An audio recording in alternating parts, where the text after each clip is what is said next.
Welcome to Draft Utopia, day 3 of the NFL Combine. Chris Ransom, Joseph Potter, Wiliam, Yanish. Everyone wondering, am I going to be on for the entirety of the Combine from 1 to 8? Probably not.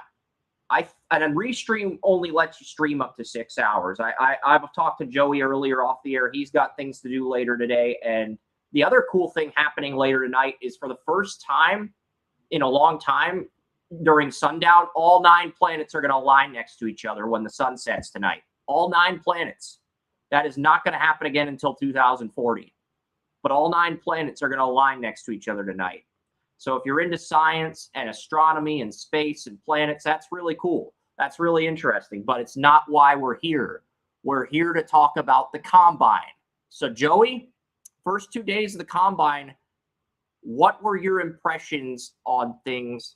I mean, the Ohio State linebackers, the Texas Tech defense.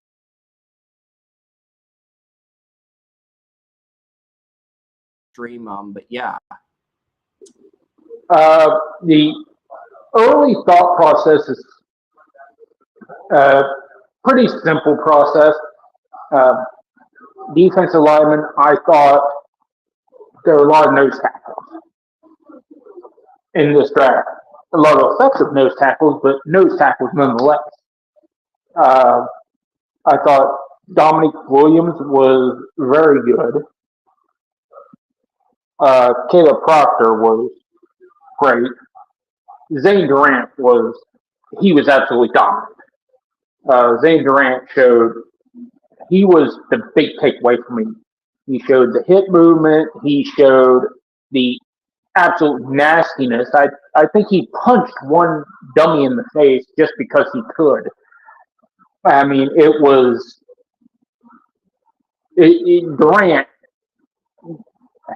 is going to make one team very happy just because of his demeanor and his outlook on the game and his physicality. And that is, defense tackle-wise. Linebacker-wise, wasn't quite as impressed. They were all the same. Not bad the same, but the same for the most part. They were good players. They all looked like they'd be great in coverage. They were probably the most athletic group we've seen in years. But they were all pretty much the same, except for a couple guys. And the one that really stood out was Sonny Styles from Ohio State. He was the one that put it all together. And everything you saw on tape with Ohio State, you saw on the field at the Combine.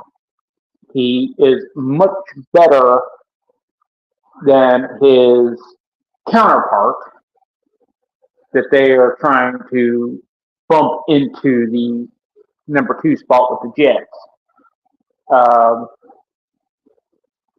I feel like he is the most complete linebacker in this draft. I feel like he's the best linebacker in this draft. I'm not going to throw Ruben Baines into that because I'm not so sure he is a linebacker or a defensive end, so I'll just call him an edge.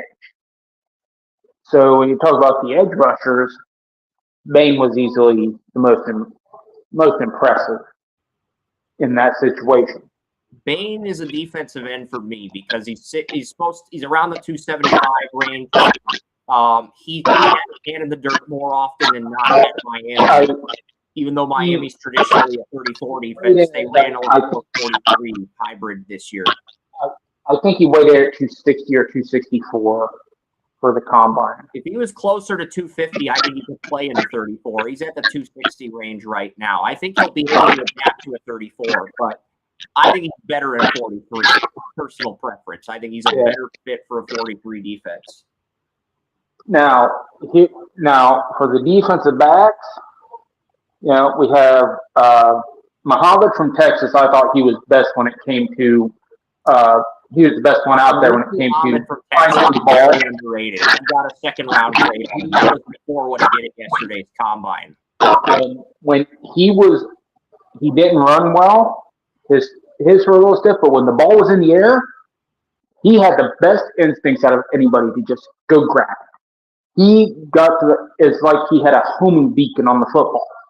And there are teams that are going to love that. Because there were a lot of nickel corners in this, a lot of dime corners for the combine this year. And I think Muhammad made himself stand out with them with his ability to go get the football. Uh, on the opposite side, Pride from Iowa, Pride Jr. He was amazing. Everything he did was flawless. From his hits to his running ability to how he changed directions, backpedal, everything was amazing except for the fact I think he caught 2 out of 15 footballs the entire day. He cannot catch a football. So he is pretty much the exact opposite of Muhammad. He's amazing at everything but can't catch football. Muhammad is average at everything, but he has a homing beacon on the football. So, I mean, they were kind of like the exact opposite, but I think any team that drafts either one of them are going to be incredibly happy. Hood from Tennessee was obviously great. Then you had Terrell from Clemson actually impressed me quite a bit.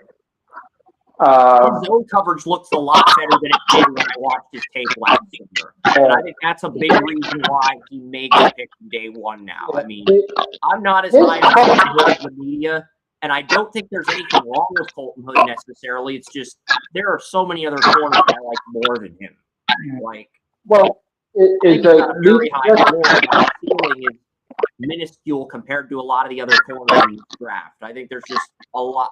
There's 2 FCS corners I'd rather draft than so for me. Well, I'm just looking at the combine and what they did at the combine. I'm trying to filter out everything else. Unless it was a perfect mix, like with Sonny Styles. I'd still take Anthony Hill Jr. and Jacob Rodriguez over either Ohio State linebacker, but I'm also at a point where I have enough self-awareness to say the Ohio State linebackers are going to be the first 2 off the board. Doesn't matter how I feel. Anthony Hill is a great player, so I'm not going to argue that if you wanted to take him. I'm just trying to separate the situation. Now, and there are 2 guys that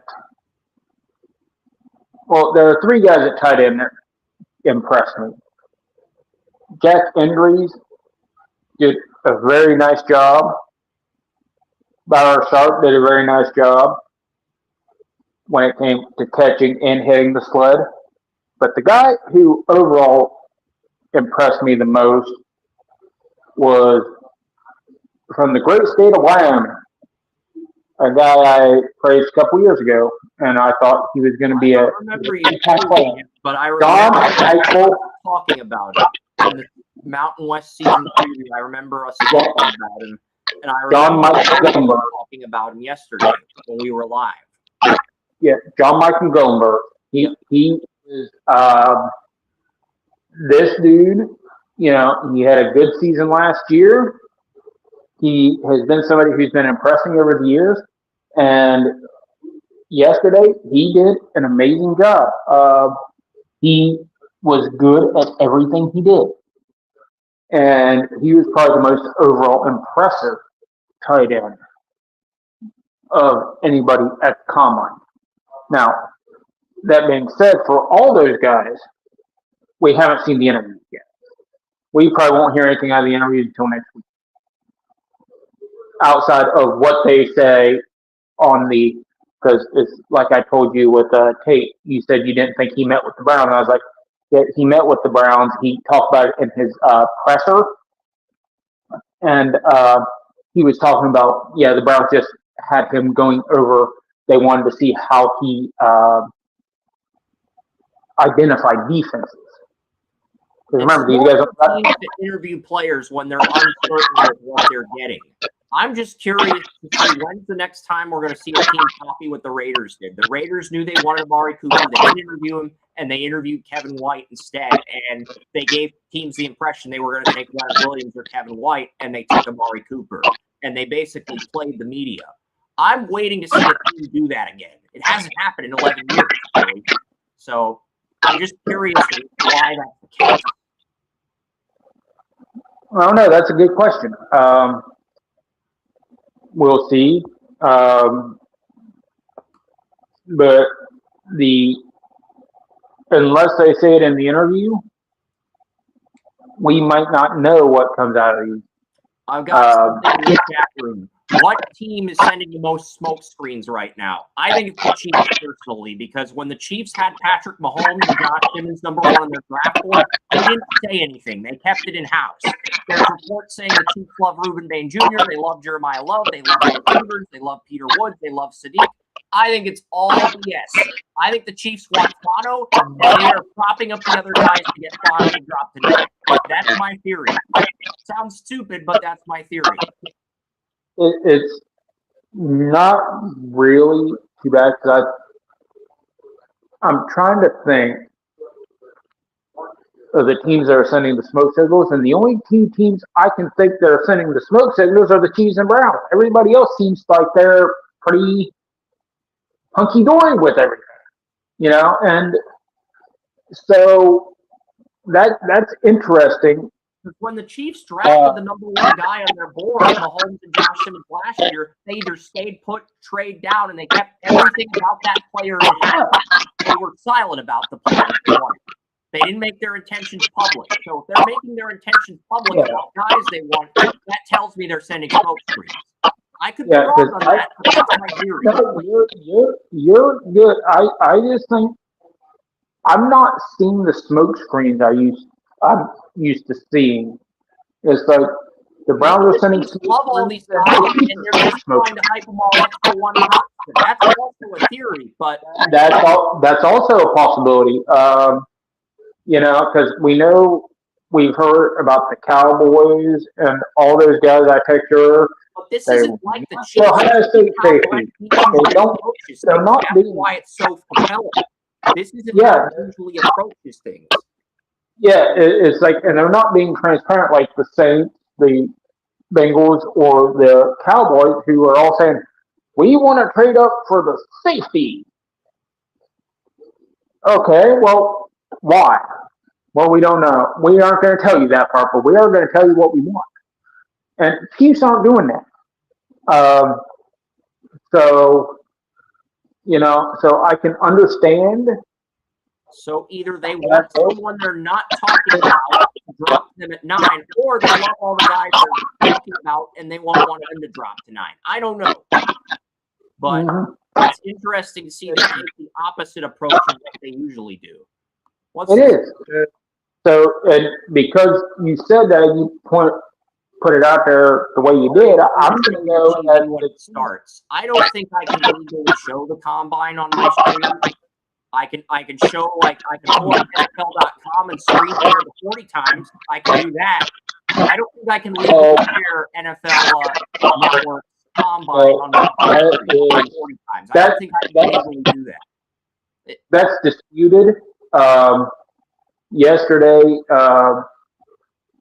Mikey McNovis from the Ultimate Cleveland Sports Show said that he couldn't, but Jason Lloyd, who was there, said that he could. So it's a disputed topic, so I would err on the side of caution.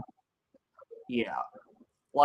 I'm open to screen sharing 40 times on NFL.com, but click the 40-yard dashes on the live stream. I'll retweet a good 40 time if I see it, because I know how to retweet videos now. But it's like, I don't think streaming the combine on my live stream is a good idea, personally. Retweeting, retweeting would probably be different. On the side of caution too. Yeah. Our viewers, whenever we live stream a topic or a draft or a combine or a Senior Bowl, we get high viewership. And then whenever we don't, we only get 10 to 20 views. But whenever we talk about the Senior Bowl, the day of the Senior Bowl, 100 views. The combine, we went from 61 to 130 views day 2 when William was here. So I think we're probably going to get around 70 to 100 views today if I had to guess. But I'm not going to worry about it right now. I got to focus on the combine. Yeah, and it was Toriano was his first name. Toriano Pride Jr. Ran a 4.3240. He's the Missouri, I believe, correct? Yeah. I think I said Iowa, but he's Missouri. And he had an amazing day overall. That's something I'm irritated about right now with the NFL.com. They're only showing the logos, and some of the logos are really similar to each other. So if you're trying to write down notes and you're just going to logos, can you elaborate, Joey? The school logo is like Missouri or Iowa or everything. So if they have the same colors and you're just glancing up before writing, it's like you're not even really paying attention. You're just trying to pay attention to what you're writing down, and you're seeing a logo. And it's like, oh, that's the logo of Iowa, or that's the logo of Missouri.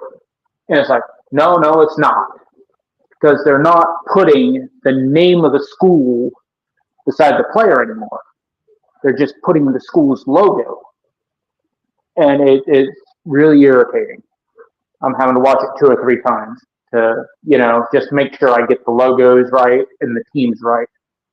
Yeah, that's what I've been doing in the simulator. Even when I sometimes I'll enter the wrong logo or the wrong player number, wrong whatever.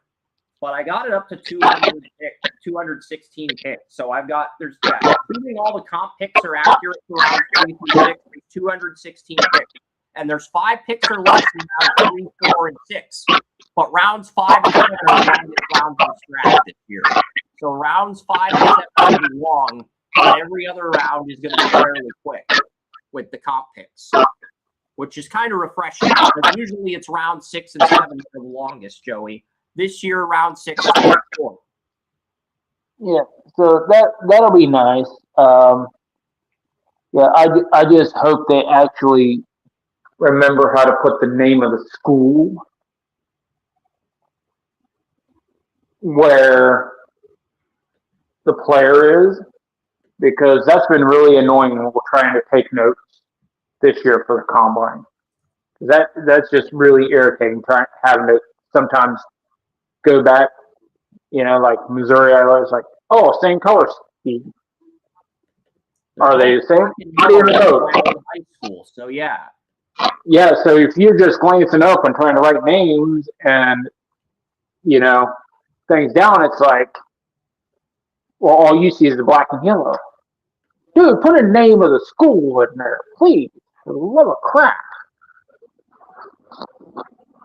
Yeah, I had somebody reach out to me about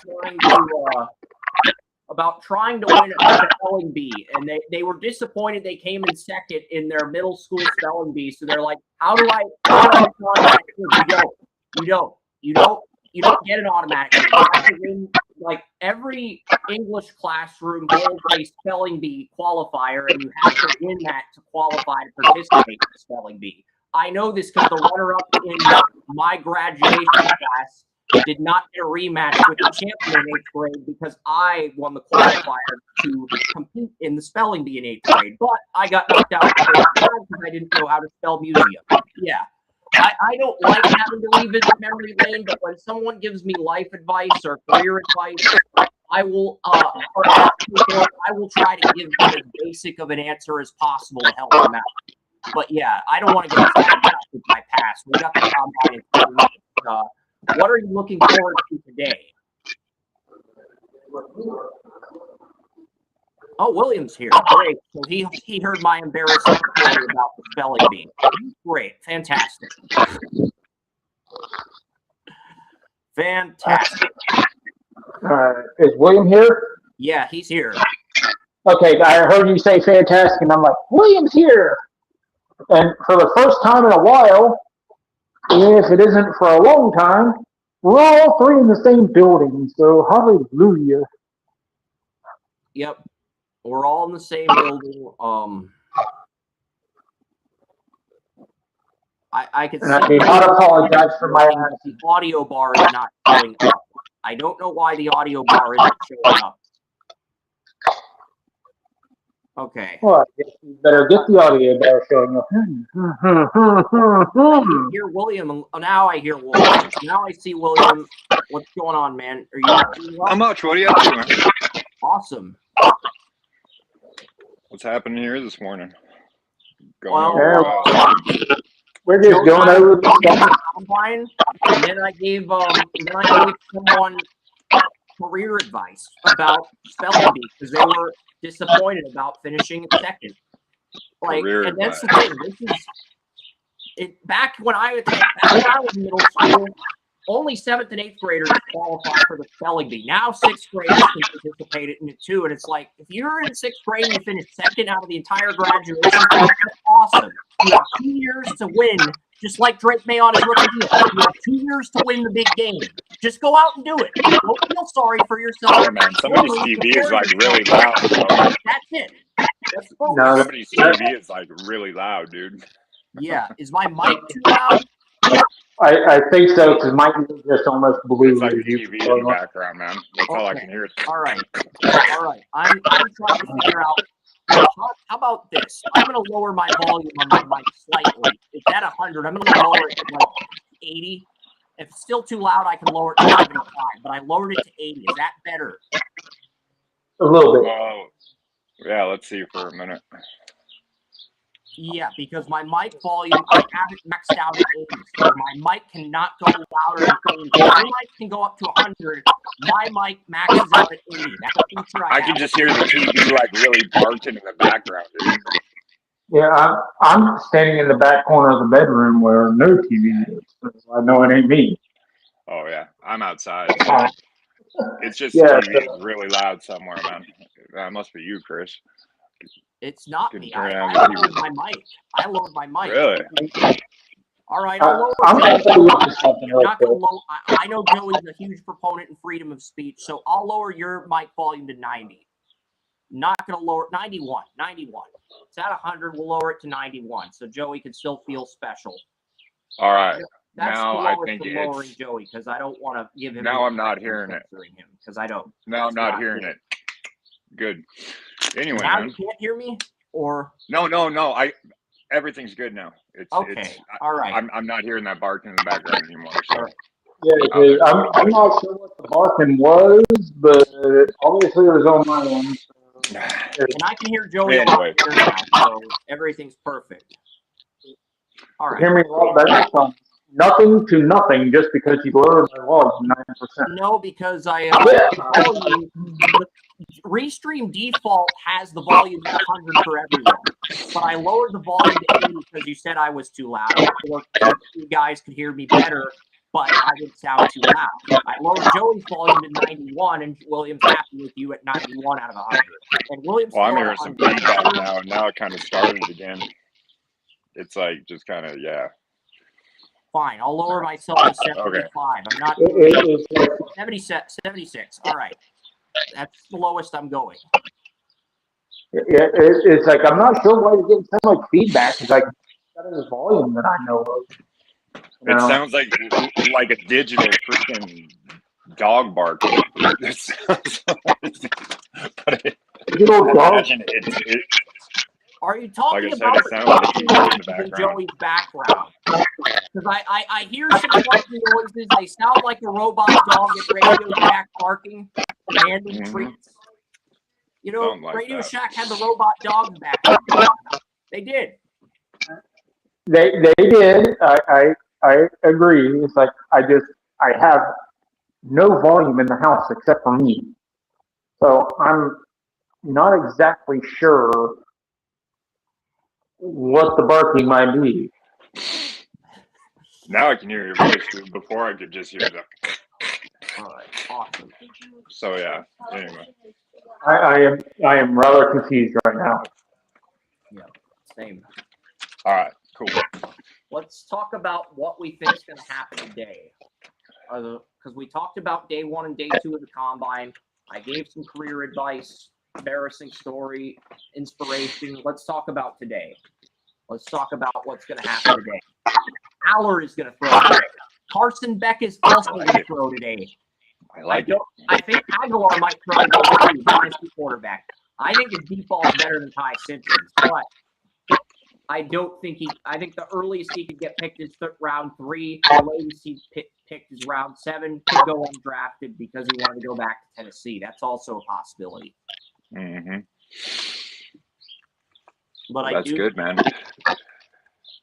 You know? Yeah, I don't take the quarterback combine as seriously as some people do, because unless you're ripping the 5 or your mechanics from upper body and lower body when you're throwing, outside of that, you learn nothing.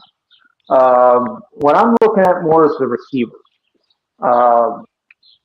Because, and the one guy, like I told Chris before we went live, I'm looking at David Boston.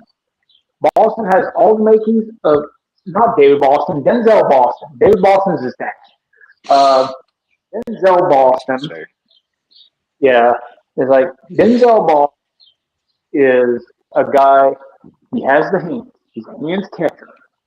David Boston was the OG Arizona Cardinals receiver. Everyone says Fitzgerald was the greatest Cardinals receiver in history, but the OG receiver for the Arizona Cardinals he was pretty good, man. He was pretty good. And if he's anything like Ohio State, in college at Ohio State, man, David Boston, he was a beast among beasts. It's, but Denzel is, at the time, I'm just curious. I think he came after. Okay. But the thing is, with him, he has the hands, he has the ball placement, he can high point, he can do all this, that, and the other. He can run at least 6 routes, 6 to 10 routes, which is all he needs to do for his body type and the way he plays. He only needs 6 to 10 routes to be a highly effective receiver. Problem he has, he's a short stepper. His feet are close to the ground. He doesn't stride very well, and he can get run down pretty easily in the NFL. He damn near got run down by an Iowa middle linebacker. Okay? So he can get run down easily in the NFL. So he's got to learn how to run. So if he can learn how to run, then he's going to be in that Larry Fitzgerald, mold where he only needs 5 or 6 routes because he can get the ball and then he just goes. I've always got receivers that can run all 30 routes versus receivers that can run 5 or 6 routes or 9 routes. But every playbook's different. Some coaches only like to incorporate 9 routes. Others like to incorporate all 30s. Every playbook's different from that standpoint. But there are those players that just do it so well that it doesn't really matter. And Boston can be one of those players. He's just got to be able to run away from people. And then he can be in the same category as an Allen, as a, Fitzgerald, as these big guys that don't run a lot of routes, don't have to run a lot of routes. Don't run particularly fast, don't have to run particularly fast. All they have to do is run away from the people that they need to run away from. The thing is, he didn't have to, though, because he was so exceptionally big and exceptionally smart. And Boston's in that same boat. So all he has to do is learn to pick up his damn knees, use his powerful quad, and so he can get some speed behind him. Because that's what he doesn't do. And that's what I'm looking for today. If he can run a 4.45 40, and he's there, then I think that he will have a chance.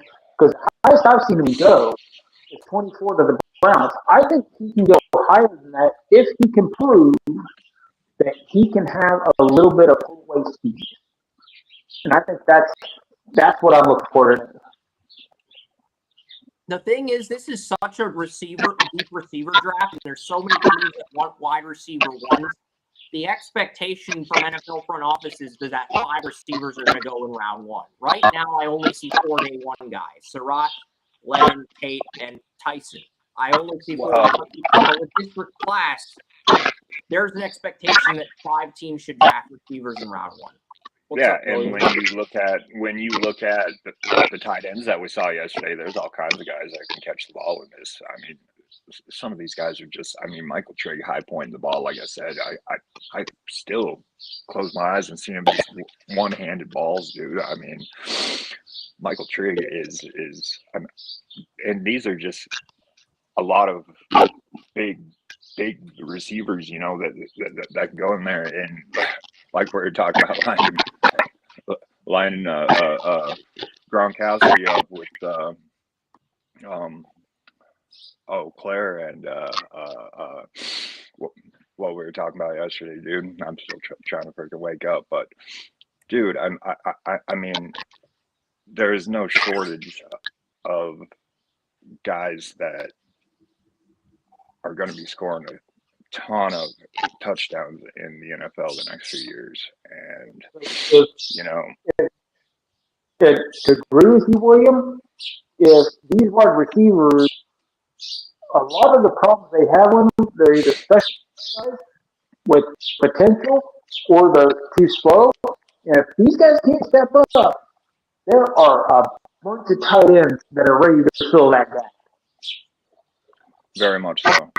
And, you know, just seeing some of these guys like Tanner Kozoil, and I mean 6'7", just this big lanky basketball player, dude, that just, you know, snags balls and just takes off, dude, you know. And I mean, and then we talked about it, that a lot of these tight ends are, like I just mentioned, you know, just big receivers, you know, the ones that are 6'3", 6'4", there's quite a few of them in this draft as well, you know, that are way more suited for the flex role than the true Y, like, you know, Claire and Kozolo and some of these guys. Everyone's talking about Kenyon Sadiq because of what he did at the combine, but what about Eli Stowers with 45.5 inch vertical? I mean, Eli Stowers was just explosive as hell. I mean, if you're looking for a big play wide receiver down the field at tight end or in the slot, just draft Stowers and let him explode off the line. You'll find something. Yeah, this offense ran through him at Vanderbilt the last 2 years, you know, with Diego Pavia getting them the ball. And what everyone is thinking Kenyon Sadiq is in the passing game is the guy that Stowers is. You know, Stowers is much better. You know, Kenyon Sadiq, his best trait is his blocking. You know, I mean, he doesn't run that crisp routes. You know, I mean, his body movements aren't as clean as some of these guys like John Michael Gillenborg.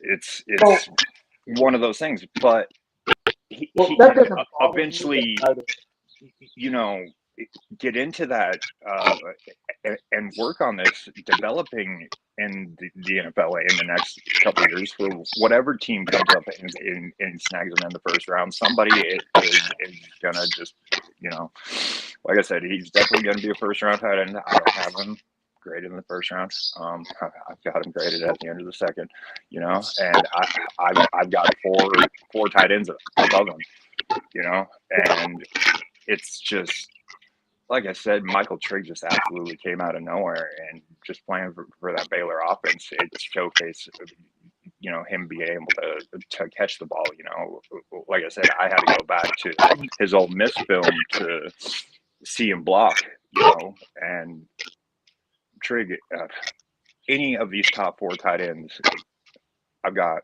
Max Clare, Michael Trigg,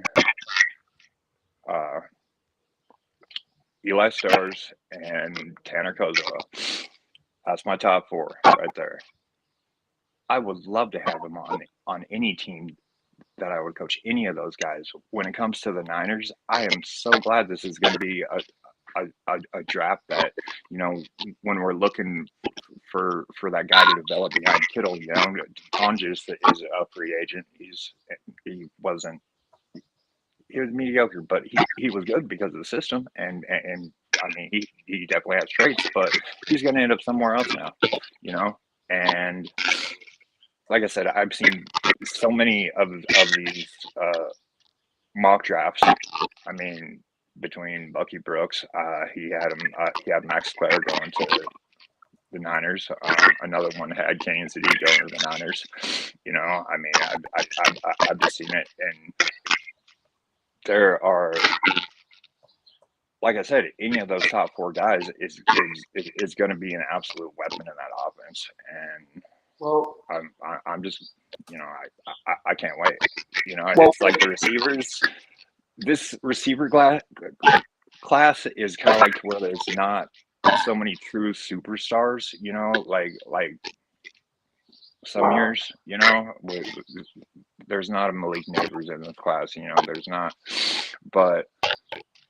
So that's why I'm definitely way more into the tight ends this year and just what they can do. So with me, tight ends and wide receivers are kind of different because wide receivers, I do look at what you can do with the route tree. With tight ends, I don't care what you can do with the route tree. You can look back and you can say, what about Gronkowski? What about Kelsey? What about Fannin? What about some of these guys that the only thing they do, these are horrible route runners. But what do they do well? Hey, there ain't nobody standing there. Hey, look at me. I got this right here. This right here. This is an open spot. I got you. I'm catching it. And, they got the hands for the field. I love tight ends that can run every route on the field. One of the guys that did that 2 years ago was Trey McBride, the Colorado State tight end. He was able to run every route on the route draft, all 30 routes, and he's been beat with the Cardinals. You could argue he's been the best tight end in the league the past 2 years, Trey McBride. So he is, and McBride absolutely is. I'm not going to say it's not a bonus for him to be able to do it, but if you are a tight end, you're supposed to be the security blanket. You're supposed to be the big play guy when things break down. Find that spot, and if you can find that spot, and you can catch it, and then you can make yards after the catch. You can get those first downs. You can get everything going, and you can make things happen. How many times have we seen those guys just like, okay, I'm supposed to be in this area. I'm going to 4 steps this way just because I can, and I'm going to turn and catch the ball. And my quarterback scrambling. He's under pressure. What am I going to do? I'm going to find that spot, and I'm going to make sure he can get it. That's the most important thing for me when it comes to a receiving tight end. And how many legendary tight ends have just been that? Just guys that, hey, I'm a guy. I'm going to get there. I'm going to catch the ball, and I'm going to make a play after it. Do I run a precise route?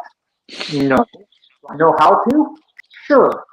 But is that what I'm actually paid to do? I'm paid to be that security blanket. I'm paid to be that guy that bails out everybody. I'm paid to be that guy that makes the yards after the catch. That's what I'm paid to do. So why am I going to do these other? You've had guys with no upside that can run every route on the route tree. And if we talk about that every year, it just gets kind of bland. And this draft doesn't have a guy that runs that 30 routes. So, Joey, your point is valid because you're trying to put a huge emphasis on the fundamentals versus the route tree versus the same old material that we discuss year after year. When some of these guys may not have that. Yeah, and not everybody has to. Now, as I said, I do like the guys that do that because they do bring an extra element. But that's not necessarily all the time what leads to greatness. So it's not the first thing I look when it comes to receivers. It's one of the top 3 things I look at. When it comes to tight ends, thing I look at with both receivers and tight ends. That's why. Well, when it comes to wide receivers, the first thing I look at is can you catch freaking football? Because we have seen great wide receivers who run perfect routes can't catch darn football to save their lives. So do we have to look back at Braylon Edwards? Like, all right, Mr. 30 drops a season. Jeremiah Love's going to work out today. He's going to run the 40. He's going to work out today. He's going to do the on-field drill. He might run the 40. Who is it? Who is it? Jeremiah Love. Oh, nice. Because I thought he was going to bypass. I had a feeling he was going to work out. That's why I had him in the thumbnail instead of the receivers. Plus, he's the highest player on my board among the QBs, running backs, receivers, not. I forget it was somebody on NFL Network. Somebody on NFL Network had, I think it was NFL Network, had him as their number 2 in the draft. So he's going number 2 in the draft. So it's great to see him working out because. Brady Hall, the Wisconsin running back, Waylon Allen, that they drafted, couldn't stay healthy last year. And when Isaiah Davis had more carries, he really didn't see the opportunity. So if they want to reset with Jeremiah Love on a rookie deal like the Giants did with Saquon, I don't really have an issue with that. I think Jeremiah Love is going to be a very nice building piece for one of these teams. What? I think it's possible that you have the top 3 receivers in the class, Jeremiah Love, 4 out of the top 6 picks. I think it's a very good possibility, and I think Jeremiah Love is the pick. All you gotta do is close it. Yes, all it takes is these teams to close the deal. Because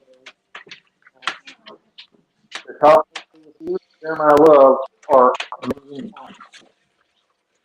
So all you have to do is just close it up, close the deal, make it happen. I think we'll see 3 receivers picked in maybe the top half of the draft. I don't think we'll see 3 receivers picked in the first 6 picks. I think I saw something about the Broncos and Caleb Downs is good. I would take Caleb Downs over every receiver in this draft. NFL teams don't value the safety position like they value the wide receiver on the positional value pyramid. That's the problem. But I would take Downs over every receiver in this draft. But Downs did not measure in well at the weigh-ins, and he didn't work out. So he's going to have to wow people at his pro day. Otherwise, teams are going to have a case for taking a receiver over him. That's the thing.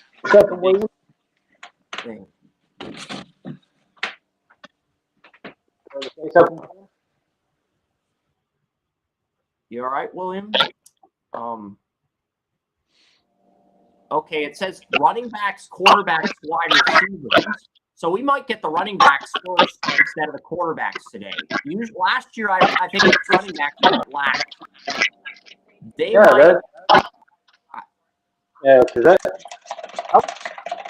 I'm a little surprised that they're mixing it up, but they kind of have to mix it up because if they don't mix things up, it gets repetitive. And one thing the combine refuses to do is to get into a repetitive pattern. That's one thing that refuses to do, Joey. And I think everybody knows that this quarterback class kind of sucks.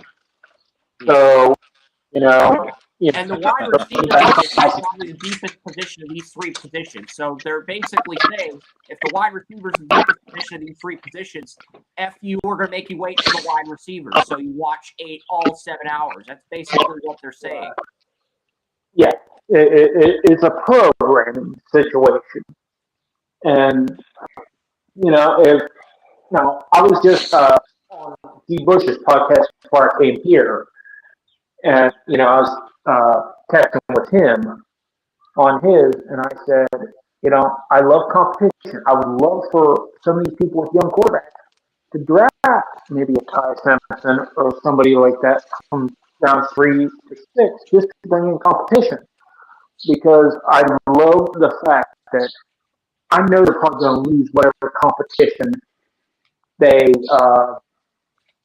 And just to clarify, I wasn't on G. Bush's podcast, but I was there and I was running the chat room and I was engaging with him in the chat room. But I was but I said we were engaging on. We would love the competition of some of these young teams drafting a quarterback like a Carson Beck or a Ty Simpson or something, and they're probably not going to win. So we're going to put you head up against our starters. Ty Simpson is getting overhyped by the media. I feel like with Ty Simpson, it's a classic case of helmet scouting because the media will lose their shit if an Alabama player is not picked in the first round this year. It just feels like a classic case of helmet scouting, and who's going to hype up? I would say the best player on Bama is Eden Proctor.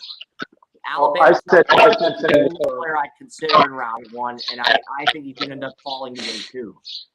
Well, I said Ty Simpson, so I'm not helping anything. I think Ty Simpson was a fourth rounder, but I would be glad if anybody took him just to add competition. ESPN has already spoken, and Ty Simpson is now in first round. His floor is lower than Mac Jones, by the way. His floor is lower than Mac Jones. His ceiling's higher. His ceiling's higher than Mac Jones, but his floor is ESPN has spoken. ESPN has spoken, and now Ty Simpson is in first round conversation. So take it for what it's worth, man. He's not. He's not. Oh my, man, he's just not. I had a second on Mac Jones, and I gave the Patriots a C- for taking Mac Jones.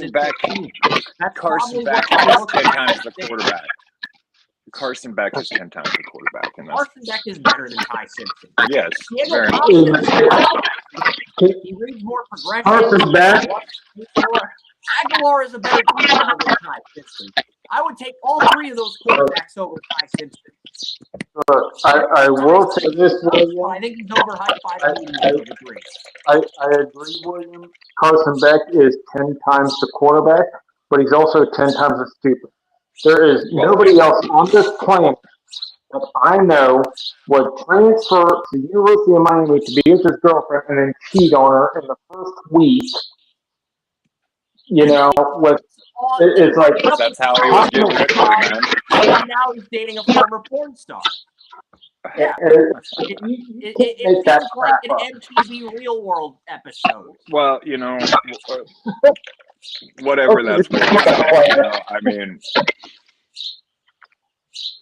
have you just, thought about the overall look of this quarterback class between, having a goofball like Dodoza and then, Mr. Bad Boy, Diego Pavia, and then, Carson Beck, the obvious jock that just kind of lived his best life in college and just not to try.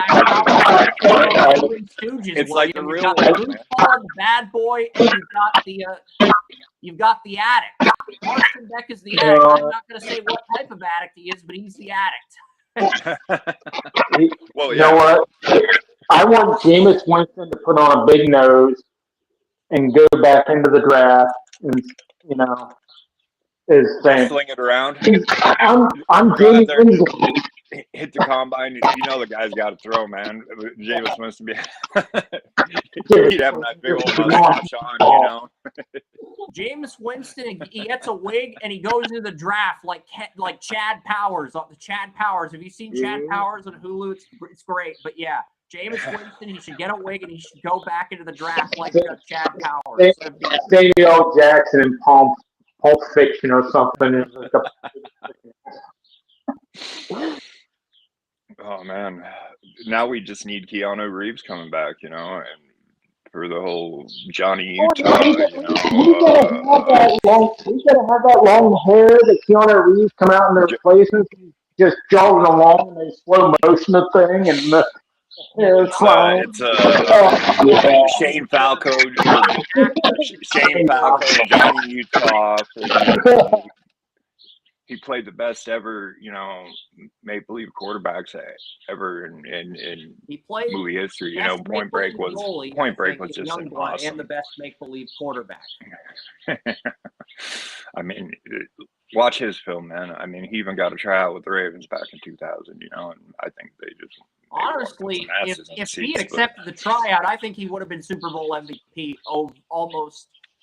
I think the Ravens all he would have had to do like was 50 or 70 on the Giants if they had Keanu. He would have if he'd signed with them for a day that year, he would have a Super Bowl a Super Bowl ring. Yeah. I mean, think about that. It's like he should know. Yeah. Anyway. Besides that. Yeah. I don't know what's going on with Joey's audio. Maybe he chose to just come on and preview the combine because I know his phone can only do 1 to 2 hours. But the moment Claiborne's running the 40 and he clocks in as a 4.38, the Wake Forest running back opens things up with a 4.38. What we should do is have a split episode. Go off and then let it catch up so that I can charge my phone and stuff. And my phone. I charged my phone this morning at like 9 a.m. It's now at 67%.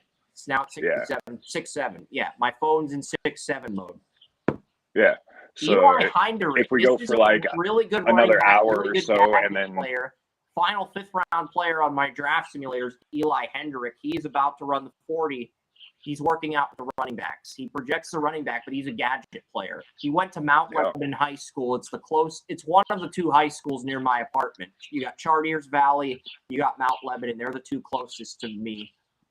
And Eli Hendrick graduated from Mount Lebanon, then he went to Navy. He clocks in at a 4.47.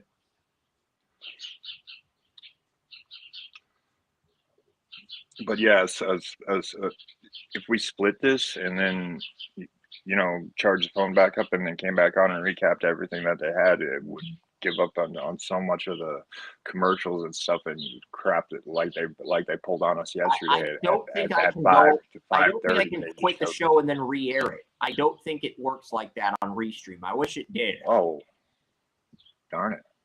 Because it says end stream go live. No worries. I'm worried that if I click end stream, it's not going to let me go live later. Yeah. I've never tried that. I mean, it's something we can experiment with at a later date, and if it does, it's like something we can apply next year. But I don't want to experiment with that right now, this second. I'll probably have to sign it on my computer here in a bit. Yeah, it's like I'm probably gonna. Jeremiah Love is gonna run the 40. Nice. I didn't think he'd run the 40. He's gonna run the 40. So if he runs an exceptional 40 time, I think I'm gonna watch Love's 40 time. And then I'll probably get something to eat. Or I don't know. It comes to first round running backs, man. This is your guy to be a first round running back. I feel that they should have to be a superstar. Johnson's on deck. The Nebraska running back, my running back 3. Jonah Coleman did not run the 40. Jonah Coleman's my running back 2. He didn't run the 40. Robert Henry Jr. with a 4.55. Henry Jr. is one of the 4 running backs we were looking at on the draft simulator for round 6. Along with Ken Kajan Owens, Florida International. Yeah. To be a first round running back, man, you got to be a superstar. And we're looking at Chip Trainium of Toledo. So nice. Those are the 4. So I'm pretty much convinced that the UTSA running back may be the slowest of those 4. Well, if you put Jeremiah Love, Joshua Pittsburgh, I'm on the computer. Joey's still here. He's just on the computer instead of on Restream. Mike Washington Jr. Those are about my three favorite running backs in this draft. That's not good. Emmett Johnson, running back 3 with a 4.6 flat. Yeah. That is not good. I didn't know Jason Love was the father of Jeremiah Love. That's pretty cool. He's at the combine watching his son. Nice. Yeah, like I said, man. And Jeremiah Love, he's a certified superstar. Yeah, Jeremiah Love's going to be running back 1. The question is who's going to be running back 2, because I think Jonah Coleman and Emmett Johnson are the 2 front runners to be running back 2, but Jonah Coleman didn't run the 40, and Emmett Johnson just ran a 4.6 flat. Does that maybe open things up for running back 2? Because there is a big gap between What's that Love kid and from running back 2. What's that kid from Virginia? Jamari Taylor, I have him in the 4th Yeah. round. That's really good. 4th or 5th That's about round. where he fits. I'd probably have him in about the 3rd from what I've seen of him. He runs with some pop, dude. I like him. I mean, he's kind of a common non-guy kind of back to where he finishes plays, man. I mean, and he hits, and that's like Jordan James. And Jordan James Jeremiah's got going to be Jadarian taking Price, the backup from Notre Dame, as running back 2, but it's like, I don't think Notre Dame has running back 1 and 2 like Ohio. I don't think, because Ohio State had 2 really good running backs last year in Judkins and Henderson. I don't see that with Love and Price. I do think Price is going to get drafted, but I think Love is significantly better. And a 4.37 by Jeremiah Love. So that pretty much wraps up. Jeremiah Love has pretty much sealed his fate as running back 1 with that 40. Interesting. So Joey on X. Josh, what did he run? Disappointing. Sad they didn't give his splits. Yeah, so Jonah Coleman, my running back 2, didn't run the 40. That's the other thing. So Coleman. What did Love run? 4.37, William. 4.37. 4.37, nice. 4.37. That's fast. Yeah. Top 10. Top 5 for me. I've got Jeremiah Love at 5 on the draft simulator. I've got him in the top 5. I don't know if he gets picked at high, but I have him in the top 5. Yeah, that sounds about right. Seth McGowan with a 4.5 flat. Kentucky running back. I'm not really particularly high on him. Jam Miller, because when it comes to the top running back left on my draft simulator that I haven't added, I'm looking at 2 guys. I'm looking at Jam Miller. I'm looking at Pitzenberger.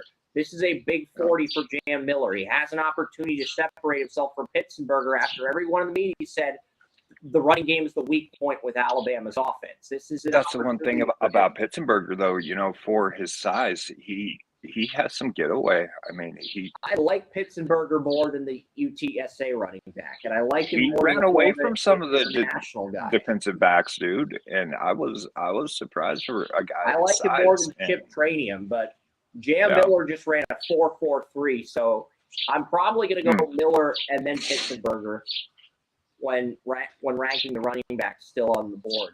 I think Pitzenberger's going to get drafted, but I think he's going to be a 6th or 7th round pick. I don't think he'll go in the first 5 rounds. I think he'll be a 6th or 7th round pick. Well, actually, the Niners, we've only got up. We don't have a 6th or 7th, so we'll have to grab him in 5th. Yeah, Jeremiah Love's going to get picked in the top 5. I won't be mad at him. My draft simulator, he only trails 4 players. Jeremiah Love only trails 4 players for me: Mendoza, Reuben Bain Jr., David Bailey, Caleb Downs. Those are the only 4 players I could justify picking over Love. And David Bailey struggled in the wave drill. Reuben Bain, very short arms, like crocodile arms. Caleb Downs didn't really do anything in the combine yesterday, and he didn't do the weigh-ins. Teams didn't like his weigh-ins. So they now, don't value. Knows the guy that has the least amount of baggage among the top 5 is Jeremiah Love, which definitely boosts his chances of getting picked in the top 5, as Joey pointed out. Yeah, and you know how safeties are thought of in terms of position. You know, I mean, it's just one of those things to where they're just not valued. And this combine is sponsored by Ace Hardware because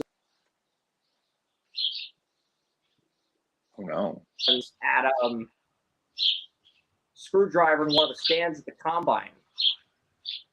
Nice. Why is Sean Payton typing on his iPhone like he's holding a PDA?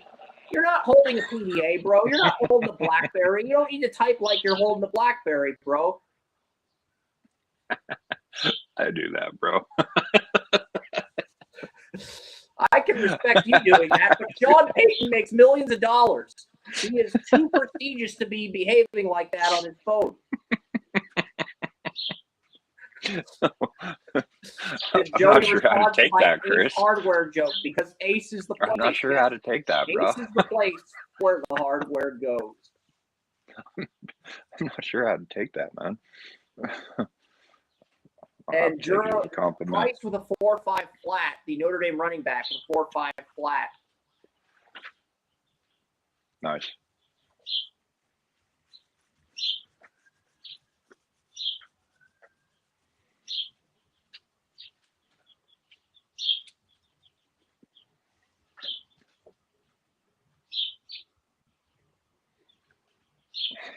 Adam Randall and Mike Washington Jr. are the final two players to run the 40. Yeah, another running back that I like I said, is Mike Washington Jr. from Arkansas, man. Yeah. He's a big physical back, man. I have not really looked at him the way I probably should be looking at him. He's worth every bit of the third round.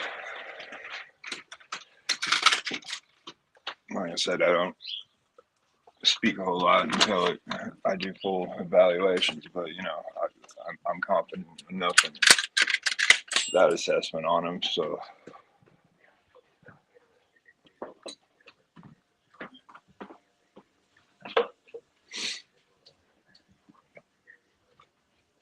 yeah, I'm about to add another player to our draft simulator. We're at 191 players. Lander Barton's going to be 192. I have Lander because the Patriots had a Chiefs 6th round pick. The Giants have 6th round picks from the Dolphins and Cowboys, and the Jets have the Ravens 6th round picks. So the Jets are getting Lander Barton in round 6.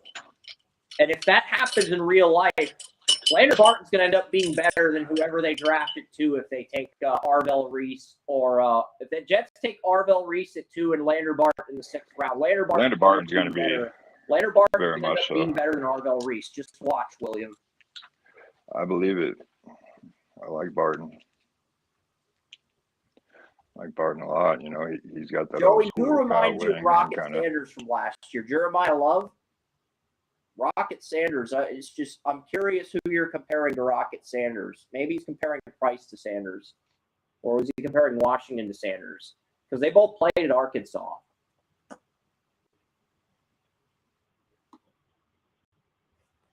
So, yeah, Lander Barton will be the final player at 192.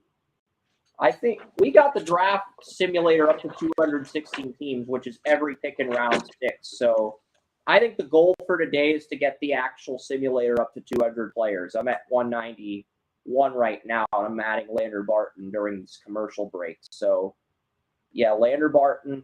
I think Lander Barton can play 34 middle linebacker. He played middle linebacker last year, but he played right outside linebacker this year. I think he can play either outside linebacker role in a 43 defense, but in a 34, he's a Mike linebacker, middle linebacker in a 34 defense. So, but yeah, Lander Barton. I've got Lander Barton finally. Another guy under Kyle Whittingham that has just been amazing under Kyle Whittingham. So, yeah. Got that tight end, too. That we were watching. Lander Barton. I might replace Sam Roush with him at tight end day.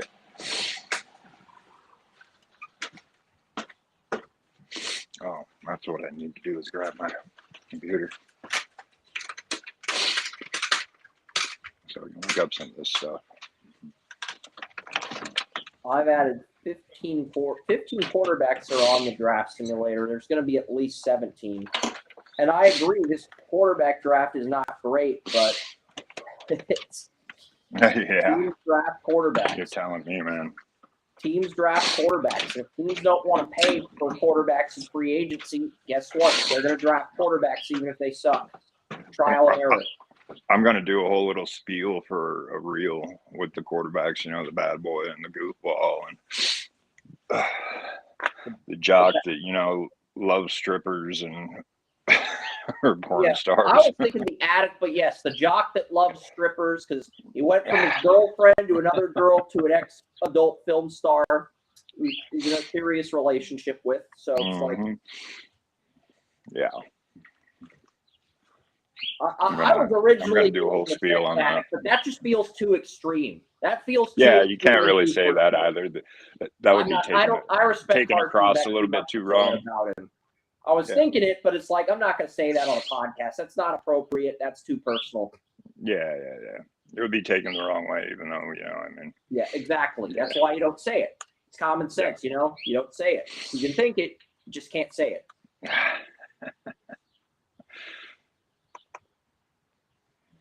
That's why you think before you speak sometimes. Warren Sapp resigns from Deion Sanders' Colorado coaching staff. He's gonna jump. He's gonna make the jump to the NFL. Whichever team drafts his son Tyreek gets Warren as the defensive line coach. Yep. Now, it's a Sapp package deal. Pretty good package deal, by the way. Yeah. Let it happen. Might as well.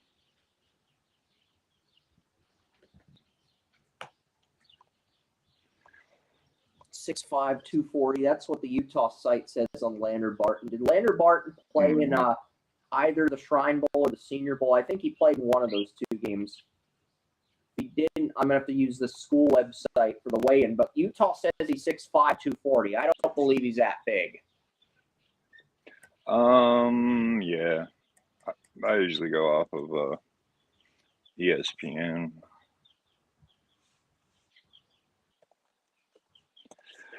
We'll see what they say. Yeah. That's for consistency. That's the only thing I use ESPN for the record. I've got him as 6'5", 236. Cottonwood Heights, Utah. 6'3", 233. 6 foot inches, 233. That's what the Shrine Bowl had Lander Barton as. So 6'3", 233. So ESPN's got him cranked up a little bit. I don't believe the Shrine Bowl measured him in it. Usually they have it correct. As soon as they get weighed in at either the Shrine Bowl or the Combine, then that's what the ESPN website will list. But this one's actually higher. That's funny.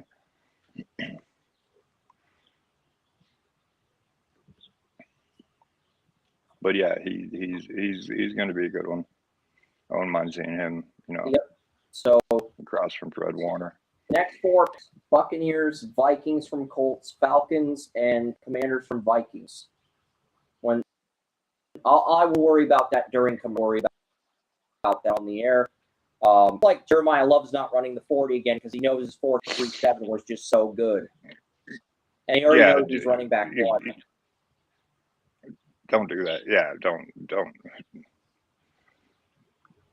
Just don't do that. And Price ran if it's not broke, don't fix it. If it's not broke, don't fix it.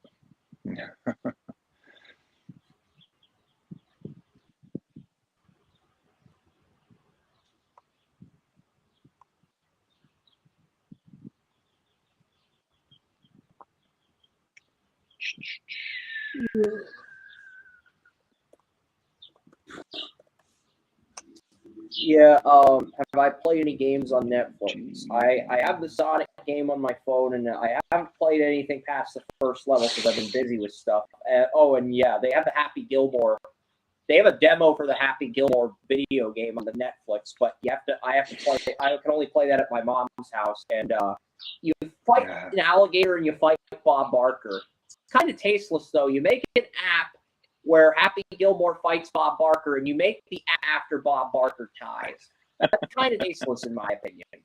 I still love the Happy Gilmore movies, but that's kind of a tasteless move by the developers of that game. They're not really respecting Bob Barker. The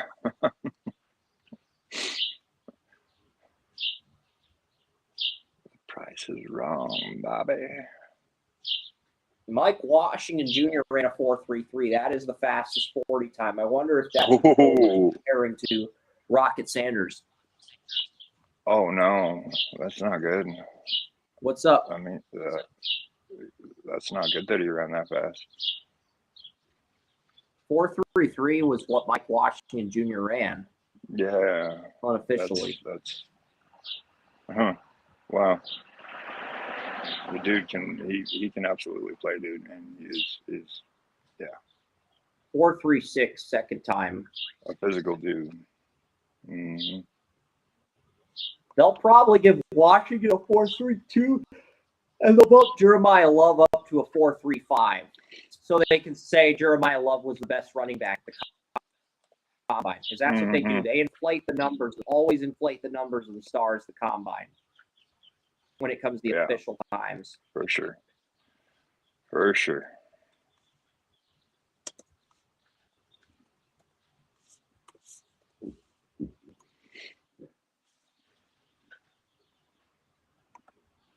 Yeah, he's a guy I wouldn't mind, seeing going to San Francisco, because he's, like I said, he's a big boy, 6'2", 223 is what ESPN has him listed. 4.33. He just pulled a Isaac Guerrero thing, but the thing is, this guy runs like he's that big and that fast. Isaac Guerrero doesn't. I think Shanahan got slipping, looking at somebody on paper and thinking that maybe they were a little bit better. And then there's Guerrero's Sapp is going with his history boy. too. Yeah, that's basically so Joey agrees with me. Sapp is going pro with his kid. Even if it's as an assistant D-line coach package deal. No, Washington. So yeah. Mike Washington Jr. ran for 1,070 yards, 8 touchdowns, This is the first 6.4 commercial average. I've seen for Liquid Death. And I know Liquid Death's been an upstart energy drink company. They're not Monster, they're not Red Bull. They're still sort of a startup, but this is the first time I've seen a Liquid Death commercial on NFL Network. I think I'm going to grab my veggie tray. You do that, man. That sounds amazing. Get some water, get my veggie tray, because it's like we haven't gotten quarterbacks yet. I'm already thirsty. What the hell is wrong with me? Got purged my thirst. It's like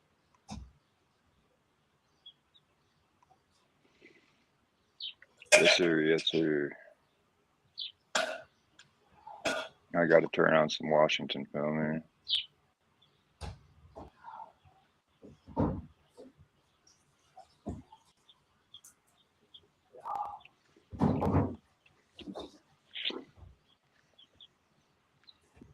I hope Jonah Coleman competes in the on-the-field drills. I don't know if he's going to compete in the on-the-field drills. I just hope he does. Well, how about my Washington for running back too? What do we got here? We got some scores here. Louisiana, Lafayette leads Army. This is college basketball. Cleveland State is beating Robert Morris. I could leave this podcast. I could take a lift to Robert Morris, which is in Pittsburgh, Moon Township, where Pat McAfee went to high school. I could ditch this podcast and go watch Robert Morris in Cleveland State. I'm not going to do that. I don't want to leave William and Joey hanging. I've got responsibilities, I'm just saying hypothetically, I could, within the proximity. Pat McAfee. I turned on some Mike Washington film Robert over Morris here, man. had Pat McAfee in their backyard, and they couldn't recruit him to Robert Morris. You had Pat McAfee in your backyard. You couldn't close the deal. That's why your program's a joke. You had Pat McAfee in your backyard, and you couldn't close the sale.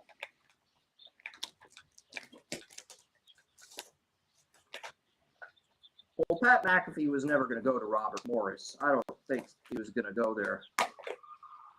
But that just tells you everything about Robert Morris. But yeah, they're showing clips of these.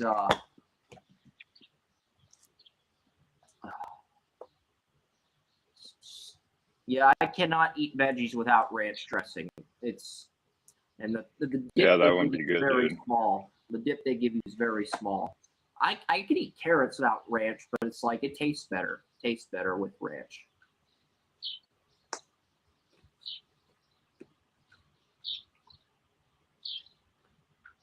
DeMarco Murray. That's the comp for Love, DeMarco Murray.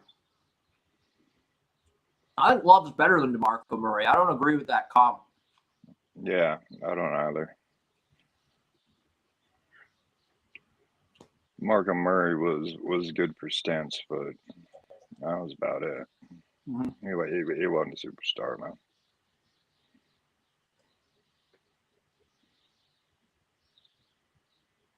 Like I said, now I'm watching Mike Washington Jr. film, though. Is that Mike Washington Jr., number 20? Who is that crying? I don't have a TV in front of me.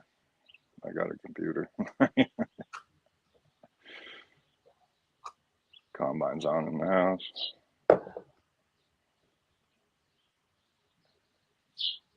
It is Mike Washington Jr. who's on the phone.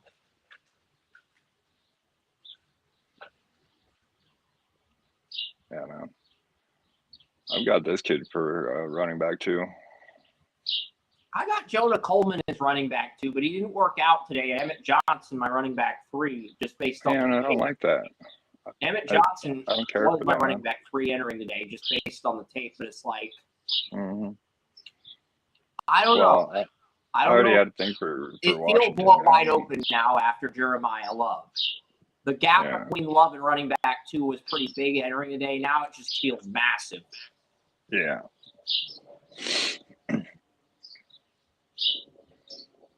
Because Coleman didn't show he was the guy today, and at least Boston's working out. I mean, Jonah Coleman didn't. Maybe Jonah Coleman works out in the on-the-field drills. Hopefully he does.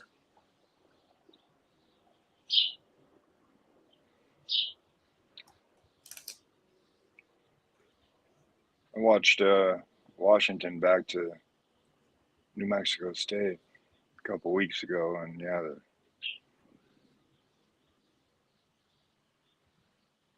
I like this kid. In fact, that's who I might take it. Oh yeah, never mind. I uploaded the Washington-Ohio State game to Rumble from September.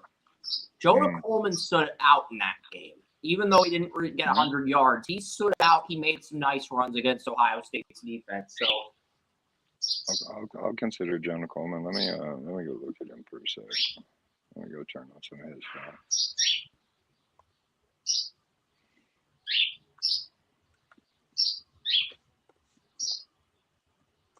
those birds, those parrots. I know there are some other YouTubers that have like parrots, birds in their background. It's cool.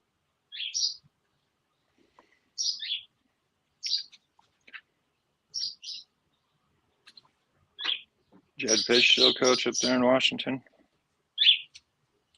Like I said yesterday, Rich Eisen's 40 time only counts if he runs on the bridge that takes you from PNC Park to downtown Pittsburgh. There's a bridge in Pittsburgh. It takes you from PNC Park to the city in downtown Pittsburgh. And that's where Eisen's 40 has to be. And I want the NFL Network crew to be showing other players running the 40 on the Pittsburgh Bridge when they replay Eisen's 40 and compare it to athletes at the Combine. I want them to actually take players running the 40 and they put them on the Pittsburgh Bridge. That's how you end the draft with a bang, NFL Network. If you're unwilling to do that, you're not willing to make a bang. You're not willing to and ESPN owns NFL Network now, so this might be the last year Jeremiah and them get to cover the draft. If ESPN does own the legal rights to NFL Network starting in 2026, 2027. So next fall, ESPN is going to own NFL Network. So if ESPN wants to prioritize Mel Kiper over Daniel Jeremiah, they can reduce Jeremiah's airtime. Obviously, Jeremiah will still be employed by NFL Media and NFL Network, but by reducing his airtime, they're basically saying Kiper's our guy, not BJ. Sorry. That's how companies work. That's why companies suck sometimes. And competition is good for the industry. When companies merge, it reduces jobs and it lowers competition. So, and I'm a big proponent of competition. It's necessary.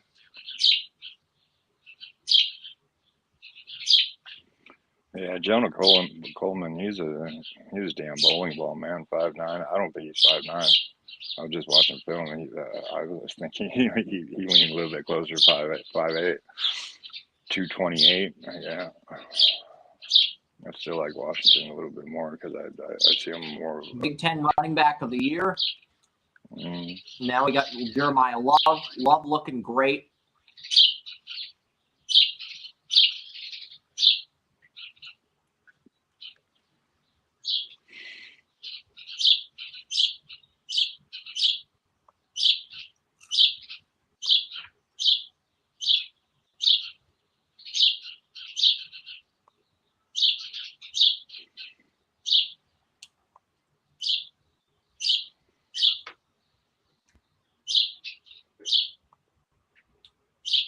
James Winnington, the alter ego to Jameis Winston. Deion Sanders had an alter ego, Leon Sandcastle. Are we going to get a Shadur Sanders commercial where he's Leon Sandcastle's kid? How many did Clinton Portis have? Clinton Portis had like 6 or 7 characters in his press conferences back in the day, whether it was with the Broncos. Yeah. I think it was with the Redskins he introduced the characters. But I know he started his career with the Broncos. Well, some Jack Flash. Yeah.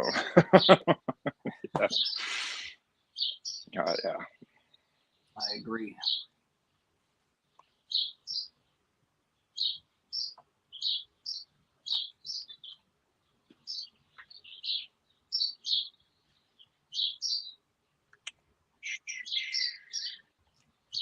Tatron Allen, Jeremiah Love both really excelled in the first drill.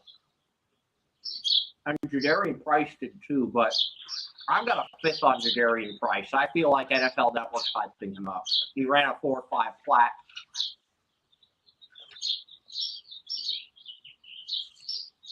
Okay.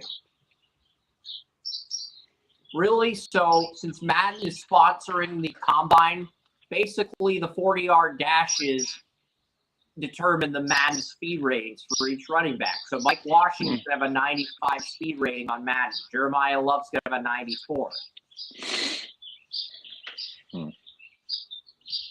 So the 40 times determine your speed rating on Madden. I didn't know that, but I shouldn't be surprised since Madden's a partner of the combine now.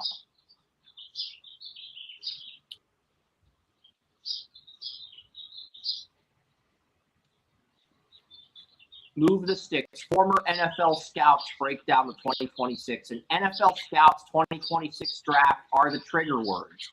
Those are the trigger words because those words are bold. See, NFL Network, they're trying to bold the trigger words to get people to tune in. But it's like, that's not going to get people to tune in. If people think your product is crap, you can use all the trigger words you want. People still aren't going to tune into your product. You know? That's just how it is, man.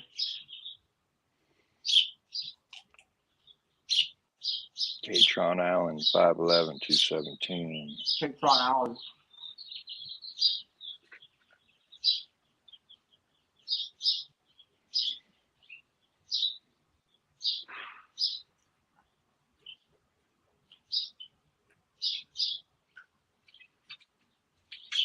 CJ Donaldson's here. I think he was the backup at Ohio State. Rashul Faison didn't even start for South Carolina. He had 1,000 yards at Utah State.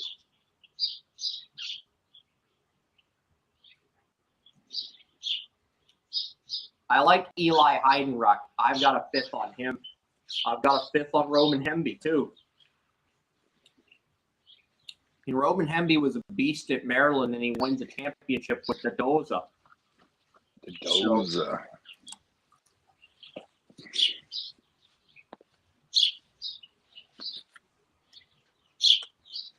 Emmett Johnson doing well in the on-the-field drills. Yeah, Emmett Johnson didn't run a great 40, but he looks a lot better in the on-the-field drills.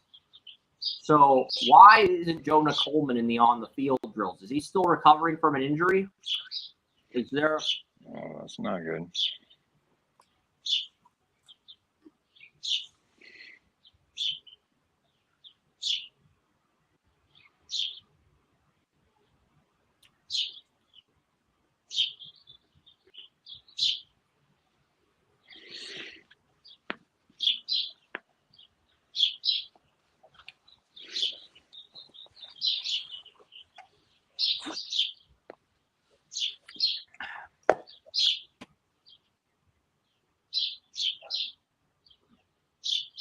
Sometimes programs do have running back 1 and running back 2, like 2 really good running backs. I mean, Ohio State, Notre Dame's running back tandem, Ohio State's running back tandem last year. I'm just trying to think of the best running back tandems in every draft. Anderson, like you said. In Arkansas, you had Felix Jones and McFadden. You had Reggie Bush and Glendale back in the day. Don't forget Cadillac Williams. This year. Cadillac Williams and Ronnie Brown at Auburn. Yeah, that's right. That's right. They're both taken within a few picks with each other. I agree. I got to turn back on some Pittsburgh highlights. Look, Taco Bell, I'm not gonna. If you put Chipotle sauce on my taco, I'm not gonna give you my money. The Taco Bell buyer always puts Chipotle sauce in the taco. Even when I order no Chipotle sauce, they always give me Chipotle sauce. So I'm not giving Taco Bell my money. You can run all your ads, but I'm at the point where if Donald Trump decided to shut down every Taco Bell, I'm looking the other way unless they stop putting Chipotle sauce on my damn taco. I have had it. If Trump sends ICE into Taco Bell and just decides to close every Taco Bell in North America, I'm looking the other way because you've put too much Chipotle sauce on my Taco Bell, and I'm not having it.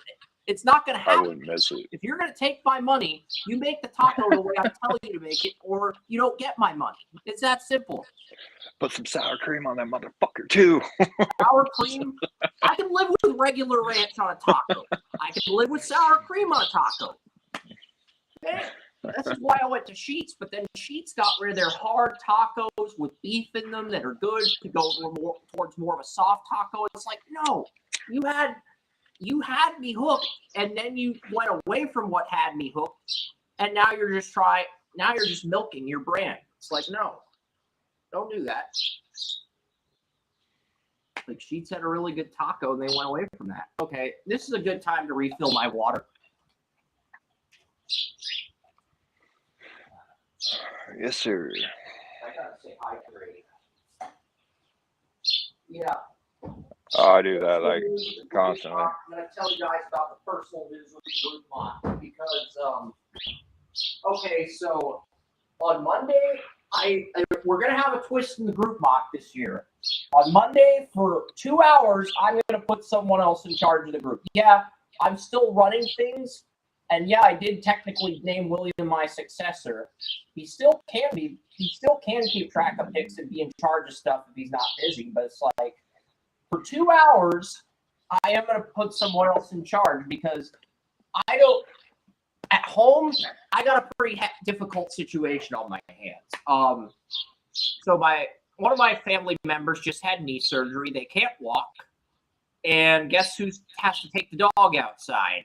Me. I have never picked up dog shit in my life, but now I have to for emergency reasons.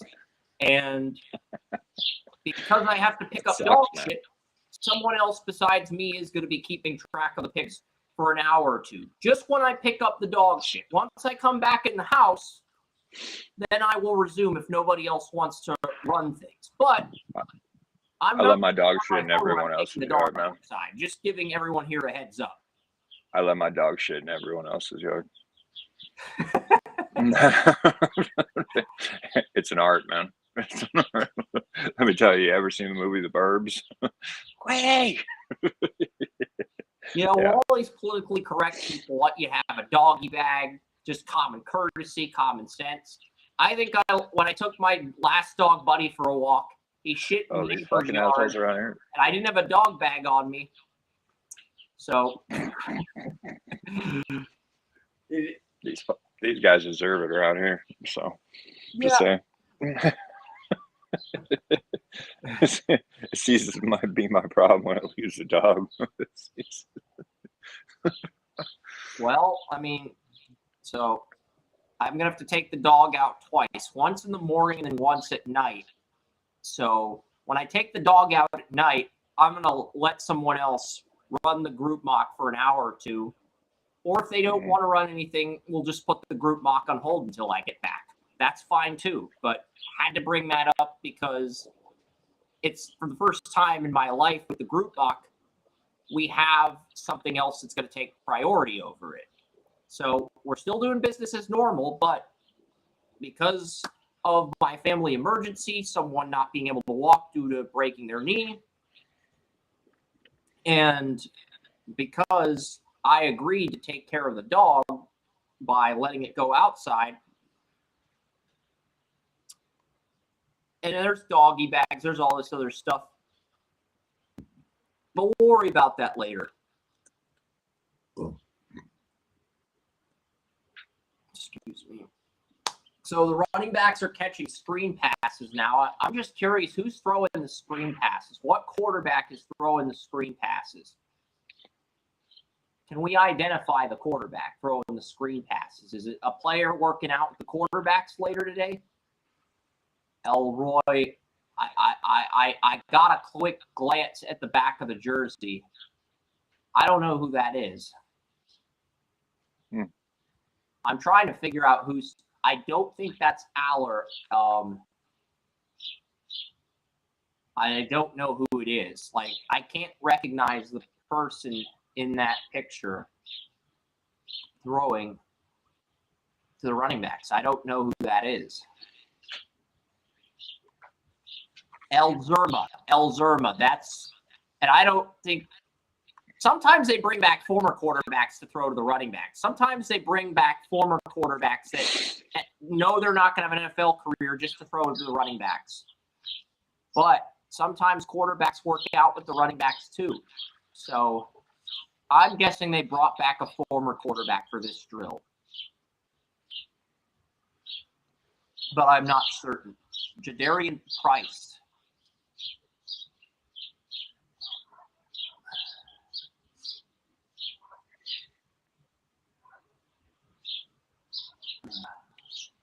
Jamari Taylor, your guy here, he catches it. Nice play. They're not sliding all over the field like they were yesterday, are they? So that's the Cardinals. So the Cardinals scout is watching the running backs work out.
Katron Allen. I think that I saw Tolzak on the back of the brown-haired quarterback's jersey. Is Scott Tolzak throwing passes to the running backs to the combine? Scott Tolzak is kind of old. I don't know.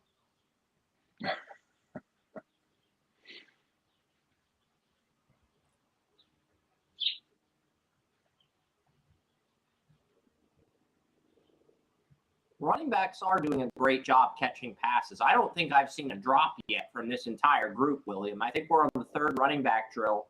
I have not seen a drop yet. We saw a lot of drops we saw some drops with the tight ends by this point yesterday.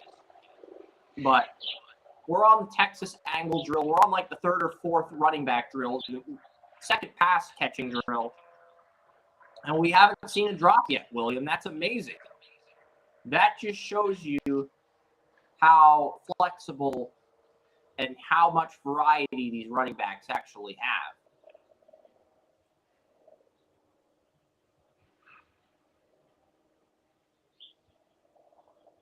Because I don't remember a combine where we're this far in and a running back didn't drop the pass.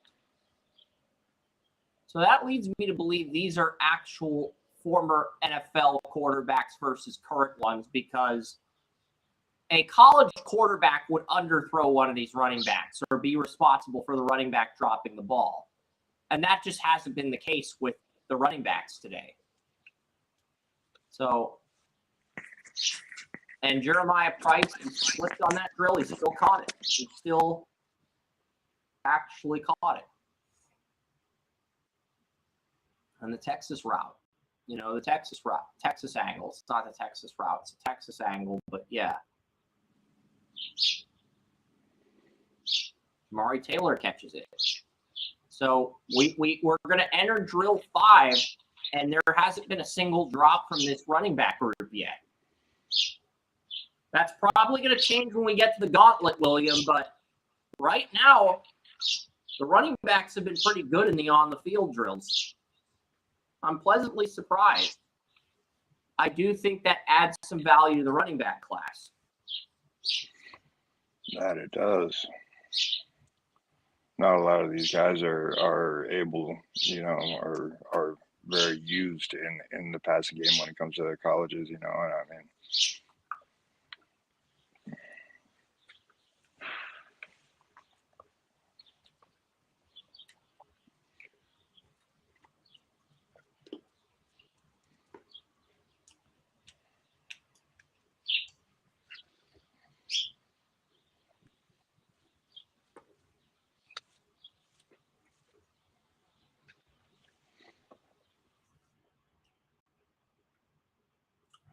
Commercial again.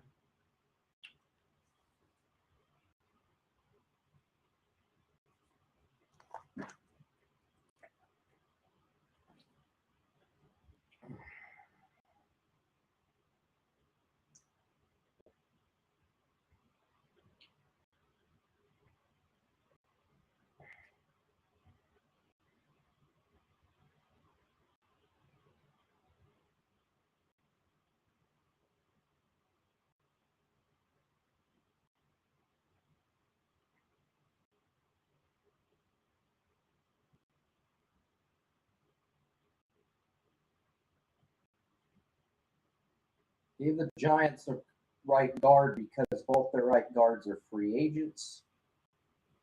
And back to updating simulator, updating some stuff. All right, let's see what top tight end for round 6 is probably going to be Jack Endries. Jack Endries, Joey was impressed with him yesterday. He talked about him before you came on the air today.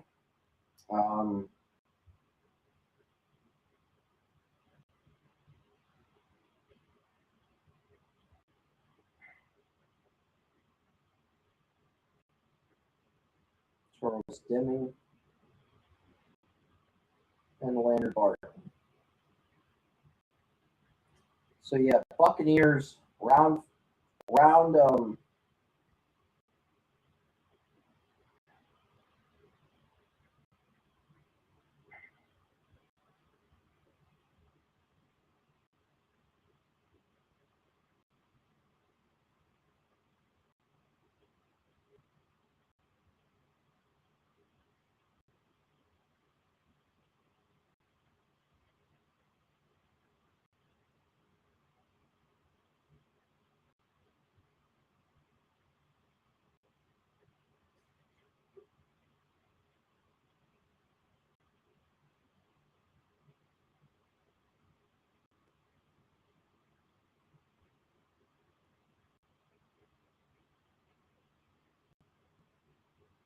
and Joe Horitz, the Chargers general manager, is here. He's on NFL Network.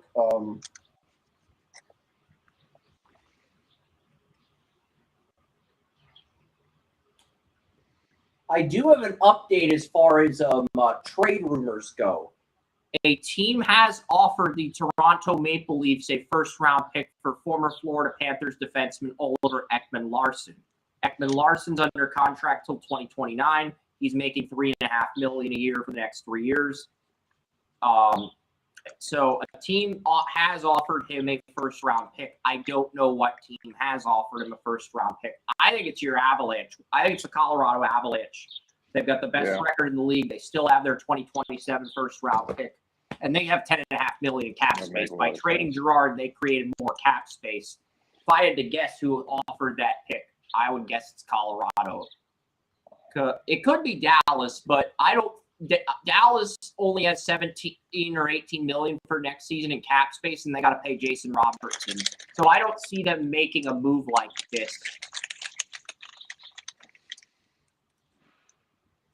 And risking not being able to keep Robertson. So unless they've got a plan to move Ilya Lyubushkin or something, I don't know. We'll worry about it later. But that's are we at the next on the field drill yet, or are they just going to interview? Now they're split screening the interview and the drills.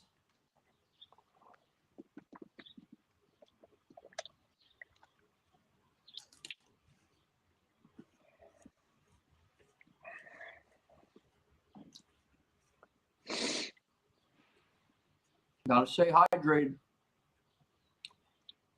I agree. I like the crispness of the routes run. Yeah, I saw a ton of that. Okay, we finally have our first drop. That is something I put a premium on. That is not Katron Allen's fault. The quarterback overthrew it on that one. That was like the first play where the quarterback overthrew his weapon. Like, if you saw the play, Allen could not make that catch. The quarterback slightly overthrew him. Okay, this time Donaldson trips. He still catches it.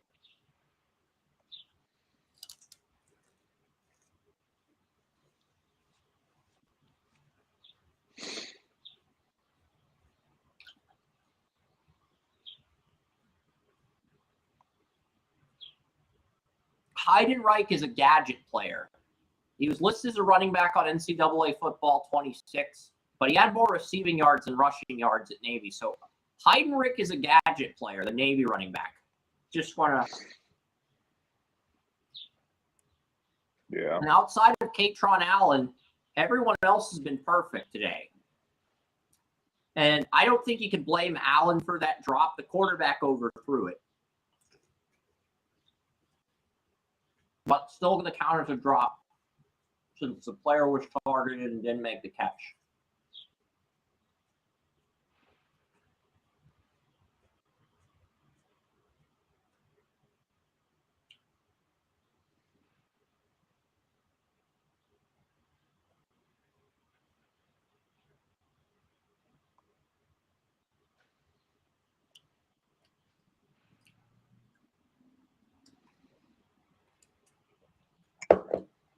That was one thing I forgot to mention about it. Jam Miller with the drop. That was like the first bad drop by a running back today. That was one thing I forgot to mention about Eli Stowers yesterday was that he began his college career as a quarterback at Texas A&M. I did not know Stowers played quarterback at Texas A&M. It's cool to learn that. That's the thing that so many of these players, like Tyler Warren, played so many positions, between running back. They were just, the superstars on their high school team, quarterback, wide receiver, just linebacker, defensive end. I mean, it's just endless to know. And that's where these guys get so much of this football IQ, it's been transferred around. It was like I was a tight end because, I didn't have the right name to play quarterback, the political machine that was in the small ass town I grew up in, and just one of those things. But I got so much experience at other positions, and obviously it shaped everything because here we are now. Yep. Talking about tight ends. And But, yeah, the Chargers, they're interviewing the GM. The Chargers have done better on day 3 of the draft than any other team the past 2 years, I think.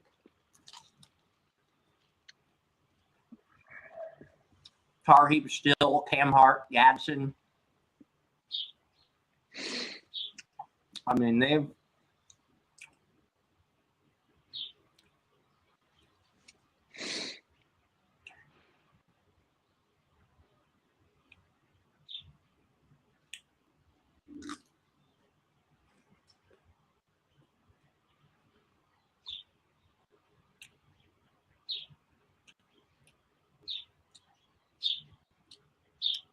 if I'm the NFL and I want to go to 18 games, here's what I propose.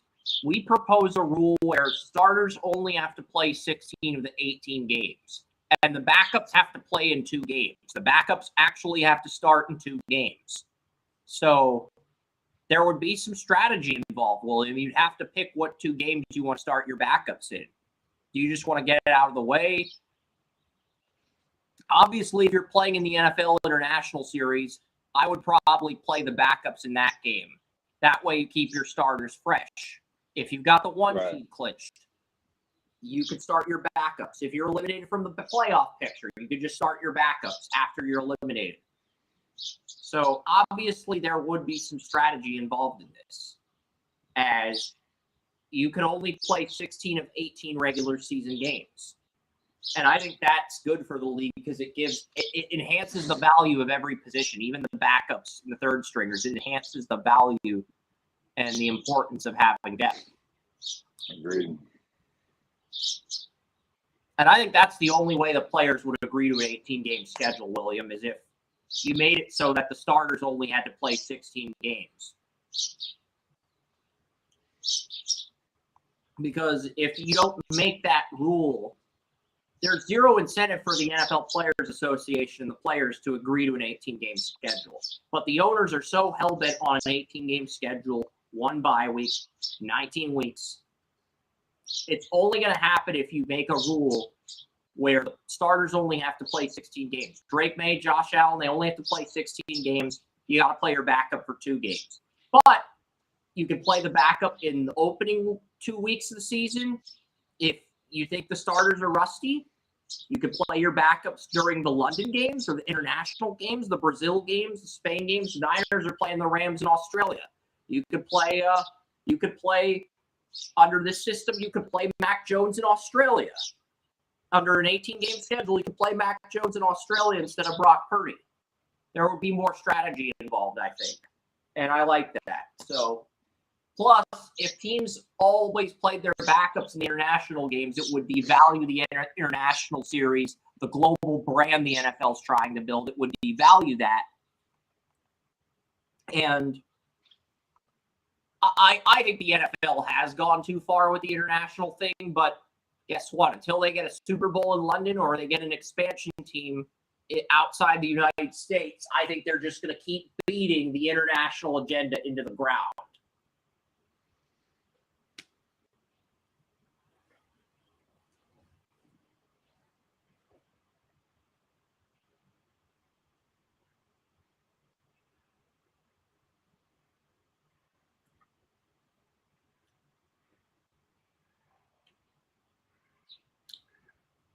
Did you guys hear, who is it, the former Syracuse, Justin Pugh, former Syracuse left guard Justin Pugh has been named the commissioner of the Italian Football League. This is breaking news, William. The Italian Football League, it's an international football league. They've just named former NFL left guard Justin Pugh commissioner. I like that move. I think that's a great move for them.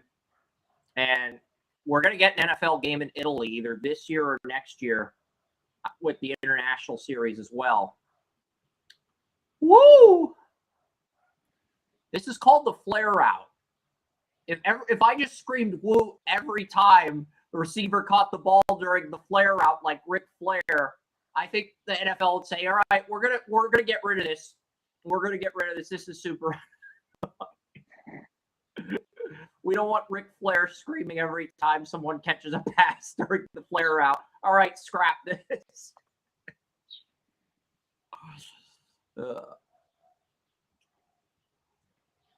But yeah, it's like, what is? Yeah, I've only seen one drop. A strong and smart move. Are you referring to my 18-game schedule theory or the Justin Pugh Italian Football League, Joey? I feel like you're referring to both. I think more so Justin Pugh, though.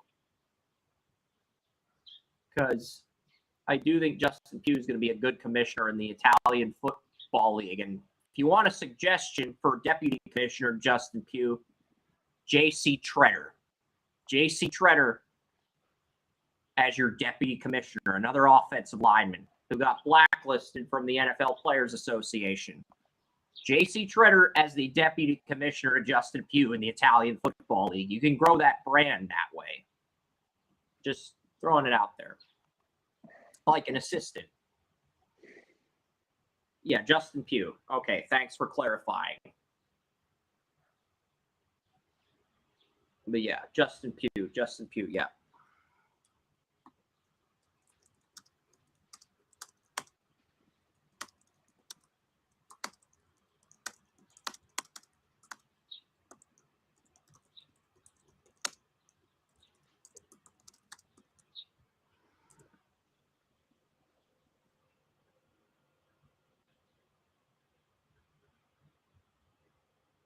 Understudy, like a good a deputy commissioner, like a good, because Bill Daley's the deputy commissioner to Gary Bettman. Adam Silver was David Stern's deputy for many years. You got to have a good deputy commissioner if you want to take a leap far.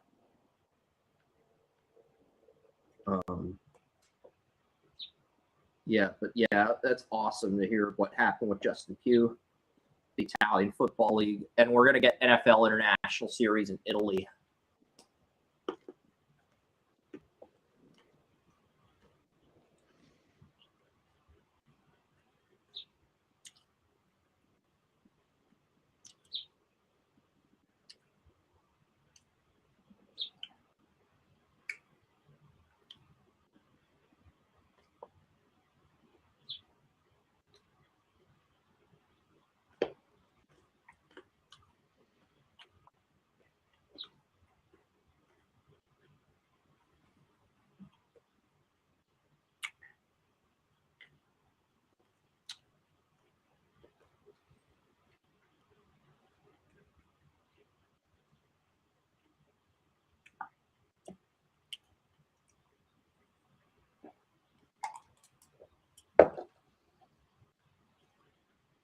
Wheel route. So I've still only seen one drop, but I may not be paying as much attention as or three. I've seen three drops, and two of them were because the QB overthrown the receiver. And I may have missed something important due to eating my veggie tray. I don't think I did miss anything, but I may have missed something. I'm acknowledging that I may have missed something. All right, focus, concentrate. Good job by Emmett Johnson there. High pointing the football. Jeremiah Love. He caught that. Ran out of bounds, but he caught that in bounds, both feet. And then he tripped. I think Jeremiah Love's probably done for the day. Because it looked like he was slow to get up. I don't think he's injured, William, but Jeremiah Love looked slow to get up on that last catch. So I think he's done for the day. Yeah, that'd be a good idea. Just like I said, don't run the second 40. If you're slow to get up, just end the drill. There's no need to risk an injury. You've already done enough to validate why you should go in the top 5. So if I had to guess, Love is probably done for the day, because if you're slow to get up like that, but you're not injured, it's better to be on the side of caution. I'm kind of curious to see what happened.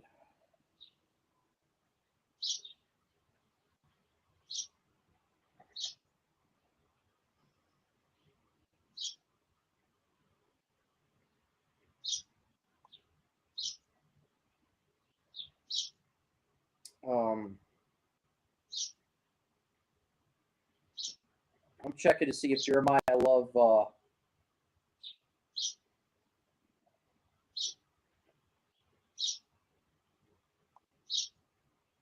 Jeremiah Love fell at the combine.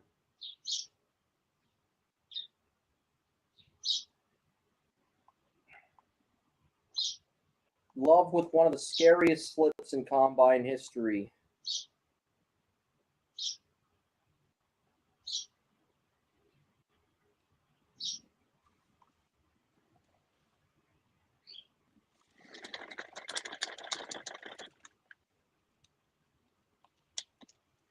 Okay, the Washington Commanders Discord thread. Adam Peters is on the Washington Commanders Discord thread. We have a high draft pick. We're going to take advantage of that and try to find a young, explosive playmaker wherever that may be. And Dave, what are the Commanders doing? We're leaking their draft plans on Discord, okay, guys? You're a professional organization, okay? Crap like this makes me think Dan Snyder's still running the Redskins. Yes, I'm going to insult your team by calling the Commanders the Redskins because if you're an NFL team and you're leaking your draft plans on Discord, you deserve to be called the Redskins instead of the Commanders for doing something that idiotic. So, I mean, I respect the fact that you're using social media to talk business, but I don't think you should be leaking your draft plans on Discord. The public can use that information against you. Idea.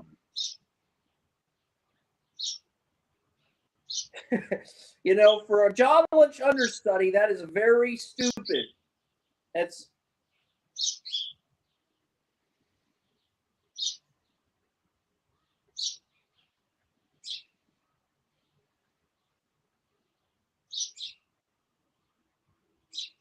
Meanwhile, Jerry Jones is leaking the Cowboys draft plans on MySpace. Kidding. MySpace is no longer around. It was the original Facebook back in the day. I remember MySpace. Jerry Jones leaking his draft. You got to rank your friends, man. I'm sorry, man. Freaking Adam Peters leaking the Commanders draft plans on ranking your friends was so freaking savage, dude. Yeah. Yeah, Jerry Jones leaking the draft pick on MySpace. Draft plans on MySpace.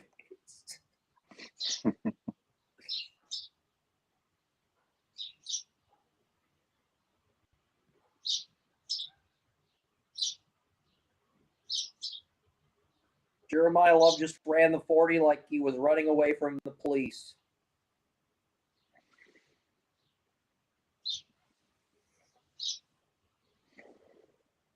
Yeah, he just needs to get off the field now. Jeremiah Love's not making it to Kansas City. He's not making it to Washington, okay? I think he's the 5th best player in the draft. The Giants might take him at 5. Have Thunder and Lightning, Cam Scatabo and Jeremiah Love. Preserve both their lives a little bit longer.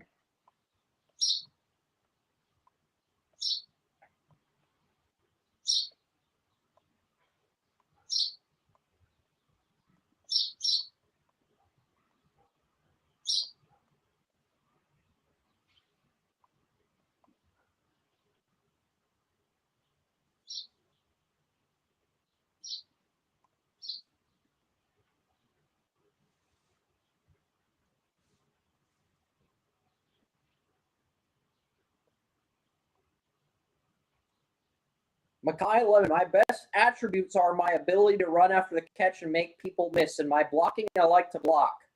Kyle Shanahan right now, and they show a picture of a woman with her tongue sticking out, and she's holding her palms together. And they're saying that's Kyle Shanahan, eager to draft Mekhi Lemon because he loves to block. Come on, don't do that. Don't do that, X. Don't compare Kyle Shanahan to a woman with her tongue sticking out. I consider that disrespectful to Kyle Shanahan.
Niners visited with Garrett Nussmeier, Mike Washington, Simeon Sadiq.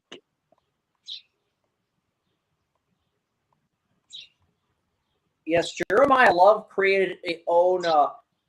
Emmett Johnson outside of the 40 is really good, Joey. He's my running back 3 behind Jonah Coleman. I've got Coleman and Johnson in my top 40.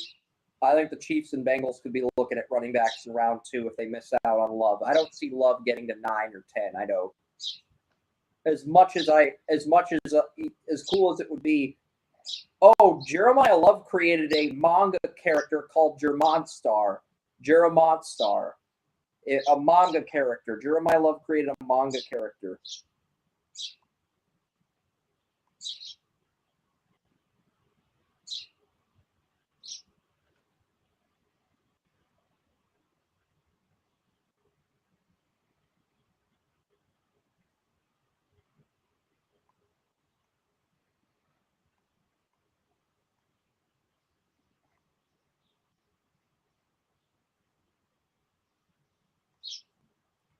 Ty Simpson is showing a lot of love to the New York Jets at the Combine because Ty Simpson wants to go 2nd overall in the draft.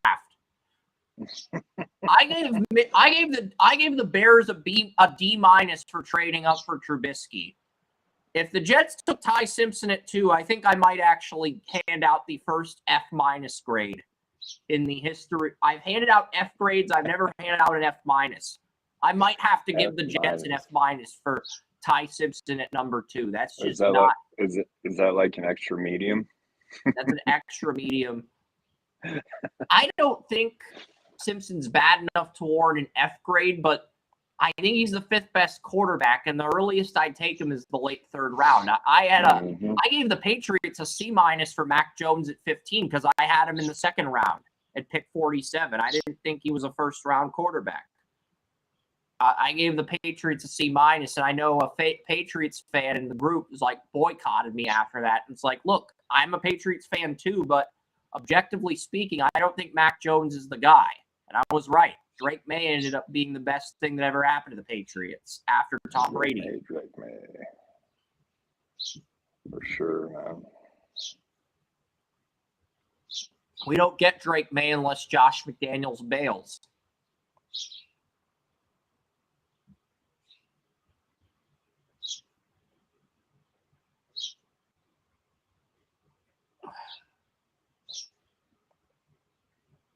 Yeah, I know one of my Patriots fans suggested McDaniels get a 3rd chance at head coach.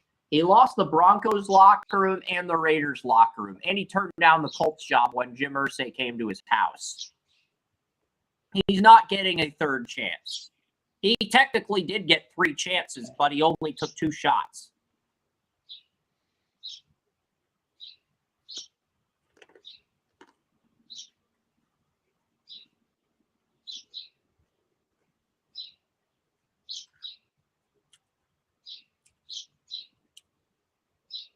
I think the running backs are close to being done for the day.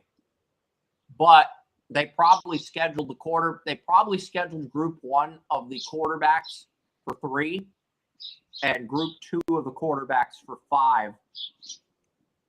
And then wide receiver group 1 is probably going to be at 7 and group 2 is probably going to be at 9. I think they should probably just stockpile all the quarterbacks into one group to save time and then do group 1 and 2 of the receivers. That's probably what they'll do, William. If the combine's from 1 to 8, they'll probably they will probably put the quarterbacks all in one group, and then they'll put the receivers in 2 groups. Because usually they put the quarterbacks and receivers in 2 groups, William. But with a quarterback class this bad and a receiver class this good, and for time constraint purposes, I think they should just put the quarterbacks in one group.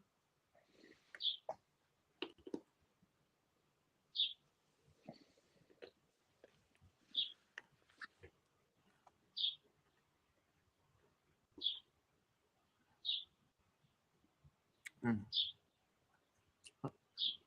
39-inch vertical by Mike Washington.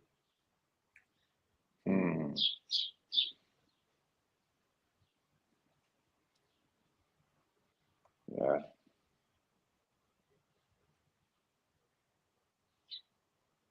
I like who they're saying. Like I said, who the Niners have visited with so far, including Mike Washington.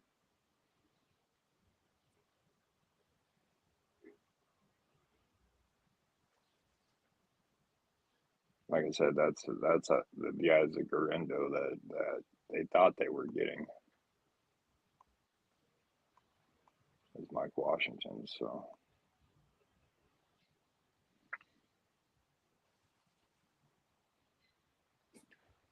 I saw something about Denver and San Francisco being linked to David Bell in the first round. I was like, that might be a little bit much there, but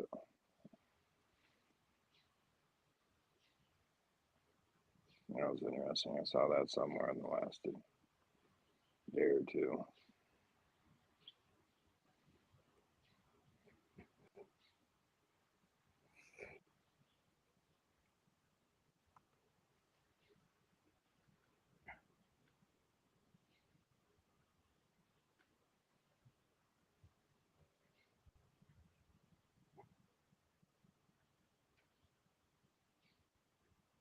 Yeah, I hope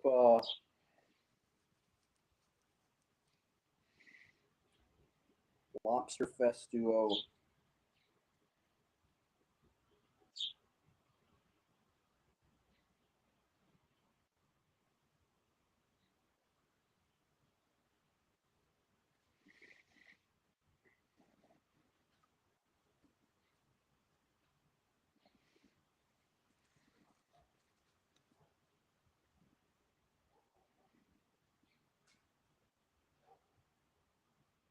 Apparently, one team that interviewed with the Patriots is Garrett Nussmeier. I'm hearing he interviewed with the Patriots. That's interesting because Will Campbell's on the Patriots.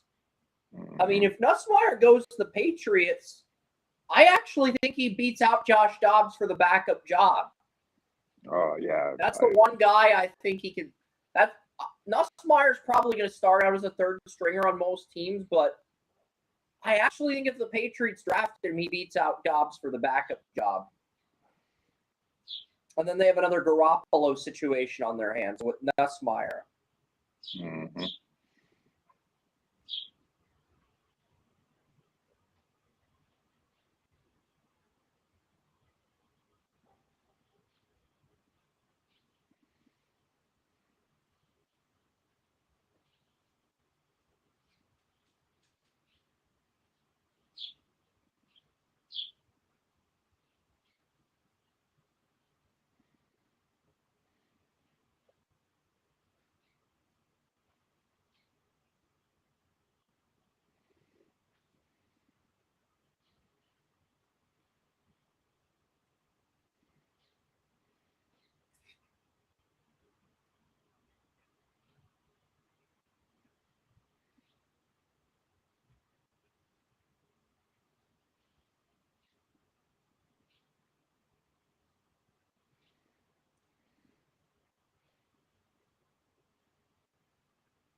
Go start cooking on air.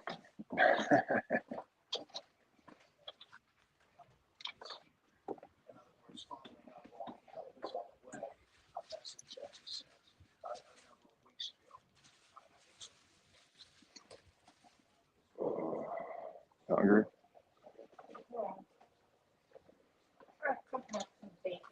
I'm still on air, but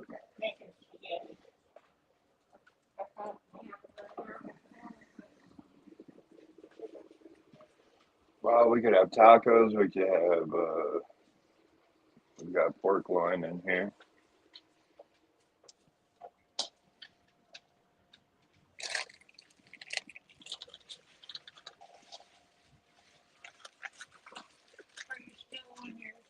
Yeah, that I am. Huh, Chris? I think Chris might have fallen asleep. Yeah, free agency tampering period doesn't start till next Sunday. So I'm thinking for next Saturday, we're probably going to do an NHL trade deadline show. But if Ron sticks around for the draft simulator, all four of us can pick for 8 teams in the first round. Mom.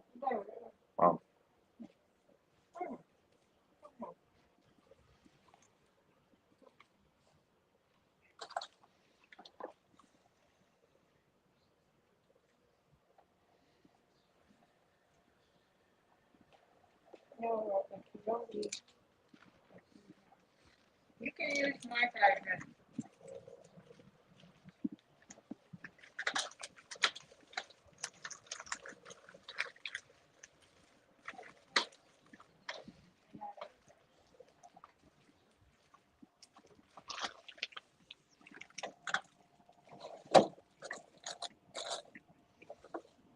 Yeah.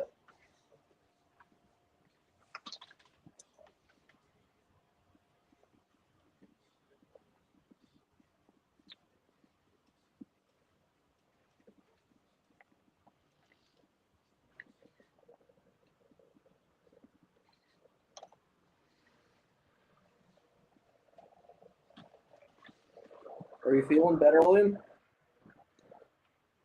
Yes, sir. I'm in here deciding what to cook for lunch.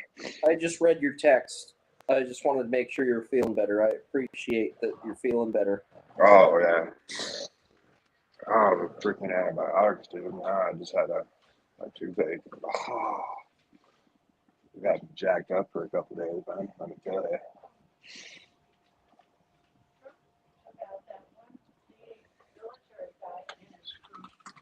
Yeah.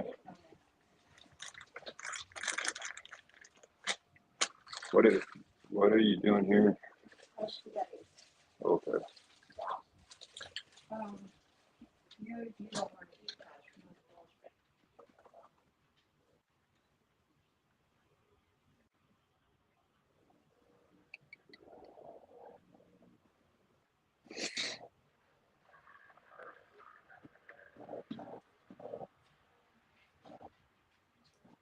Giants are expected to cut Bobby Okereke today.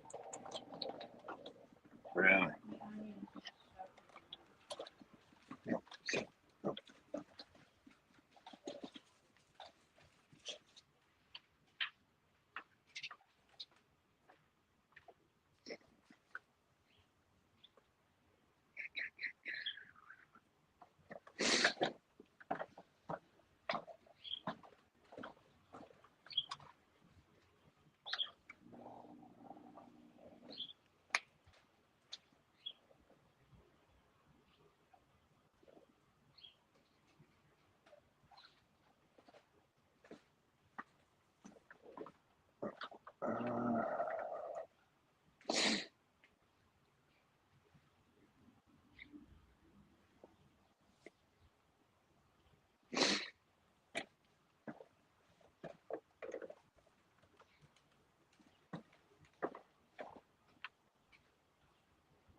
I like to barbecue some chicken out here.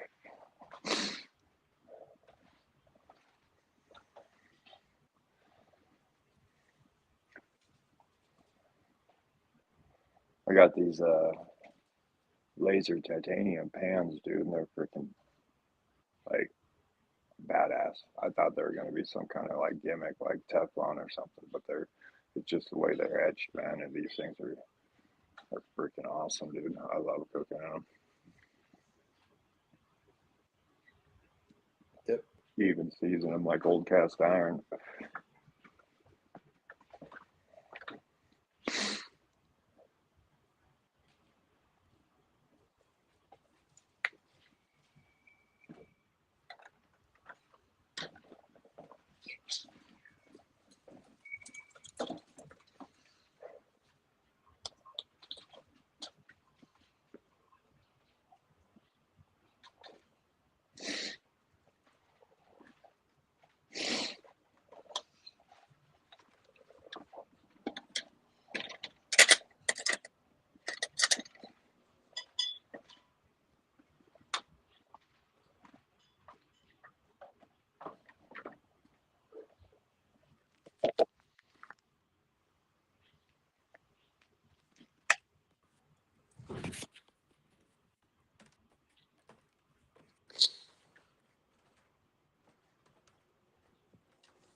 Sorry.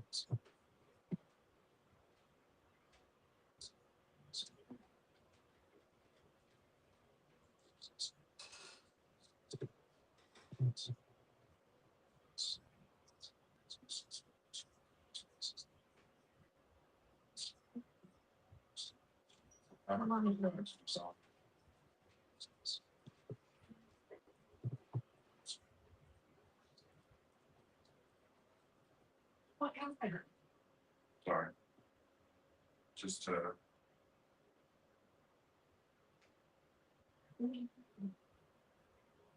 I'm gonna watch the Wolverine. I don't know what I'm doing. I'm on air.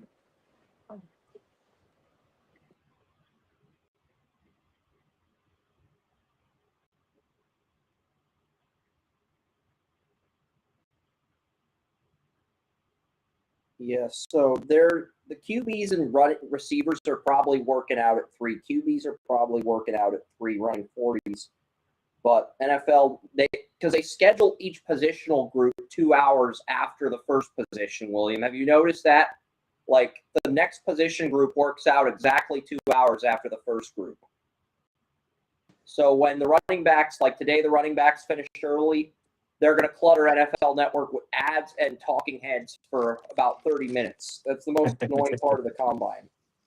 Yeah, that's what they did to us last night. You know, when it's time to get on to the tight ends, you know, they're trying to make up for all the time they have. It's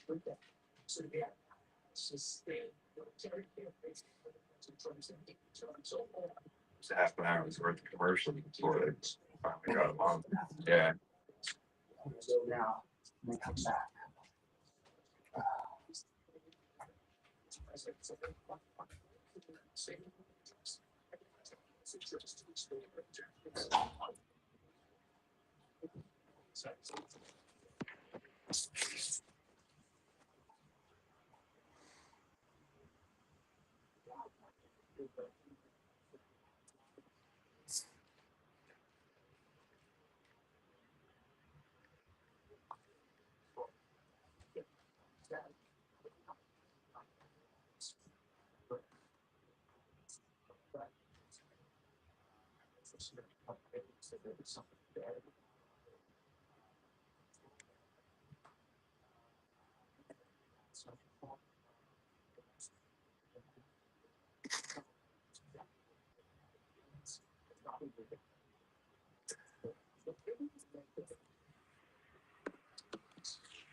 I agree. It's overwhelming.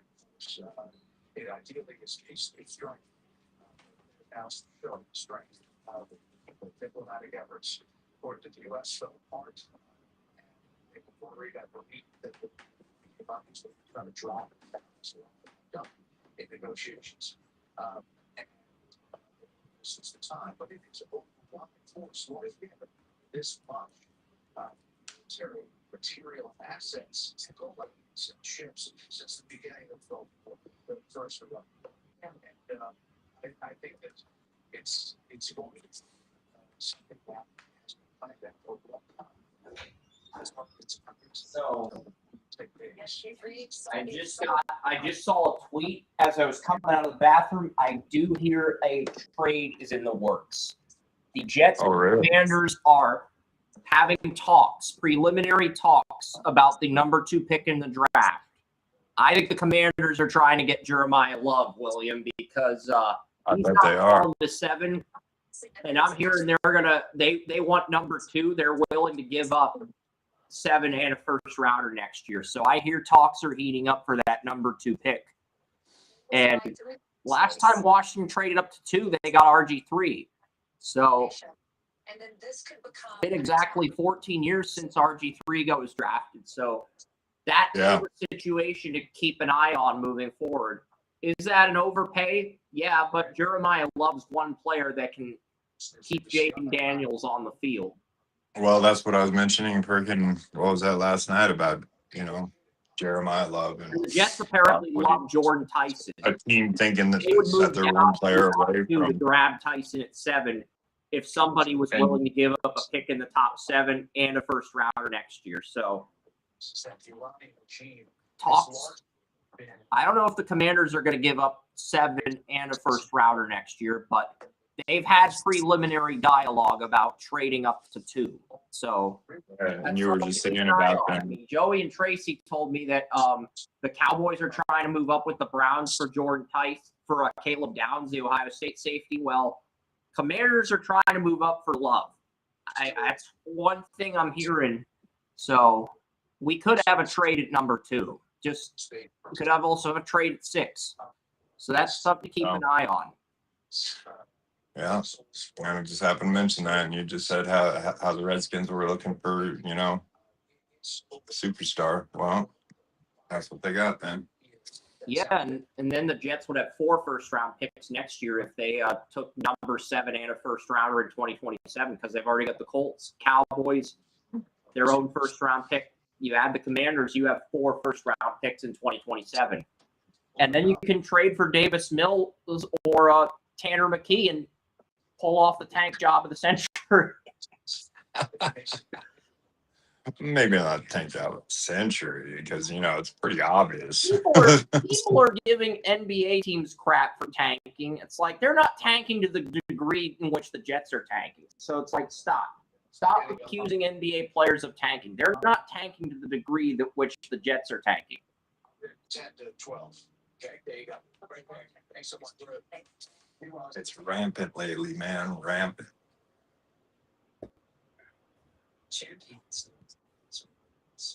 Sometimes trade for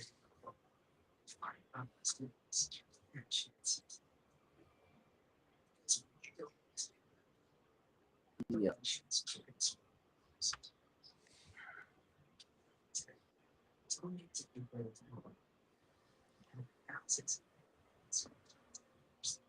Playing like he does, Jaden Daniels only has so many years left. Yeah, so, I mean, and you grab a guy like Jeremiah Love, you can extend Jaden Daniels' career.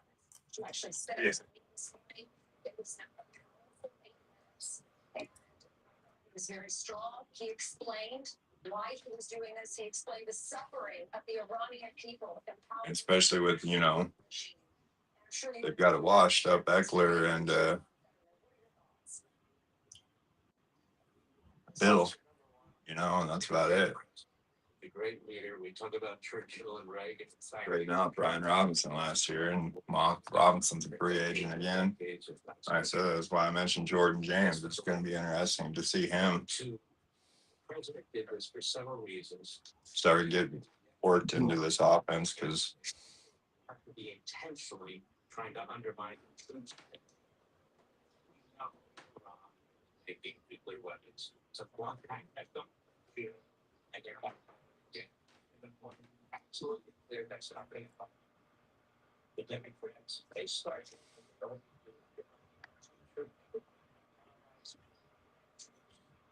I think they're right.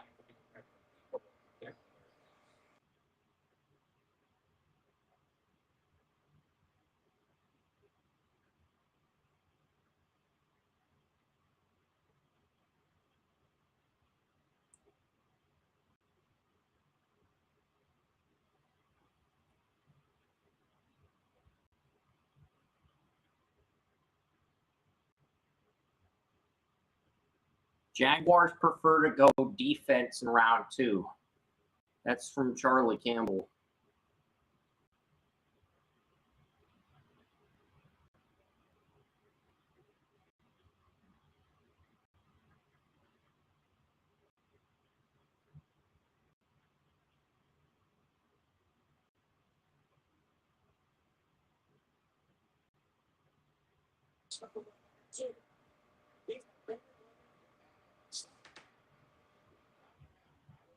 Senator Arizona.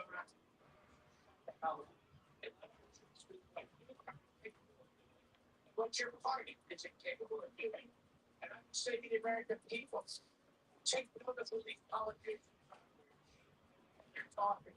Take note.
Basically, everything on X is one of two things today, William. It's either the combine or it's about the war in Iran that happened this morning.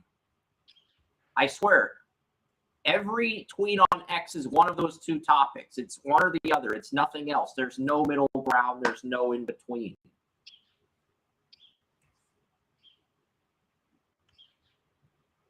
Well, that's what it's been working its way up to. That's why I haven't even been on social media lately, man. It's depressing. Actually, be on that's there. why I'd rather be on Facebook. Well, even Facebook, man.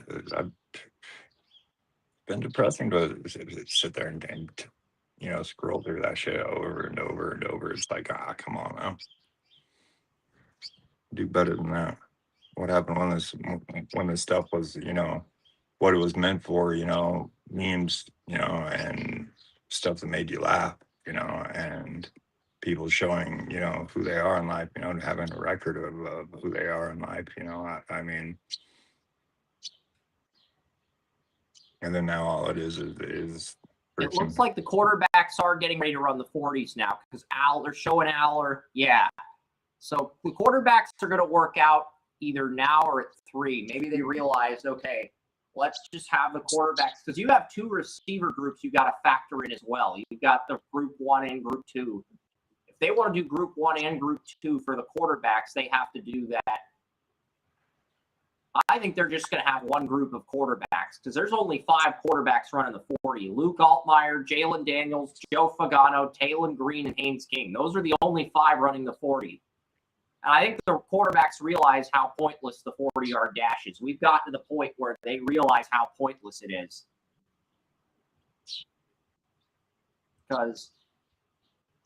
And I think that's why you are seeing. And it's like the 2 of the quarterbacks, 3 of the quarterbacks are dual.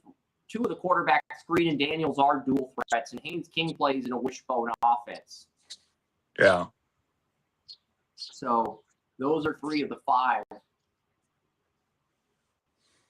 It looks like the Colts scout is drinking a Jack and Coke at the combine. Bro. Nice. You're a scout. You don't get to drink a Jack and Coke at the combine. You're the general manager, fine. You're a scout. You're going to sit there and drink your Diet Coke and like it. You don't get a Jack and Coke at the combine unless you're a GM. But all seriousness, Jack and Coke does sound pretty good. I know it's whiskey and Coca-Cola combined. Altmaier with 4.72.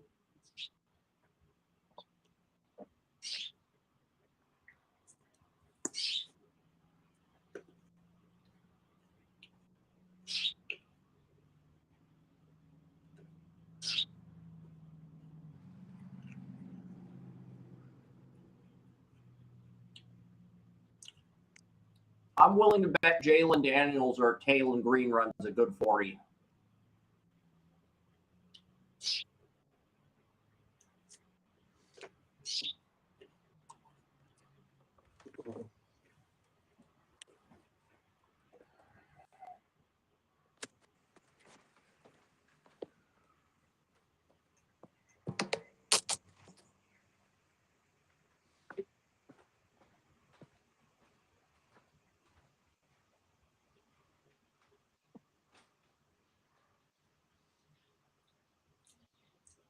4-7 flat.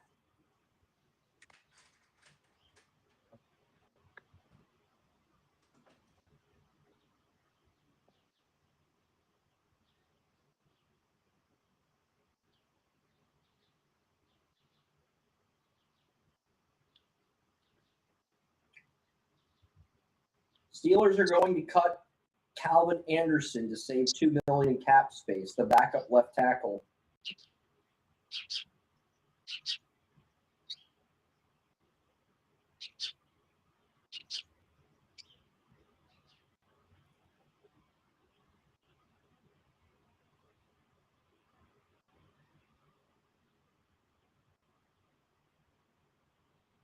With Fagano 484.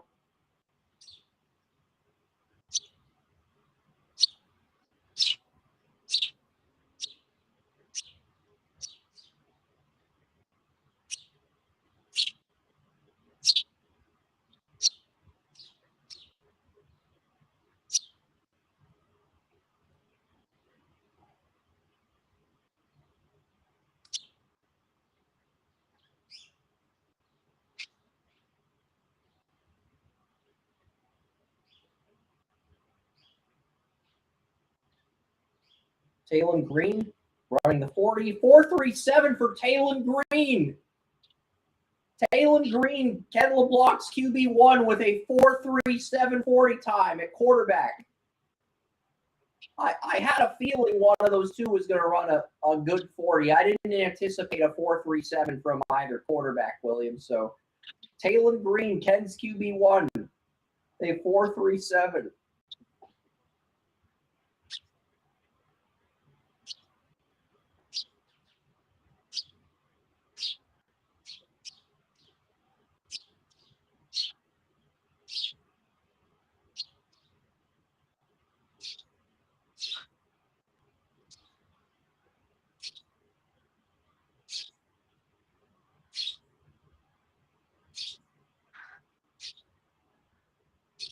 Haynes King with a 4.47.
Haynes King with another 4.47.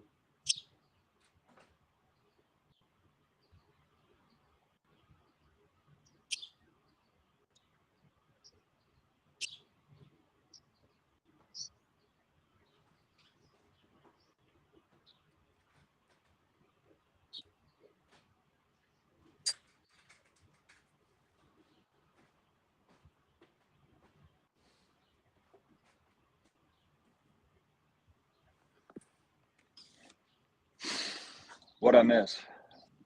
40 times for the quarterbacks. So Talon Green, Ken LeBlanc's QB1 ran a 4.37, and Haynes King ran a 4.47. That's it. Nice. You didn't miss anything else. You didn't miss anything else, William. So 4.47 is not bad for a big man. 4.37 for Talon Green. So Talon Green matched Jeremiah Love's 40 time. Nice.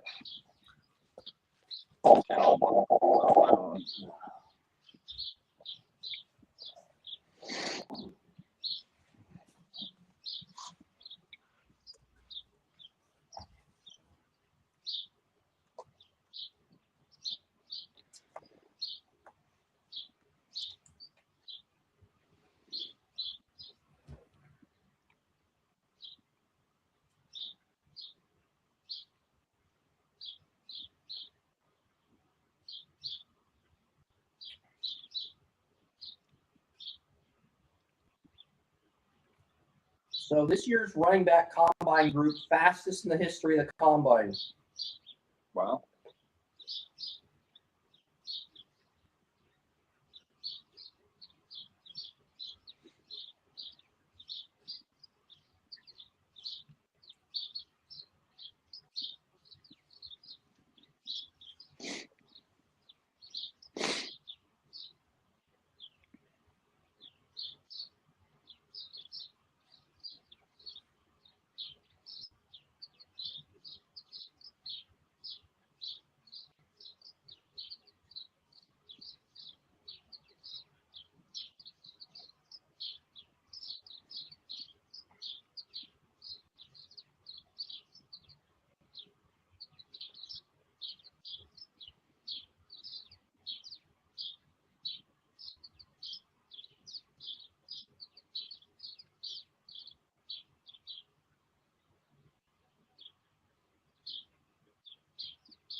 There is actually something a little bit concerning about Mike Washington and his was his 5th year in college, man.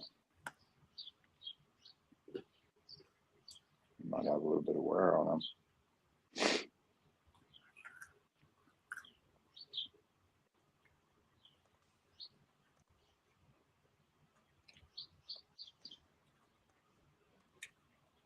I'm doing homework.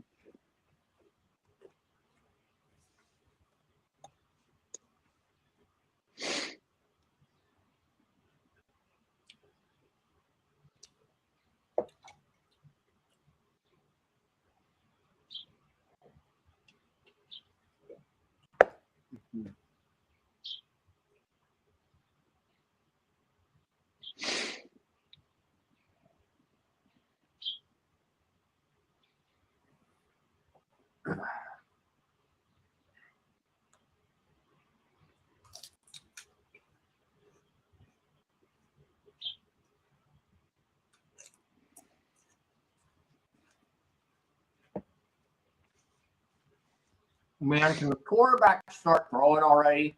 I know they ran their 40 times, but can we see the quarterbacks throw? That's what I'm saying, man.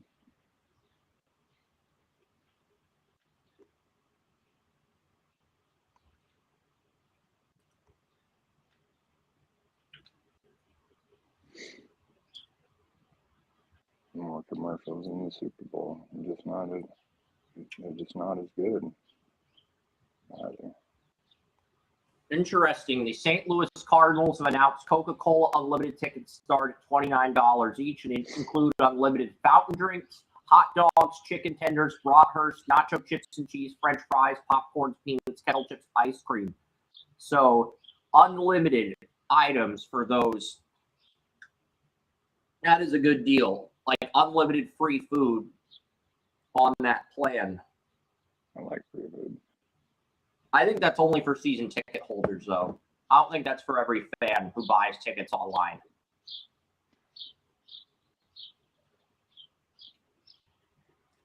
And that just ain't cool, man.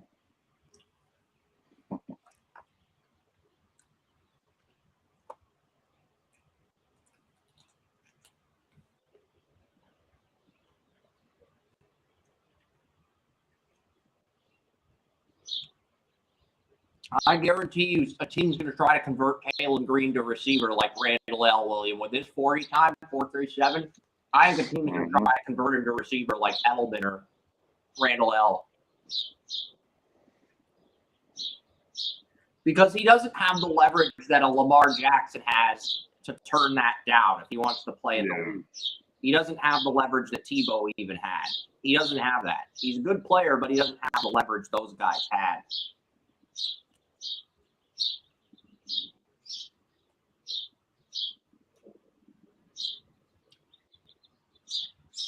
You know, quarterbacks are going to be throwing pretty soon here.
Okay, looks like the receivers are going to run the 40s now. And then they're going to have group 1 throw. Okay, that makes sense, William. Having the receivers run the 40s, the group 1 receivers, and then the quarterbacks work out. I'm wondering if group 2 is going to be. I don't know if there is a group 2 for quarterbacks. I think it's possible that Nussmeier runs, but I don't think Vinny Anthony, the second of Wisconsin's up first. Bernard's in group. Jeremy Bernard, receiver Joey likes is in group 1. Zachariah Brandt, Brazel.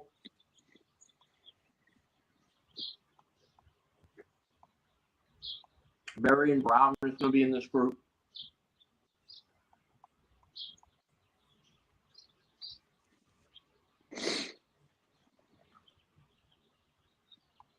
Um, 4-5-8 for Vinny Anthony.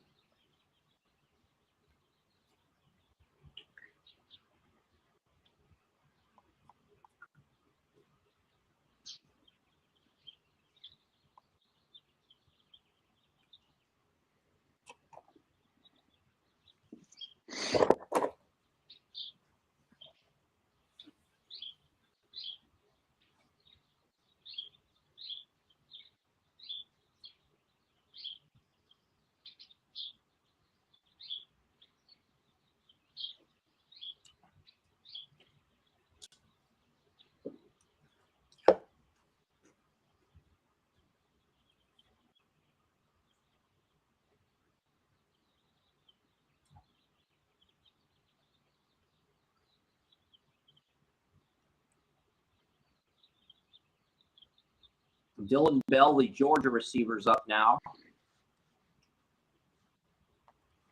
Bell with a 4-5 flat.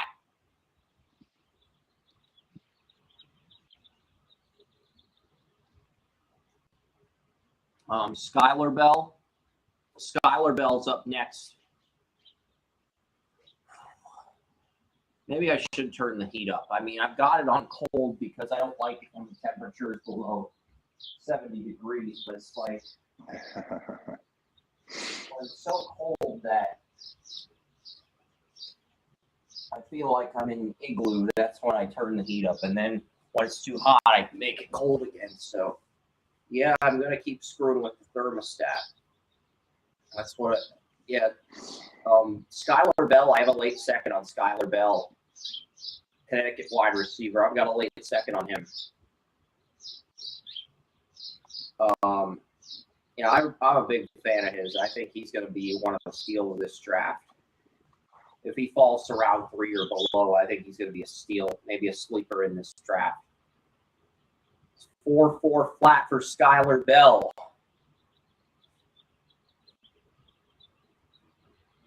Up next is Malik Benson,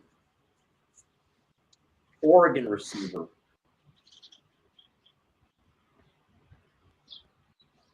We know Skylar Bell's a Sean Payton guy. We know Sean Payton. We know that's, but you're not going to reveal your, you're not going to get a tell on Sean Payton NFL Network. Good luck with that. You're not going to get a tell on Sean Payton. He's about as much of a straight shooter as it gets. He's not going to give you his tell. 4-3-8 for Malik Benson. Bernard's up next.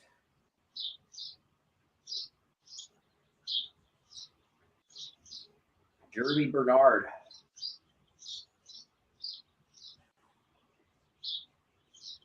Jeremy Bernard's up next. Alabama receiver. But one of the reasons Simpson had so much success, you had Jam Miller, you have Jeremy Bernard, you have Ryan Williams, one of the top receivers in next year's draft. Josh Cuevas, the offensive line returning. Simpson had so many outlets, so many guys that could bail him out. Just like Mac Jones in his draft here. Mac Jones was the best product of good weapons around him, and the same can be said with Simpson. 4-5-2 for Jeremy Bernard. Same can be said for most Alabama's. And you were saying, William, that you didn't think no, maybe it was Ruthless. Ruthless said Bernard didn't have that explosion, that twitch that he looks for in a weapon, that separation. I can see why now. 4.52 for Bernard. Yeah, and like I said, there's Is not Joey that many back? Joey's back. receivers Awesome. Yeah, I've been watching from afar. from I've been afar. listening. What the hell was that?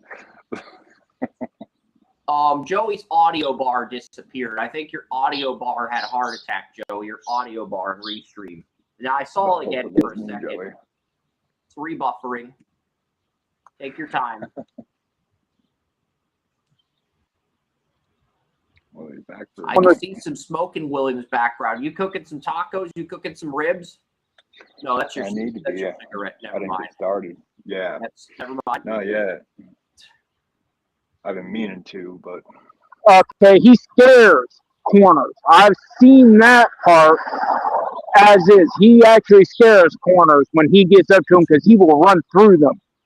And corners don't like when somebody lowers their shoulder and plows them into the ground.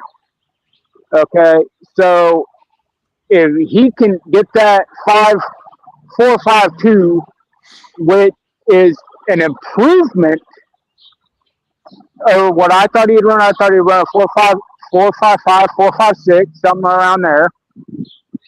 And he can improve that to like a 4.49 or 4.5. That he could improve his stock a little bit because I always thought he was a second rounder. I have a It's like I got a fifth round grade on him, but I think there's so many good receivers this year. That's the problem, Joey. Well, Bryce Lance ahead of him. Bryce Lance's little brother at North Dakota State. I have Bryce Lance graded ahead of Bernard. I also have one of Williams' sleepers. I have the same grade on all three receivers, but those two impressed me more on tape than Bernard. But this draft has guys that wow you with physicality. Omar Cooper Jr., I have fourth round grade on. He wows you with his physicality. Bernard, physicality. So I can understand why individuals are over drafting those guys, both Cooper and Bernard. Well, here's the thing, though. Bernard, if you watch the tape and you watch it closely, he does all the little things right. And then he adds the physicality. The problem is with everybody at his size. What's he going to run? If you're built like a tank, you don't know what they're going to run on the field for a long term. Because you know whatever the 40 says, they're going to run a little bit slower than that when in full pass. Yeah. So when I say I expect him to run a 4.56, 4.57, that means on the field, I'm expecting a 4.6 or 4.65. Expecting him. Chris Brazzell just ran 4.37. Tennessee wide receiver, great speed, great separation. I've got a second on Brazzell. I'm not a huge fan of Brazzell. I would take never been a huge fan of Brazzell. Give me Brazzell and round. Absolutely not. I would take Brazzell over Bernard. Absolutely not for me. He's just another Tennessee receiver. We've seen how those go. You know, Joey, you're just the receivers until they break the trend and start playing like Fearless Price. Until Tennessee has another stud like Fearless Price, you're just going to stereotype. You're making fans very unhappy. They have to prove it. My dad, the Tennessee fan, I know. They have to prove it. They run a gimmick offense that takes advantage of the wider hashes than the professional game. Guess what? Your point has some validity to it because Philip Fulmer's offense was a pro-style offense, whereas Heupel's offense is RPO, it's shotgun spread. And what about the last four Tennessee receivers? Well, they were all hyped. Guess what happened to them? They ain't doing too damn well, are they? One So, you know what? has done awful with the Giants, and Cedric Tillman's in his contract year. He might get extended. He probably won't. Knowing Barry's history, he usually only extends one guy per draft class. So 2023 draft, is Tillman the guy that's going to get the extension? or are we looking at someone else from that 2023 class? That really depends on, because he's only extended one guy from that class. So it really depends on who they draft or whether they think Tillman has any future in the NFL. Because, let's face it, receiver leaves Browns, then a future in the NFL looks pretty bleak after that. So, if he doesn't get re-signed, he's probably not going to do very well in the NFL after that. And that's just another example of a Tennessee receiver not doing outside of Tillman, I don't know who else they holy shit. McGuire's a UFA. They're not going to extend him because they already paid Alex Wright, even though I like McGuire better. Juwan Jones they're not going to extend because of knee injuries. I would say it's between Whippler and Tillman, Joey. They're going to pay one of those two, and the other guy's going to walk after their rookie deal. And looking at, because Barry's like John Lynch in the cycle, he will only extend one or two guys from his draft class, and he'll let everyone else walk. Would you say you had a horrible feedback there for a second? What was the question? I'm saying, historically speaking, looking at Andrew Barry's draft pattern, it's very similar to John Lynch. Only one or two rookies from a draft class will get extended under him, and then everyone else will walk. Yeah, you named two names, and you had a horrible backlash at the time. Who were the two names you mentioned? The two names I mentioned, I think only one player per. The Browns only extended three players under Barry. They extended Delpit, they extended Jeremiah Wosu-Koromoa, and they extended Alex Wright. Those are the only three players Barry drafted to earn a second contract since he was the Browns GM. So,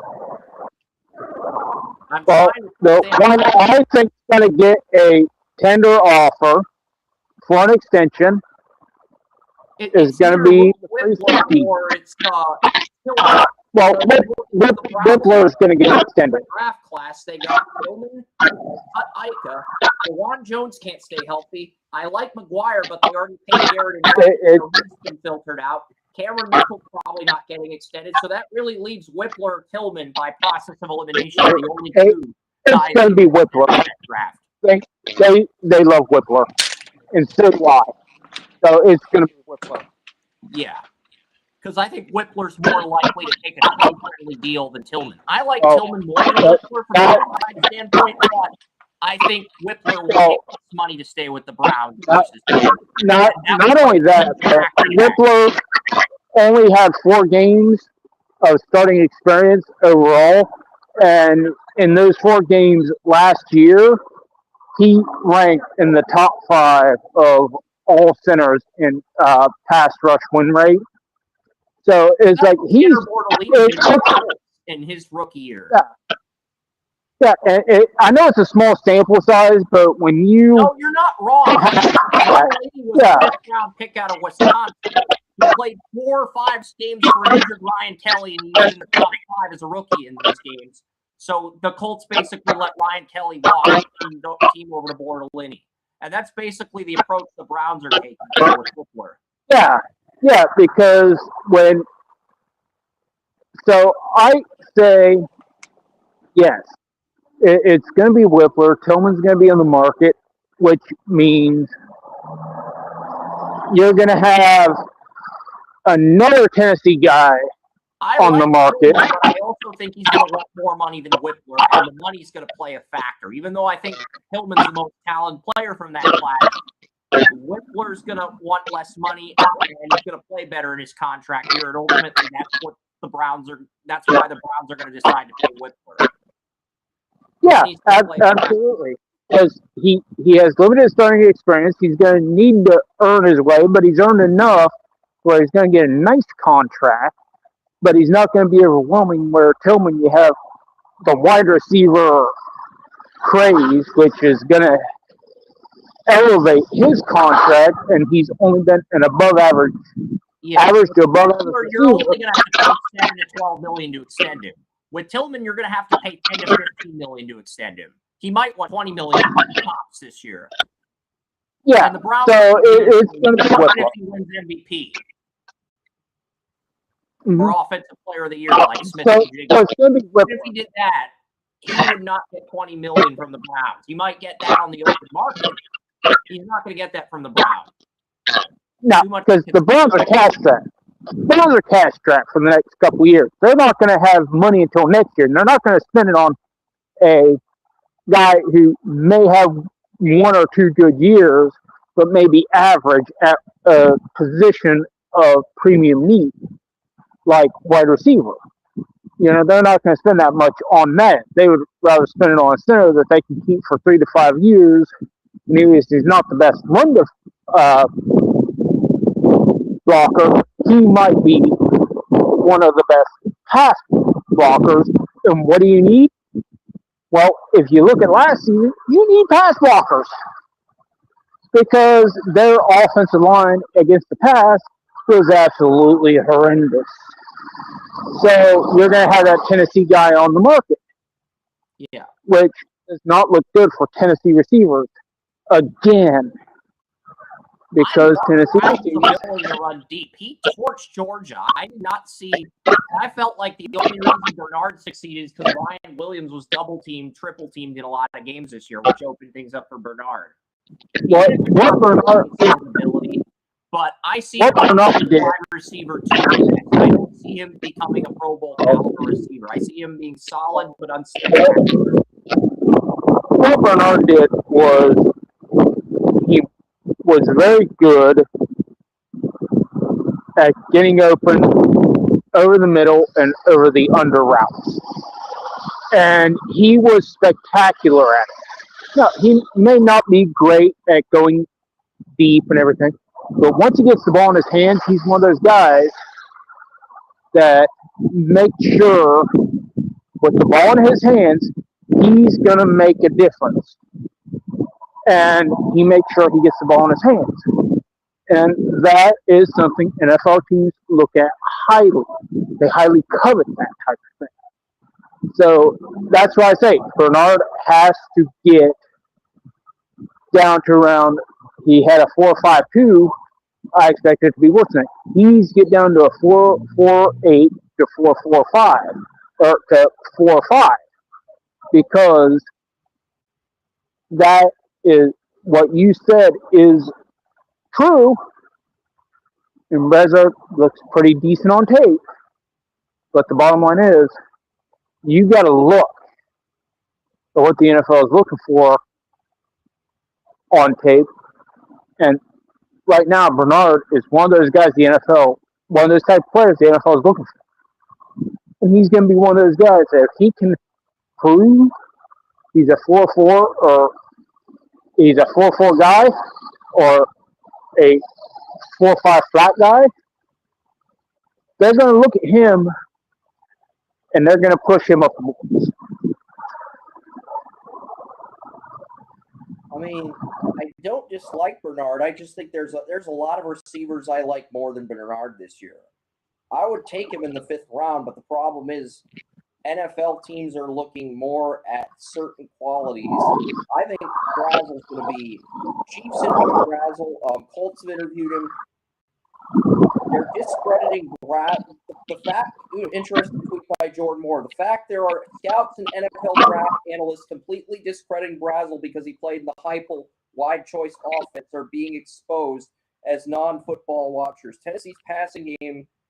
I don't agree with Jordan Moore here, but at the same token, I think Brazel is being better than advertised by. He is better than advertised. He is better than advertised, but let's face it, the advertisement ain't that great. Yeah. You have to look at it for what it is.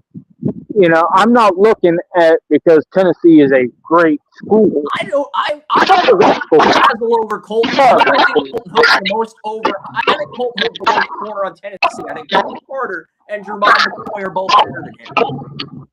And I just transferred and went to Colorado. Brazel over Colton Hood. Well, I've seen the I watched the tape and I'm looking. I say Brazel's better than a lot of Tennessee receivers we've seen, but he still gets advantages from that offense. And if you take away the advantages from that offense, that's where we get the difference of opinion on this. Because you're adding the advantages, I'm taking away all advantages from that style offense. He has to show what he can do outside of that. And we're going to see a little bit of that today. So we're not going to be able to see a whole lot of it because it's not game action. But we're going to see a little bit of it. Is he going to be able to sit back and actually run routes and do things on an NFL level? We're going to see that. And I know it's practice, and I know it's the end of the Olympics and everything, but we're going to see what he can do when he's not running a pure gimmick offense. And that's fair. You know? But I'm trying to strip away things that make it a gimmick. And guess what? Today we're going to see what happens when you strip away things that make it a gimmick. I think Brazel's this is interesting. Bleacher Report scout compared Brazel with Jordan Addison. They also compared Jeremy Bernard to Martavius Bryant on the Steelers, which I actually agree with the Bryant comp for Bernard. You know, I'm not But they got 100%. I'm not 100% on either one of those comps, but at the same time, I'm not going to be angry at either one because they're accurate enough that I can't argue with them, but they're inaccurate at the same time. So, you know, it is what it is on that one. So I'm not going to argue with either one because there's just enough accuracy and there's just enough inaccuracy on both to make it plausible. Makes sense.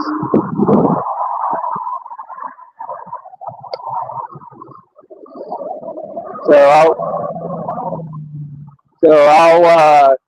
we'll see what happens. There's still 4 weeks after these guys get drafted. We are. We're still early in the process, and so we're trying to. And it just happens to be right up a wide receiver that's from a gimmick offense, and those are going to have wide-ranging opinions, you know, and how and how the prospect is looked at. I mean, it's nothing against you. It's nothing against me. It's nothing against those guys at ESPN or NFL Network. It's just, hey, he comes from a gimmick offense. Yeah, and we have to try to make the best of it. Scouting report on Bernard this morning. It's a Bills blog for Fansided. They compared him to Deebo Samuel, but they said he's not as explosive as Samuel, so that makes him a mid to late second round pick. I've heard the Deebo Samuel comparison, and I like it a little more than the others. But the thing is, he is not as explosive as Deebo, but he's more physical than Deebo. So it's one of those things, is the trade-off worth it? So in that case, it'd be, okay, if you agree with it, the trade-off is more physical receiver versus more explosive receiver. Everything else is pretty much accurate. Which one do you want? Do you want the physical or do you want the finesse and the, explosion? I value route running, route tree, contested catches, catching in traffic more than I value physicality in receivers. I think our styles with receivers are contrast. Contrast a lot. Well, we're looking at the comparison between Bernard and Deebo. So in that case, I say the only real difference is the physicality versus the finesse. So if that's the case, do want the physicality of the finesse. I think Brazel can be a stud in this league. I think Bernard's a floor player, a solid but not spectacular slot receiver. Another site, Steelers blog, compared him to DeWant and Jones of the Niners, which I think is a legit comparison. Kuiper actually agrees with me on Brazel. He's higher on Brazel than me. Kuiper has Brazel in the first round. Well, with Brazel, I agree with you that he is a ceiling player, that he has a high ceiling. We just don't know enough. We just don't. There's not a great probability. Even if Tennessee has a high ceiling receiver, there's not a great probability the player reaches their ceiling. That's mainly due to Heupel's offense. Exactly. And that's what will always worry me about receivers coming out of that offense. I like the quarterbacks coming out of that offense. I just don't like the receivers. I'm a ceiling guy in general. If a player doesn't have a high ceiling, I consider them damaged goods. So that's part of my problem. That's why I miss on some evaluations. I hit on a lot of one, like the Mahomes. I hit on that, but had Mahomes gone anywhere else, I may not have hit on that. Yeah, if Mahomes would have gone to anybody that can't be read, I consider them damaged goods. I mean, I had a second-round grade on Mac Jones because I thought he was a floor QB. Borderline starter, but that's it. And that turned out to be a pretty accurate evaluation. Now, I was wrong about Trey Lance and Zach Wilson. They were all disappointments. Everyone outside of Lawrence was disappointing to a degree.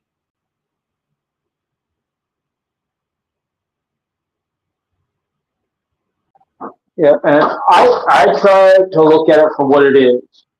And if I see somebody with an incredibly high upside, I'll go with the upside. But if I see somebody who's benefiting from something that they shouldn't be benefiting from, well, I'm going to call that from what it is.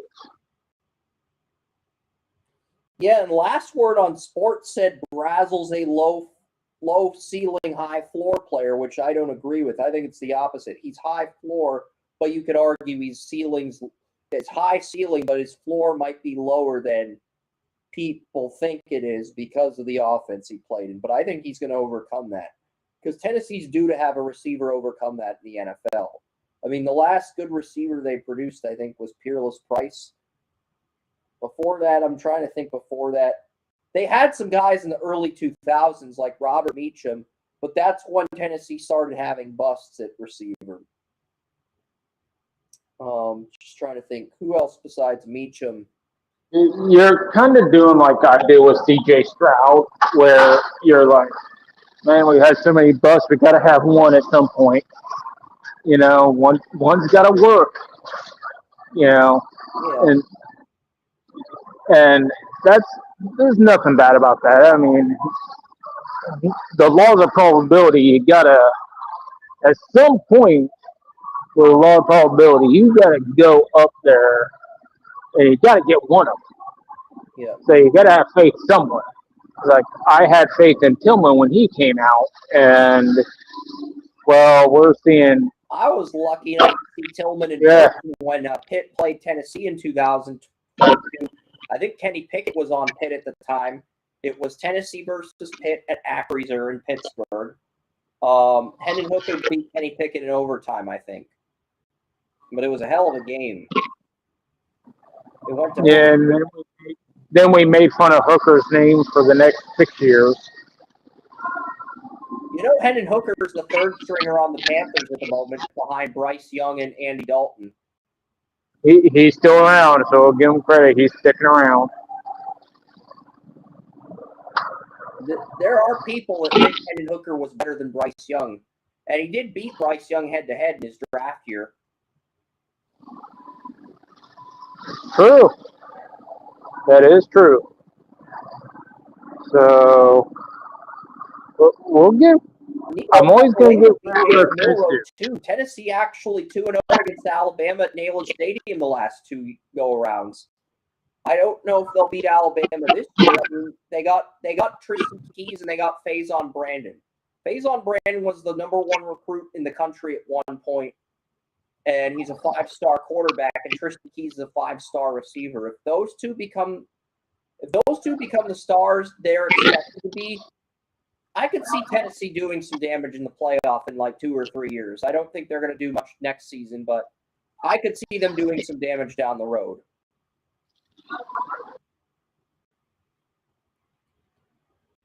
Because Tristan Keys was the top receiver in the country in the recruiting services. I think Keys is going to be a dark horse to maybe push for Biletnikoff in a year or two.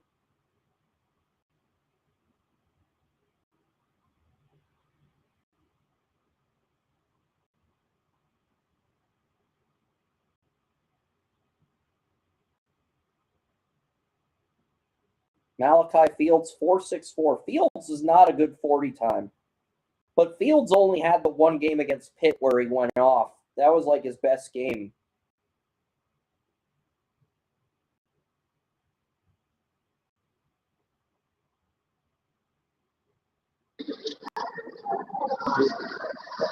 I'm not as high on Fields as a lot of people. I like him, but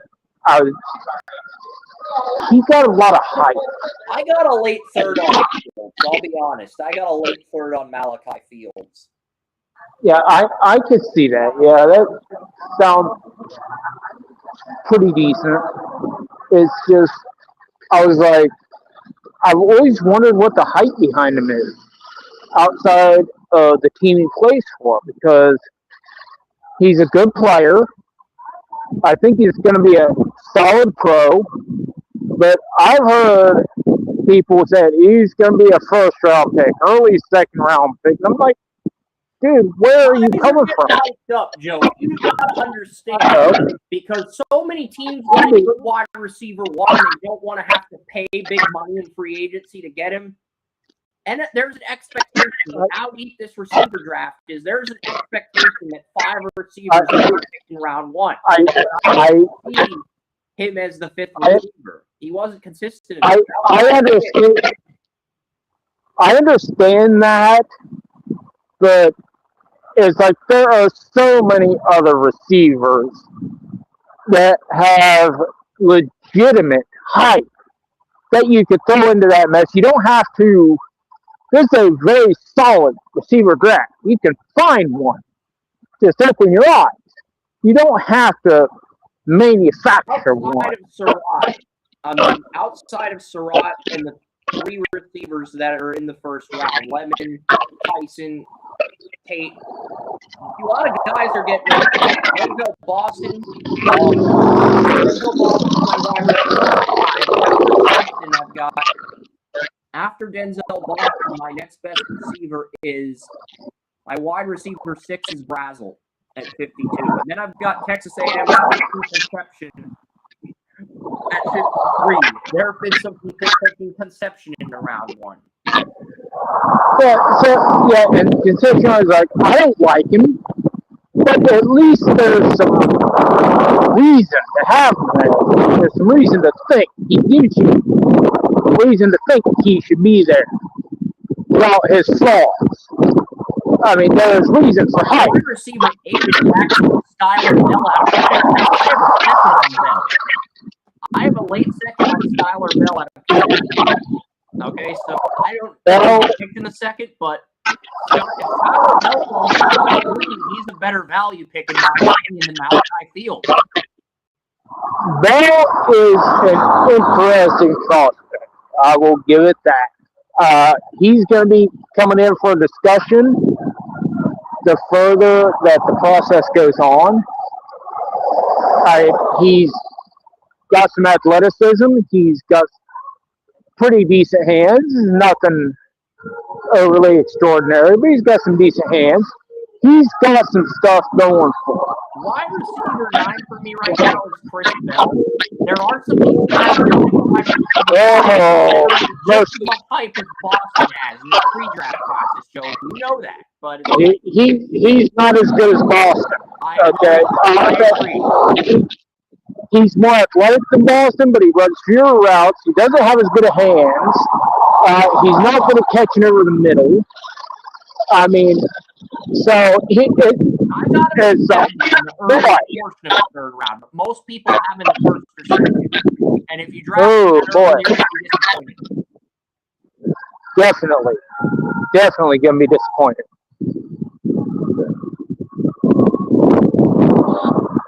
So it's And then my wide receiver 11 is Eric McAllister of TCU. He's running with the second group today. Had a breakout season with TCU in his draft year.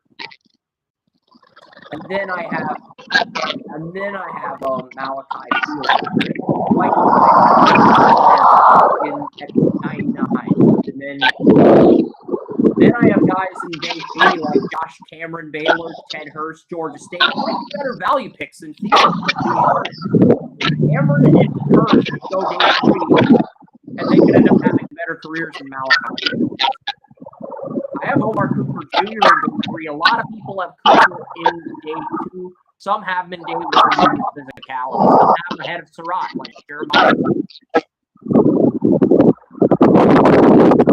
yeah, and there is a little bit of truth to some of the hype with a couple of those guys. So yeah,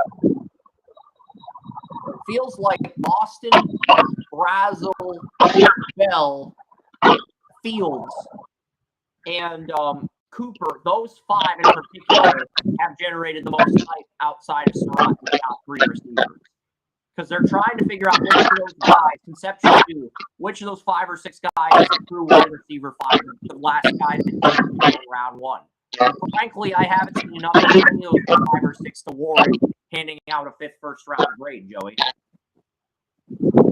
yeah. So we're gonna see. Today is gonna be a nice little point. So I'm gonna take another leave. I'm gonna watch some of the drills. Harrison Wallace is another guy I like in round 4, and then I've got Kevin Coleman Jr. out of Missouri, Zachariah Branch out of Georgia in round 4, and then I've got then I mentioned some guys like Bryce Lance, Jacoby Lane, and Jeremy Bernard in round 5, and I've even gotten to the point where I've got it 160 in round 5, and then in round 6 I've got the Georgia Tech receiver Eric Rivers, who I had a preseason first round grade on. This draft, it's deep at receiver, but at the same time, some of these guys with high ceilings are either too inconsistent or they don't have the floor you want. So we'll see. We'll see how it plays out. And I look forward to you returning if you do return. If you don't, I understand. I'll probably return here in a little while with a little bit of analysis on what I've been watching. All right. That's Joseph Potter, co-host of the Draft Utopia podcast. William's running. Joey is, Joey's doing his thing. So, all right, we are starting to see some guys work out.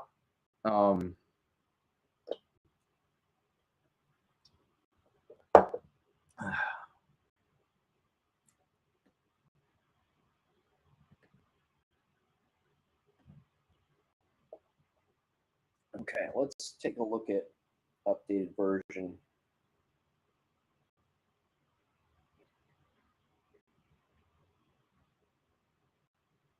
Yeah, I updated the okay. Ooh, shoot. It's Logan Taylor's 68, I think. Let's see.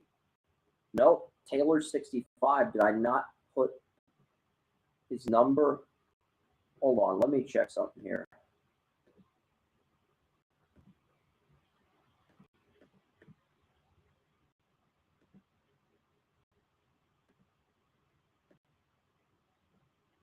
No, we didn't. Okay. I think I accidentally put Logan Taylor in the tackle rankings instead of the guard rankings. No, I didn't upload. Okay. I thought I uploaded his, let's try again. Denzel Boston with a drop there. Okay, so they're doing the over-the-shoulder drill. Denzel Boston just had a drop. Zachariah Branch had a drop. It's possible these quarterbacks aren't doing a good job. Jalen Daniels, I think that was an accurate ball to Berry and Brown. Kevin Coleman Jr., You got to look at who's throwing it and who's catching it. Those are both unique variables in their own right. KC Conception. I think that's Aller. Conception catches it.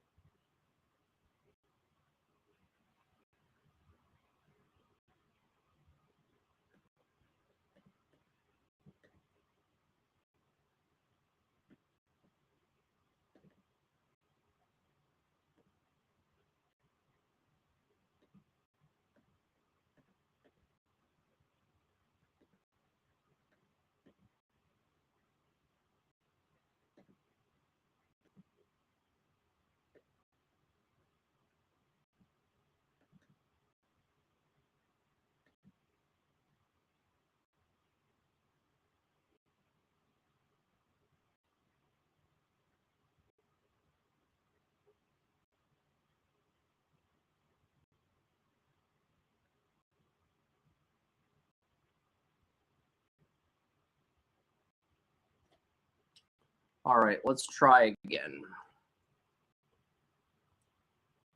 I don't know if all players are on here, but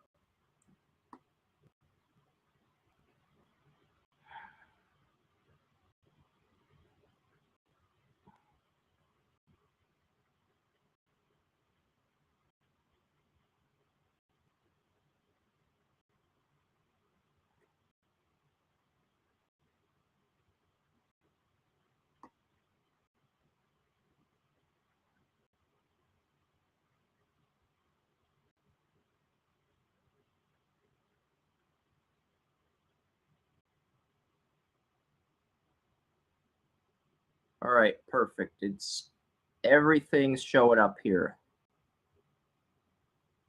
Sometimes you got to X out the link and retype all the information in. So perfect. Perfect, perfect, perfect. I don't know who the Buccaneers are going to look at. I don't know who the Bucs are going to pick in round 6. Or what area, what position I want to give them. That's the other thing I'm taking into account.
Zachariah Branch with a few drops in the gauntlet drill.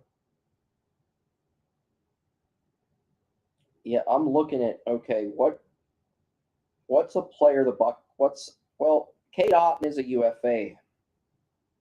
Maybe we go Jack Endries here for Tampa in round 6. I'm thinking Jack Endries. We have not had a tight end come off the board in round 6. I like Jack Endries to Tampa at this spot. I think Falcons a quarterback in round 4 to back up Penix, since they are cutting Kirk Cousins. Atlanta still needs a center to replace their current center. They lost Drew Dolman.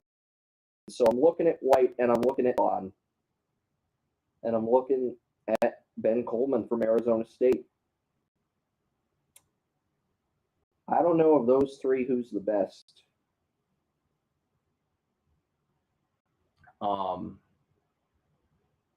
Caleb Douglas looking surprisingly good.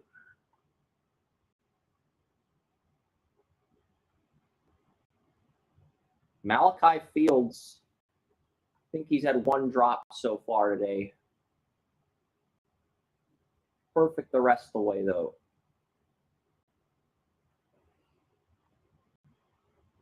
I'm debating between Luke Pettibon and Jordan White. I guess we got to look up the players. I guess we have to look up the players. If we have a tie that close, we got to look up the players and then go from there. Yeah. Chris Hilton Jr.'s caught everything his way.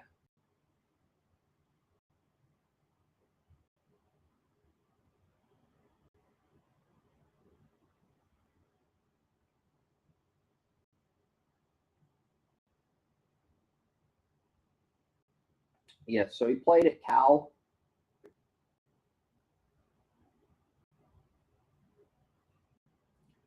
He was a guard. He was a left guard at Cal. He was a right guard his first year at Arizona State, and he's moved inside to center.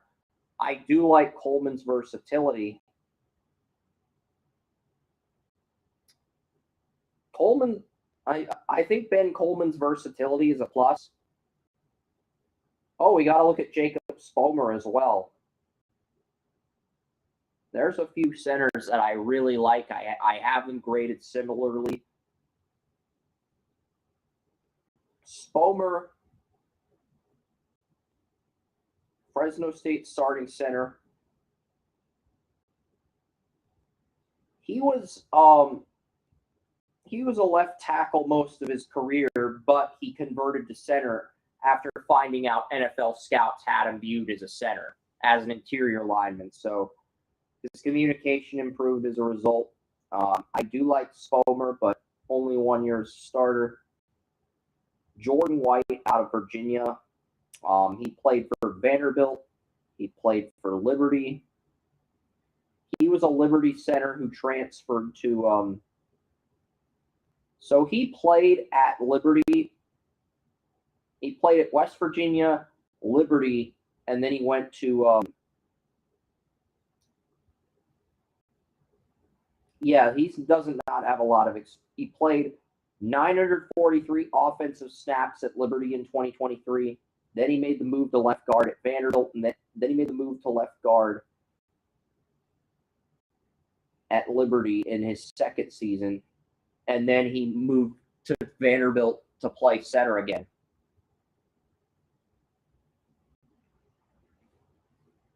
He played both guard spots. So, yes, I do like Jordan White's versatility.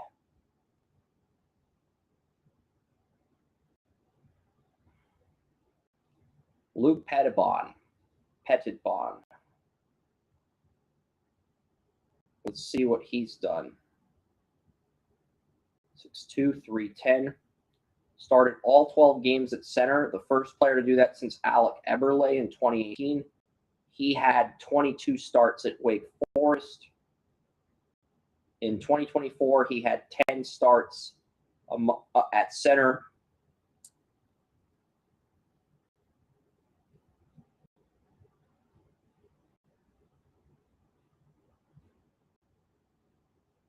His grandfather, Richie Pettibon, was a 14-year safety. I would say Pettibon is the best of the centers left on the board.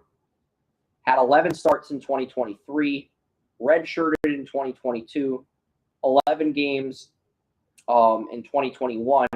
He had a medical red shirt in 2022, but he started 11 games as a true freshman in 2021.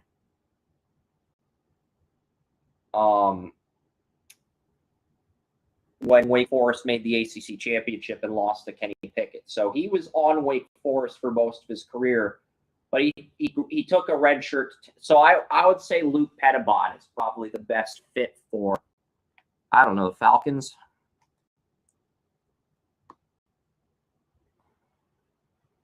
The Vikings have the Colts 6th round pick. So, that's something we got to look at as well. The Vikings have the Colts 6th round pick.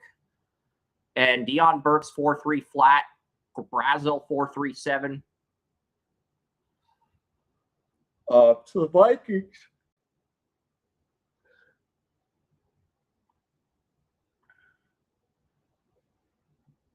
I don't know. Vikings are an interesting team here in round 6.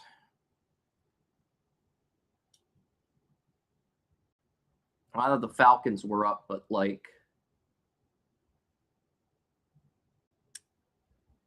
Vikings. Who are the Vikings? What's the Vikings depth chart look like? I like Pettibon for the Falcons, but I want to see what the Vikings depth chart looks like heading into the draft. You got Ryan Kelly, you got Will Fries. Naylor's a slot receiver. I'm not high on Ty Felton. Felton was not a guy I was high on particularly. I'm looking at Chase Roberts, and I'm looking at Junior Vander Ross. And I'm looking at I think we're going to go Reggie Virgil. Reggie Virgil, Texas Tech wide receiver. I really like him. I'm a big fan of his. I think we're going to go Reggie Virgil for round 6 because the Chiefs have interviewed Reggie Virgil. I mean, there are some other receivers we're looking at, but I think we're going to go with Virgil out of Texas Tech. Virgil's going to be that guy we look at and say, all right, Aller's going to throw a slant. Really good job by the receiver catching that. Altmaier. Boom. Carson Beck should be throwing with this group as well. Here we go. Carson Beck. And you see all the QBs, they're timing their accurate passes. Jalen Daniels. And then Luke Pettibon.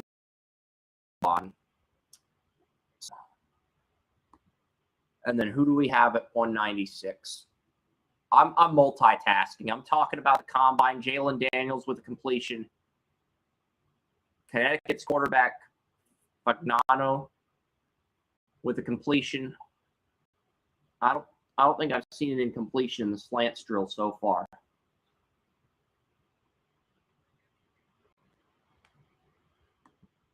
And the Commanders. I might go with another center here. The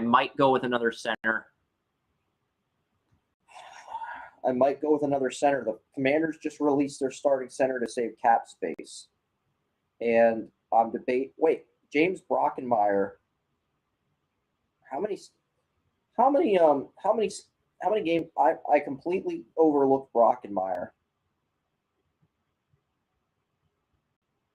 Sorry, guys. I overlooked Brockenmeyer.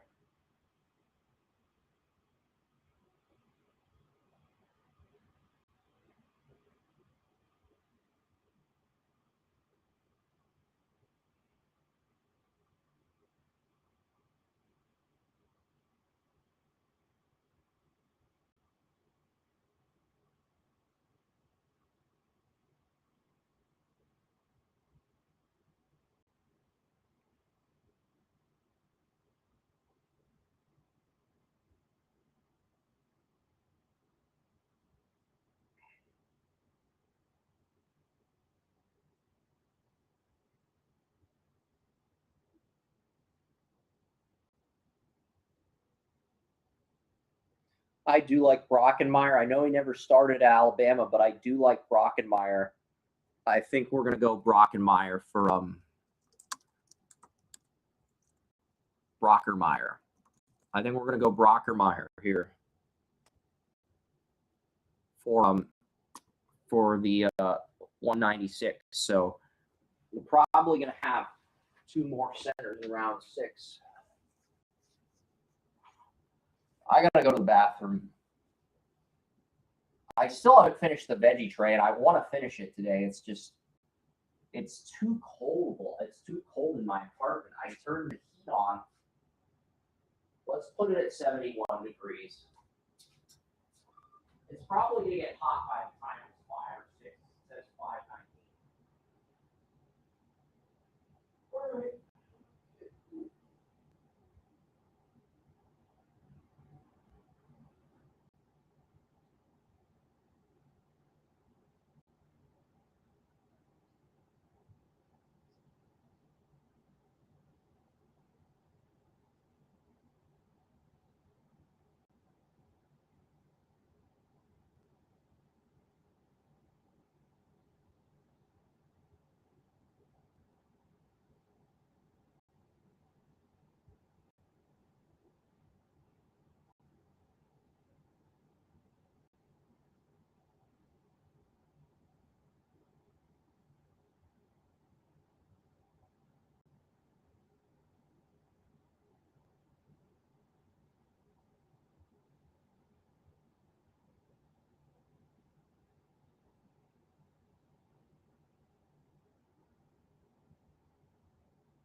I'd love to have a dryer here.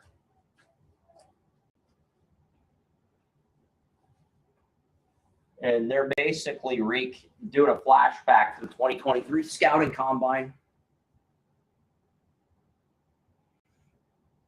So NFL Network decides to take a commercial right when I'm done with what I need to do.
International game.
Luke Altmaier.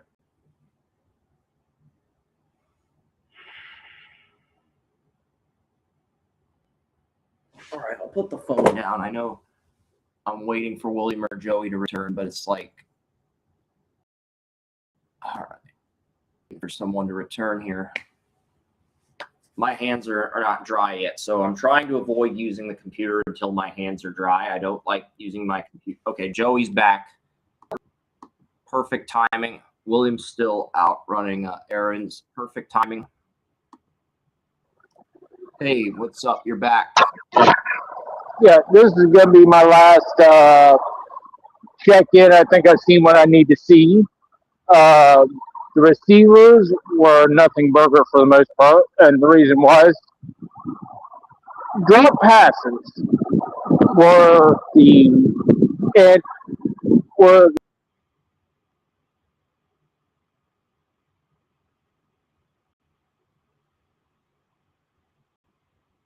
dropping passes. Okay, I don't know why, I don't know how, except for the fact they were hitting the hands and bouncing out.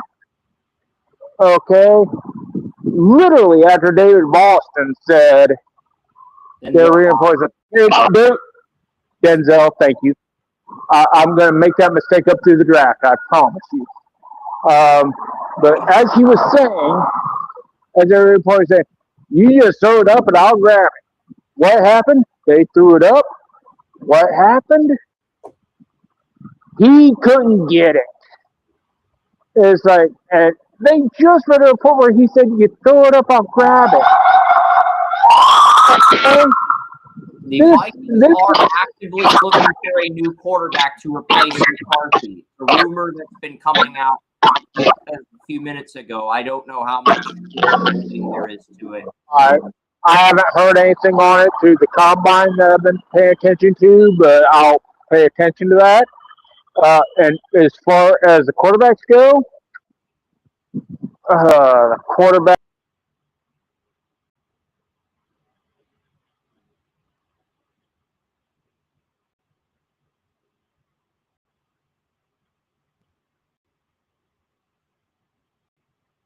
I mean, nice throws. Even when they said these guys have footwork that is questionable on a throw, they have made the throw and they've made it with velocity. These guys are pocket passers and they're strong pocket passers. Where they'll go, I still think they're third to fifth round prospects. But you know what? For third to fifth round prospects, they're making a good show. So the other guys, one quarterback made such a horrific throw a few minutes ago. They yelled out, even Rich Eisen yelled out, that was the amazing, I don't even know which bell it was because there are two bells there. But he's talking about what amazing throw because he turned a complete 360, caught it with one hand against his body, turned around, and still got 2 feet in bounds. Okay, so the quarterbacks have been really bad outside of those two. I think Carson Beck's been solid today. Carson Beck's my QB3. Beck and Aller have been the only two that have been worth noting, whether it be from a standpoint of I think Haynes King mechanics, but I have a 4th round grade on Haynes. I'm higher on him than this. He hasn't had a great day overall. If you're talking mechanics to velocity to the ability to sit in the pocket and just do what needs to be done, there are only 2 guys. And that's Kyler and Beck. The other guys have not been.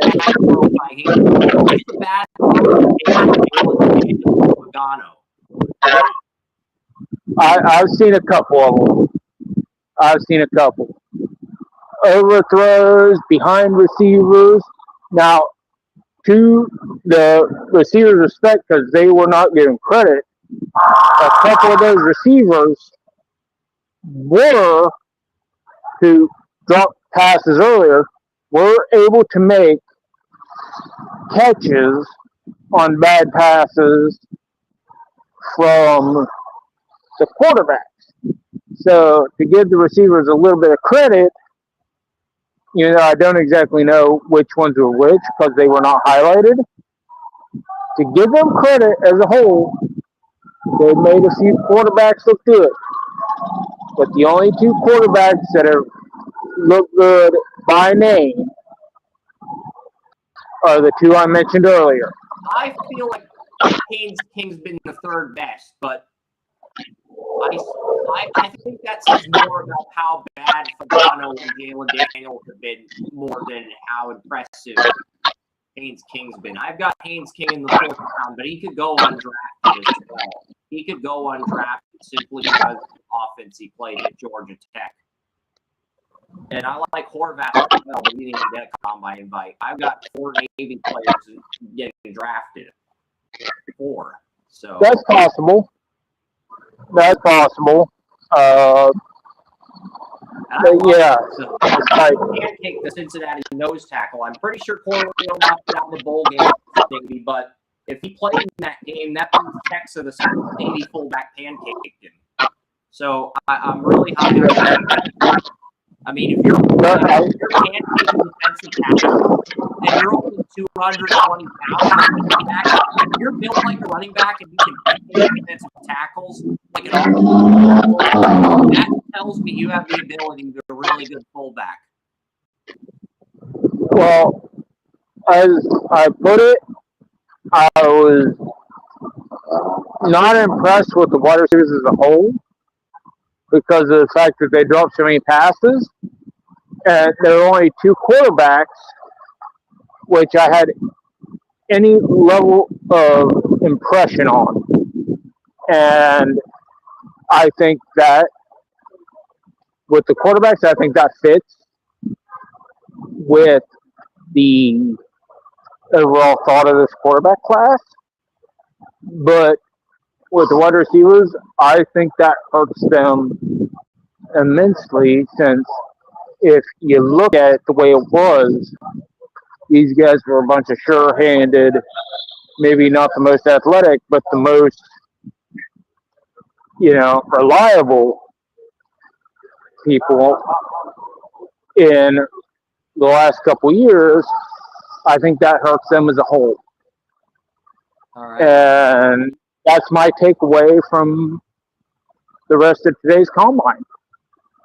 I mean, Group 2, I'm guessing Group 2 of the quarterbacks is going to be pretty soon.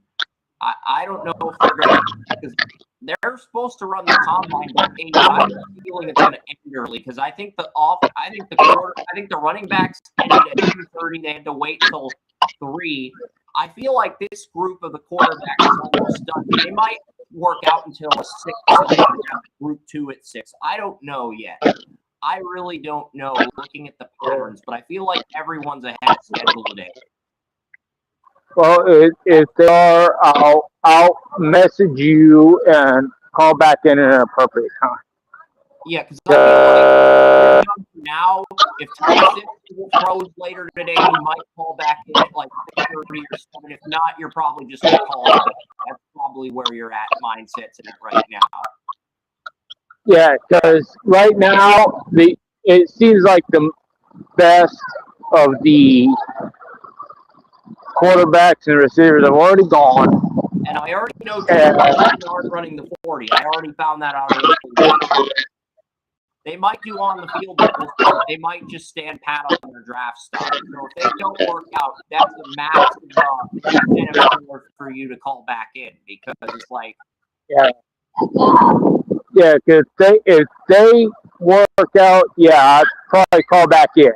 If they don't, but last I heard they weren't going to work out. So yeah, that's what I heard as well. They weren't going to run the 40. They weren't going to work out. If that's true, then there's very little incentive for you to call in unless Ty Simpson just absolutely crushes it in the throwing drills. Pavia, Nasmai are going to be in the next group, but I think William's going to be back in the grocery store. So Thanks for calling. Yeah, so it's not a problem, man. It's like we will see how the rest of the night goes, and if we have to do a full recap next week, well, we'll do a full recap next week. But if everything goes the way it has, well, we've done our full recap now. We're probably not going to do a recap next week. Next week is probably going to be an NHL show because NHL trade deadline's next Friday. So yeah, I don't think it will be either because, well, that actually shows between you and me what we think, because we think that this is pretty much the best we're going to get, so the rest of it's not going to be needed. Yeah. So, and a lot so of that actually sets up choosing not to work out at the combine. Like, if someone knows they're a first-round grade, there's no incentive for them to work out and risk ruining their stock. Yeah, exactly. It's like we know Tate's going to be a top 10 pick. We know Lemon's going to be a top 10 pick. We know those three receivers. I do. I think Jordan Tyson's the best of those three receivers.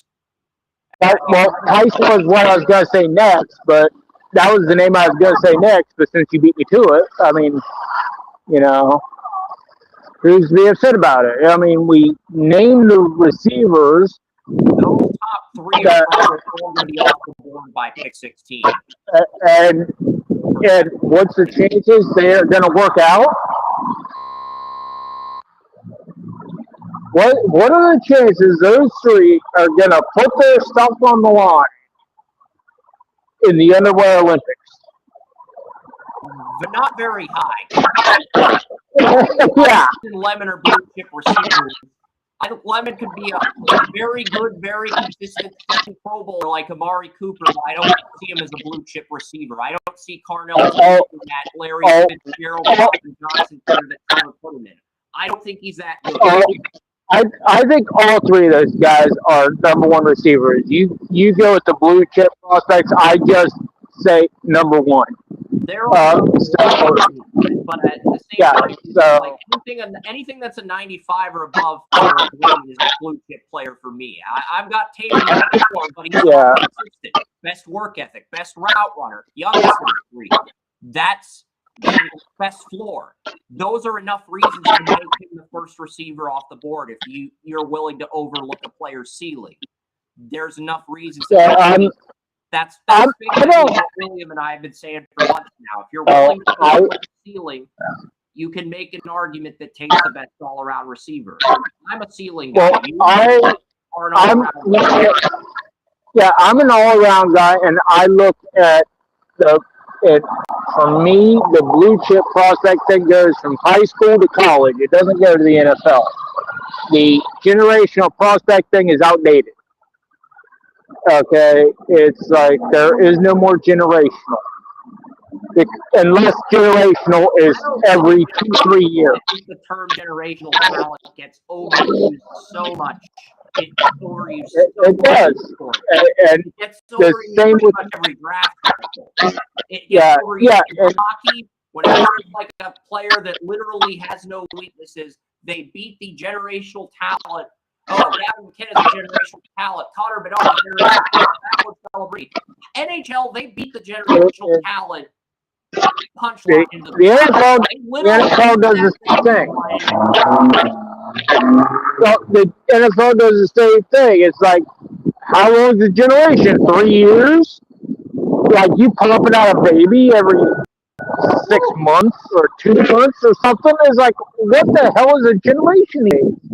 Carson, generational talent used to mean something. This one, he's from the 70-yard line. He throws it all the way to the 33. Yeah, it's like we knew he had an arm. We knew he had talent. It's one of the things he said about that he loved about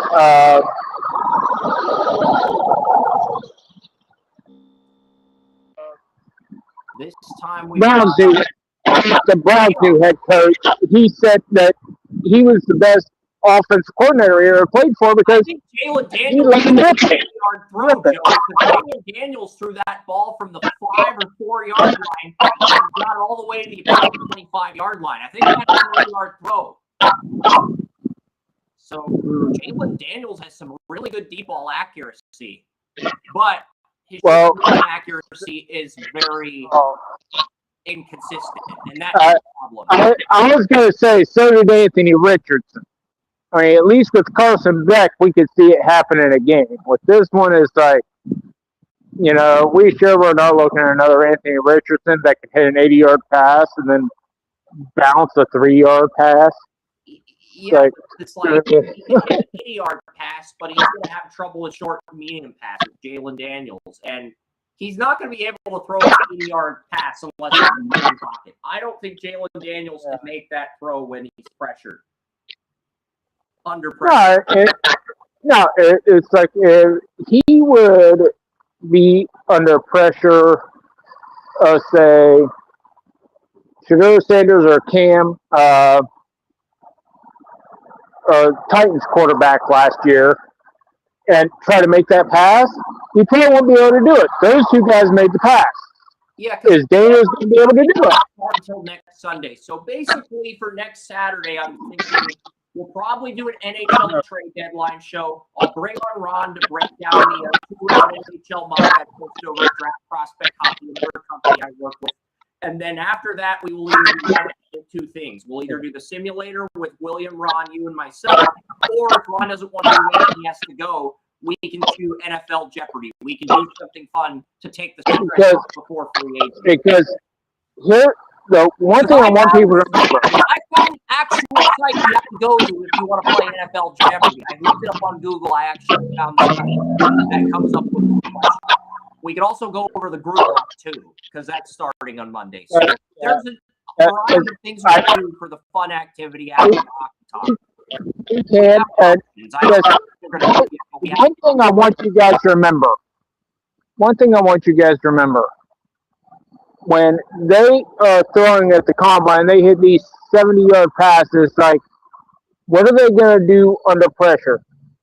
The only thing you can look at accurately don't give you that. Only the Senior Bowl gives you that. Well, what you can look at to measure it accurately, what's the guys before you in an NFL game done? And I look at the Panthers and guys have done it in an NFL game, and the most they've done is about 45, 50 yards. So you got to look at that because that's the previous year's guys doing it in an NFL game, and look at these guys this year and say, can they do it under the same pressure with the same team that had a pick 1 to 3?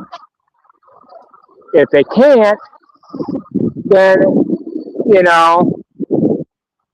then you're not doing it under pressure. Yeah. Because there's a reason they had picks 1 to 3, because their offensive line sucked. Is a big reason for it. So look at it for what it is. I've got a quick text before you sign off. What two GMs are on the biggest hot seat next year? I would say Joe Schoen and Andrew Berry. I think Joe Schoen has to get the Giants to the playoffs, or he's automatically out of the playoffs. I think Joe Schoen is a yes. If the Giants don't make the playoffs next year, Joe Schoen is getting fired. That is going to happen. I agree, and Berry is a little bit more security than Schoen, but not much more security. The reason I say it's a little bit more is because of the promotion, but he got a C grade. Only 4 GMs got a C grade. Duke Tobin Bengals, Omar Khan Steelers, and Andrew Berry of the Browns. They got I would say the players voted. I would say the Bengals GM has more of a hot seat because we have heard from the combine that barring a 3 to 5 win season, if the Browns win 6-7 games, Barry's going to be safe. I agree with that. So, But the Browns have to win a minimum of 7 to 9 games. They have the easiest strength of schedule in the entire league next year, just like the Niners last year and Yeah. the Saints and Patriots. They have a top 3 easiest strength of schedule. If they win 7 Yeah, to 9 they- games, Barry is safe. If they only win 6, he's gone. If they go 6 and 11, Yeah, 10 of their 11 losses are by 7 points or less, he's still gone. Doesn't matter. It's the end result. because the Browns had the toughest strength of schedule at the start of this year. They get the weakest strength of schedule at the start of next year. So Barry has to, So Barry has to win and improve. And the bottom line is, his job, but if he wins 7 to 8 and there's progress, there's a chance he gets another year next year. and the thing is, I've been talking with a marketing major about the Browns market. Shedeur Sanders and Isaiah Bond will be heavily worked into this offense next year. So, based on what the Browns are marketing with the public. So, what you need to look at is you've got a very good coaching staff. I love what the Browns are doing with their coaching staff. You know, Todd Monken has assembled a grade A group, a lot of which came from the Ravens. So if you like the Ravens coaching staff, you're going to like the Browns coaching staff. That's just the way it is. But the bottom line is, you got to get the draft right. If you don't get the draft right, Mr. Barry, I don't care how well Mr. Monken or Mr. Sanders does. You don't get the draft right, Mr. Barry, you're going to be on the firing squad. You're not going to get there. You're not going to see the fruits of your labor. I mean, only one round pick that Barry's drafted picks, none of them have gotten extended. So Mason Graham probably will break that trend, but he might break that trend under a new GM. We'll see. Exactly. Barry's got right now, Barry is the most, for the first time in his career, is the most influential person in the front office of his team. Well, guess what, Barry?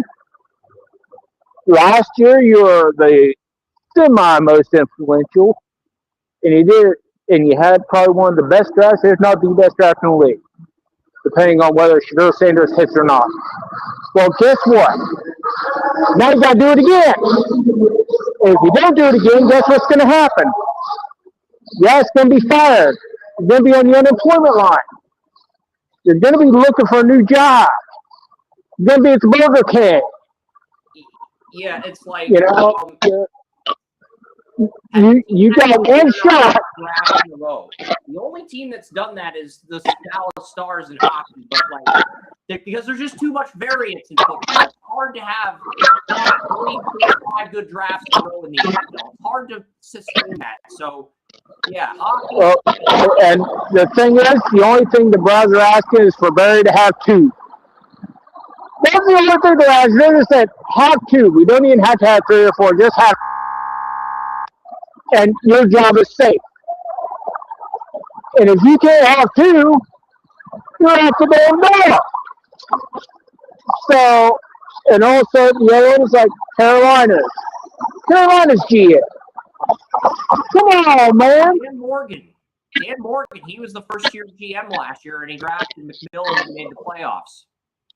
Yeah, I love Miss McMillan, but man, your results kind of sucked. Dave Tepper drafted. Bryce Young is not on Dan Morgan. Dan Morgan didn't draft Bryce Young. Dave Tepper did. So he did.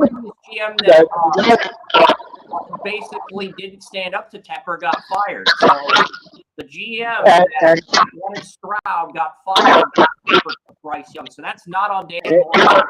It's not on Dan Morgan. It's not on Dan Morgan.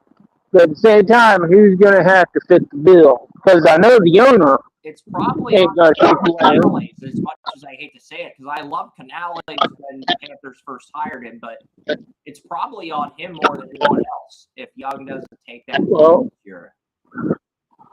Well, the owner ain't going to take the blame.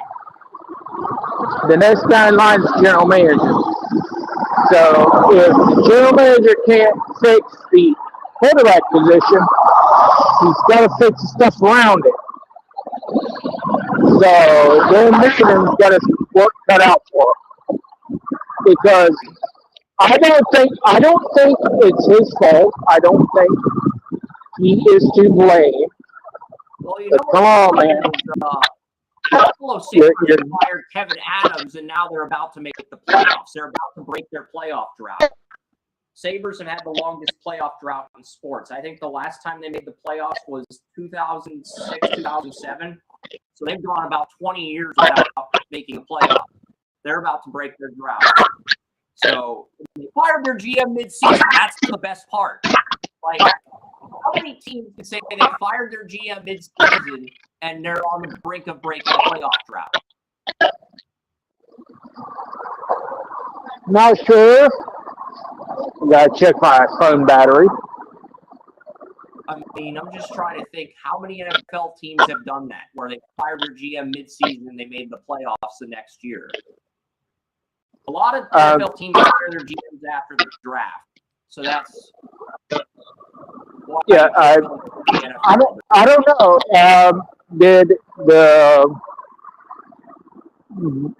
Was the year the Browns made the playoffs the year that they fired their GM and Elliott Wolf took over? And Andrew Berry took over after the draft? Andrew Berry took over in 2019. But he wouldn't have conducted that draft because Elliott Wolf conducted the draft. Then Elliott Wolf was fired after he made sure that the Browns were in a good spot, which is I was pissed off about, because like, you're gonna have somebody be your acting general manager and then hire somebody else right after they conducted a successful draft. And what brain are you using? But it was what it was. But that, because it may have been Dorsey got fired. I think Dorsey got fired. Elliott Wolf was the one who conducted the off-season. And then Elliott Wolf got fired after a successful off-season, and Andrew Berry took credit for everything that happened after. If I'm not mistaken. 2020 was the first year Andrew Berry was GM, and I believe the Browns did make the playoffs in 2020, because that was the 2021. That was the year. I remember January 10th, 2021 was my 30th birthday, and I think it was on my 30th birthday where the Browns beat the Steelers in the wild card in Pittsburgh. I think that was the day, January 10th, 2021. And my birthday was January 10th, 2021, because I was born January 10th, 1991. So the current Packers general manager conducted the draft. Patriots general manager conducted the draft that got the Browns to win a playoff game. I guess that's fucked up. That's fucked up. The Patriots GM and they're fired in for someone else. Conducted the draft. That's just messed up, man. That's messed up. I mean, we can all agree that's kind of a messed up logic by, I guess it would have been Jimmy Haslam making that decision. Yeah, but I mean, that's a messed up situation. History, it doesn't list Elliott Wolf as the Browns GM or even interim GM. It lists him as assistant. No, because he was the assistant GM, but he was acting as the GM at the time. So he was acting general manager, but his title was assistant general manager. Yeah.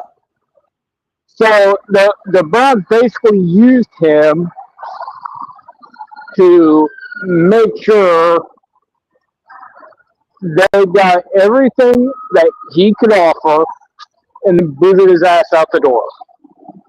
And now you've got what the Browns have now. Yeah. It's like, does that not give more credence to Elliott Wolf as a general manager? Is that his draft propelled the Browns to the playoffs? England to go to New England, and they've had more success in New England. That's the crazy part. It is. It's like, hey, what's the Browns' major export to the NFL? Mike Vrabel and Elliott Wolf. Where are they? New England? Well, crap. Vrabel left Cleveland to go to New England, too. Yeah, Vrabel and Wolf. It's like, what are Cleveland's main exports? The New England Patriots? Well, crap. Well, that's not a good look, is it? And what about the guys that are there now? Well, the guys on the Patriots are former Browns. Okay, what about the Browns? Well, if the Browns GM doesn't have a good, relatively good to great draft, he's fired. So, what have you really gained? Just ask. I'm kind of curious myself. But it is a good question. It is a good thought process. Because there are things going on. Because a lot of people will say, people will ask me, why do you talk so much about the Browns? And I get that all the time. Well, who the hell else makes the most headlines and does the most stupid stuff? Who the hell else will make a good decision and then make a bad decision? Wolf's draft history. It's gonna feature both Ron Wolf and Elliott Wolf and what Elliott Wolf is currently thinking. And here's that's going to be the name of the book. Yes. Wolf Games. It's going to be about the history of Elliott and Ron Wolf. GM. And here's the worst thing. Well, Elliott Wolf was assistant GM. Ron Wolf was advising Jimmy Haslam on how to conduct football operations, and he threw both of them aside. And they're like, that's the greatest arguably the greatest general manager in the history of the business. And you just toss it aside. He's playing Wolf games and running the franchise to the ground. It's just that there's so much. I'm sorry if it hurts your feelings, Joey, but I just love the title Wolf. It's the perfect about Elliott. It's not even hurt my feelings because I love the Wolf family so much in NFL front offices that I'd love. And Ron Wolf. Yeah, I would love it. Wolf game. I'd absolutely love it if that came out. So I can't even be upset with it because it is such an awesome thought process that I would buy it myself. Yeah. It's just amazing that pretty much the entire Patriots brass are people that have been let go by the Browns and just said, go take a walk. And the Patriots went to the Super Bowl last year. Oh, God. That is, I don't care who you are. That is. Here this early since every break went our way. I felt like there were only 3 teams that could beat us: the Bears, 4 teams, the Bears, the Packers, the Bills, the Broncos. None of the NFC teams made the NFC title game, and then the Bills lost to the Broncos and Bo Nix got injured. So every break that New England needed went their way. So I figured, okay, we're going to play Seattle, and that didn't happen. The opposite happened. So, well, the one thing that didn't go your way was that in the AFC Championship and in the Super Bowl, Drake May laid an egg.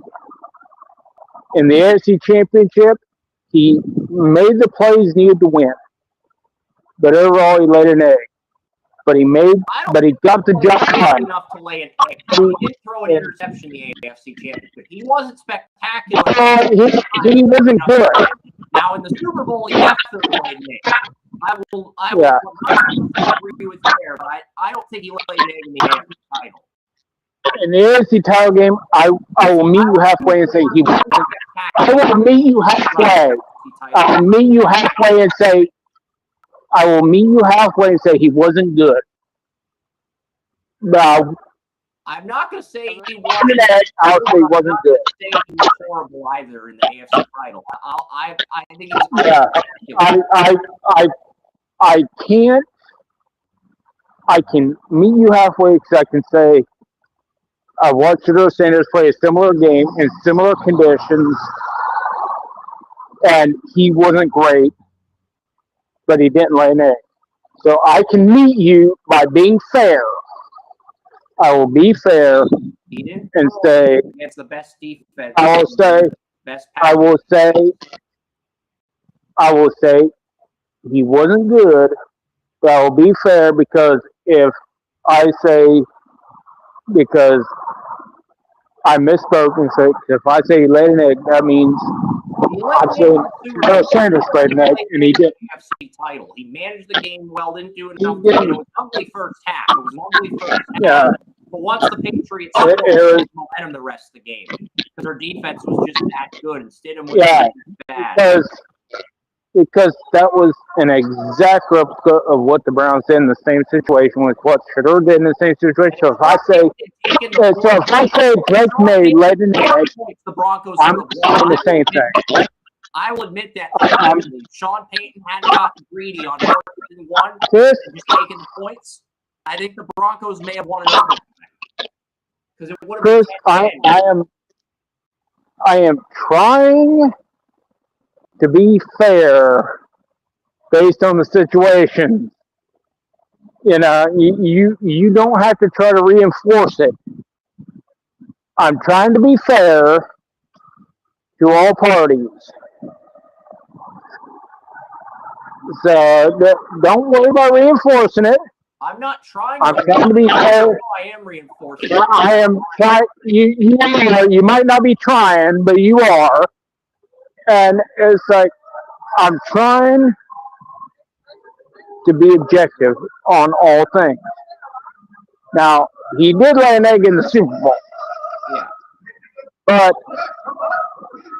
in the AFC Championship, he had a game similar to what Shedeur Sanders did when the Browns won. I think that was against the Bengals. So I can't exactly say that either one of them laid eggs. So I can't be biased and say one laid an egg and one didn't. Yeah. And I'm not going to do that. You know, so I will agree with you on that situation. Yeah. But they came up with big plays, which led their team to win the game. And if your team comes back to win the game, well, guess what? You didn't exactly have. You showed a lot of gumption. You showed a lot of leadership ability. So I will give Drake May that. Stidham's just not good. I mean, I saw Stidham come to Auburn. He's just not good. Like, I don't know how to put it. I basically said Davis Webb, the Broncos quarterback coach, is more qualified to start than Jarrett Stidham.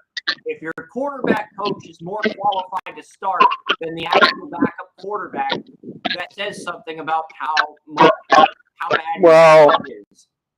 Well, I was always a fan of Davis Webb as a player. I always liked him. Yeah, exactly. The Davis fact that Webb was spectacular as a player, but uh, I've always liked Davis Webb better as a player than uh, the fact that Davis Webb retired early, I mean, I don't know why he did. It's probably personal reasons. Davis Webb was the starting quarterback instead of Stidham. I don't like admitting that as a Patriots fan, but I'm saying it right now. It's I'm not saying the However- Patriots won, but I'm not saying they would have lost either. I think it would have been like 10-9 or 10-10 if it gone to overtime, and who knows what happens if it goes to overtime. It's a coin flip game at that point with Davis Webb. so Davis Webb is a unique study because he was really good as a college player. I mean, And Baker Mayfield's job from him at Texas Tech before he transferred to Cal. I can argue that and say that Patrick Mahomes took that job because yeah, that's true. Mahomes ended up taking the job from Webb, but Webb took the job from Mayfield. That's why he transferred over. Because Mayfield, because I was thinking about this earlier when I was thinking about quarterbacks, just off the cuff, that the relationship, because I was thinking Baker Mayfield led Patrick Mahomes around campus and was his gaming buddy, and they remain friends to this day. Whereas I was thinking, because somebody brought up that Jordan Tyson and Deion Sanders, because Jordan Tyson said Deion Sanders was in. I'm like, well, how did they come across? Because Baker left shortly after introducing Mahomes. Did Tyson and, Shador have some type of interaction that made them good friends or something that I'm not aware of? And I'm like, Jordan Tyson spent his season at Colorado. I think that may have been when Shador arrived on campus. Yeah, him and his dad, I think they went to Colorado right after Tyson's year before he entered the portal, and then he went. So they might have become friends during that. They might have become friends during that time. That's probably.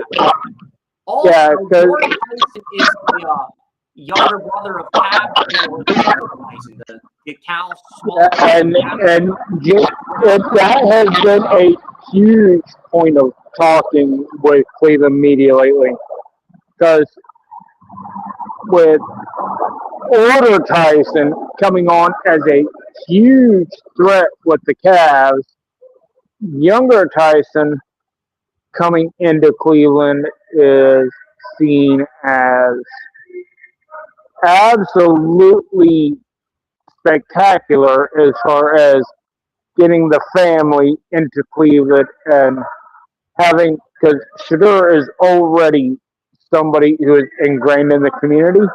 You get both Tyson brothers ingrained in the community. Like the Cleveland community right now is kind of chomping at the bits, wanting, Joe Tyson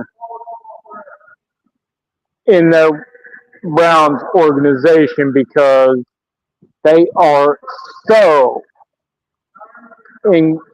because they're looking for so many people to just get involved, because guys that are getting involved, that have been involved in the community, are retiring, and people like Shador and the Tysons are like, they are so big in the community. To get another Tyson is like, oh my God, we get another one. So the Cleveland media is eating that up. But it is an interesting thought process, the relations between people who are college teammates at one time for whatever reason, and it is an interesting correlation, and it's same with the family correlation. It is an interesting correlation. You wouldn't normally see it, and as you can hear, I am going away from whatever the horse sheriff's thing is spouting, because they are spouting a lot of shit right now, and it's getting on my nerves. I don't want to go past it. Yeah. You can hear me going away from that. It's hard to have like 9 good drafts in a row. I think the Stars doing that in hockey is an outlier, because in football you can only have good drafts for like 2 to 5 years, and then you have a draft where shit hits the fan. Or you have shit hits the fan. Look, it is almost impossible to have 3 bad drafts. You can have bad drafts 2 out of 3 years, then have bad drafts 4 out of 6 years. It is difficult to have bad drafts for 4 to 6 years in a row. Yeah, even as horrible as Matt Millen was, he had one respectable draft in 2007 out of 6 years when he got Calvin Johnson. Yeah, it's not. Williams in 04 too, but like they traded him to get an extra pick in Stafford's rookie year, so I'm not going to count that. But at the same time, it is well known that it is difficult. So far, and to the commenters' question, he had the Browns in there for this draft, and for the general manager to be in the hot seat. And I say, Andy Berry right now is 2 good drafts out of. It'll get He's had pound with their Chiefs and get less than 6 wins this year. If they get to 6-11, I think he'll be fired. If they go 7-10, it's going to depend how many of his 10 losses are by single digits. If it's a high number, I think if it's a low number, they might fire him. I think if he gets 8 wins and there's enough progress, I think he stays, but he enters next year on the hot seat again. And if he gets 9 wins until 2028. Well, the bottom line is draft, 3 bad drafts. If he cannot go 3-3 in 6 years, that's an issue. Yeah. And that would put him in the issue of an incredible hot seat. So he has to, and that is why we're saying, and we won't be saying 8 to 9 to 10 wins if we didn't believe. It's like I said, Todd Monken knows this is his only shot. Yeah. He's 60 years old. He is 60 years old. He will get no more shots. He would not have taken this job if he did not believe in the quarterback he had. Whether you like it or not, Shedeur is going to get the shot. Yeah, and the Browns have a very easy schedule. They get the AFC North twice, each on the road, once at home, Texans at home, Colts at home, Falcons at home, Patriots at home. Those home games against everyone besides the Texans are all winnable games. They get the Jaguars on the road, so you're probably going to go to Browns-Jags season game next year. They get the Steelers, they get the Buccaneers on the road in Tampa. They get the Titans on the road. They get the Raiders at home. They get the Jets on the road. So if they go home and they can steal a road win against Pittsburgh, Tennessee, the Jets, the Giants, they can make the playoffs. I don't think they can steal all those. It's not as doom and gloom as people think it is.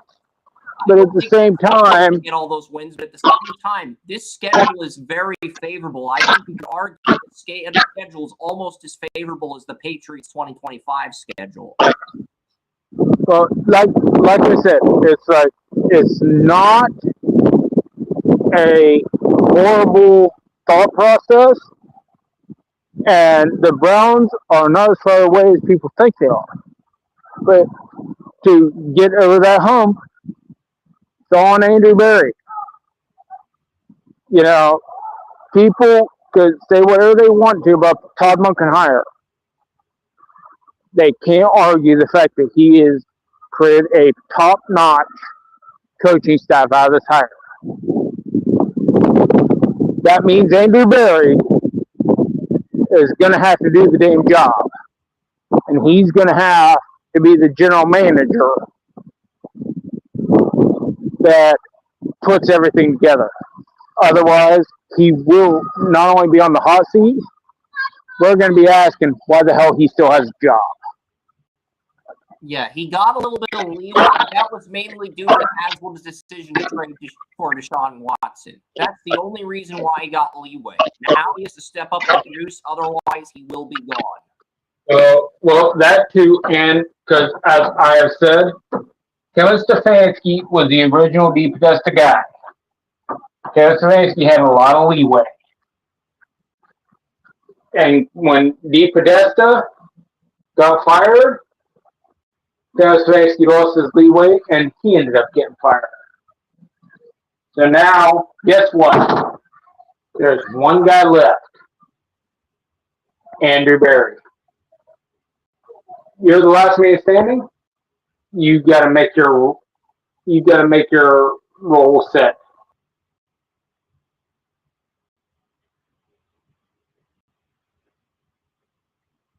Yeah, I agree with that. I mean, we'll see what happens. It's going to be interesting. The draft, there's usually one or two teams in the top 5 of the draft that make the playoffs next year. I think it's going to depend on a few things. I think the Giants will be one of those teams. I think if there's a second team, it'll be the team that drafts Jeremiah Love. Whether that's except as long as Jeremiah Love goes to the Jets, I think either the Cardinals or the Titans can make the playoffs with Jeremiah Love, because those two are a lot closer than people think, Joey.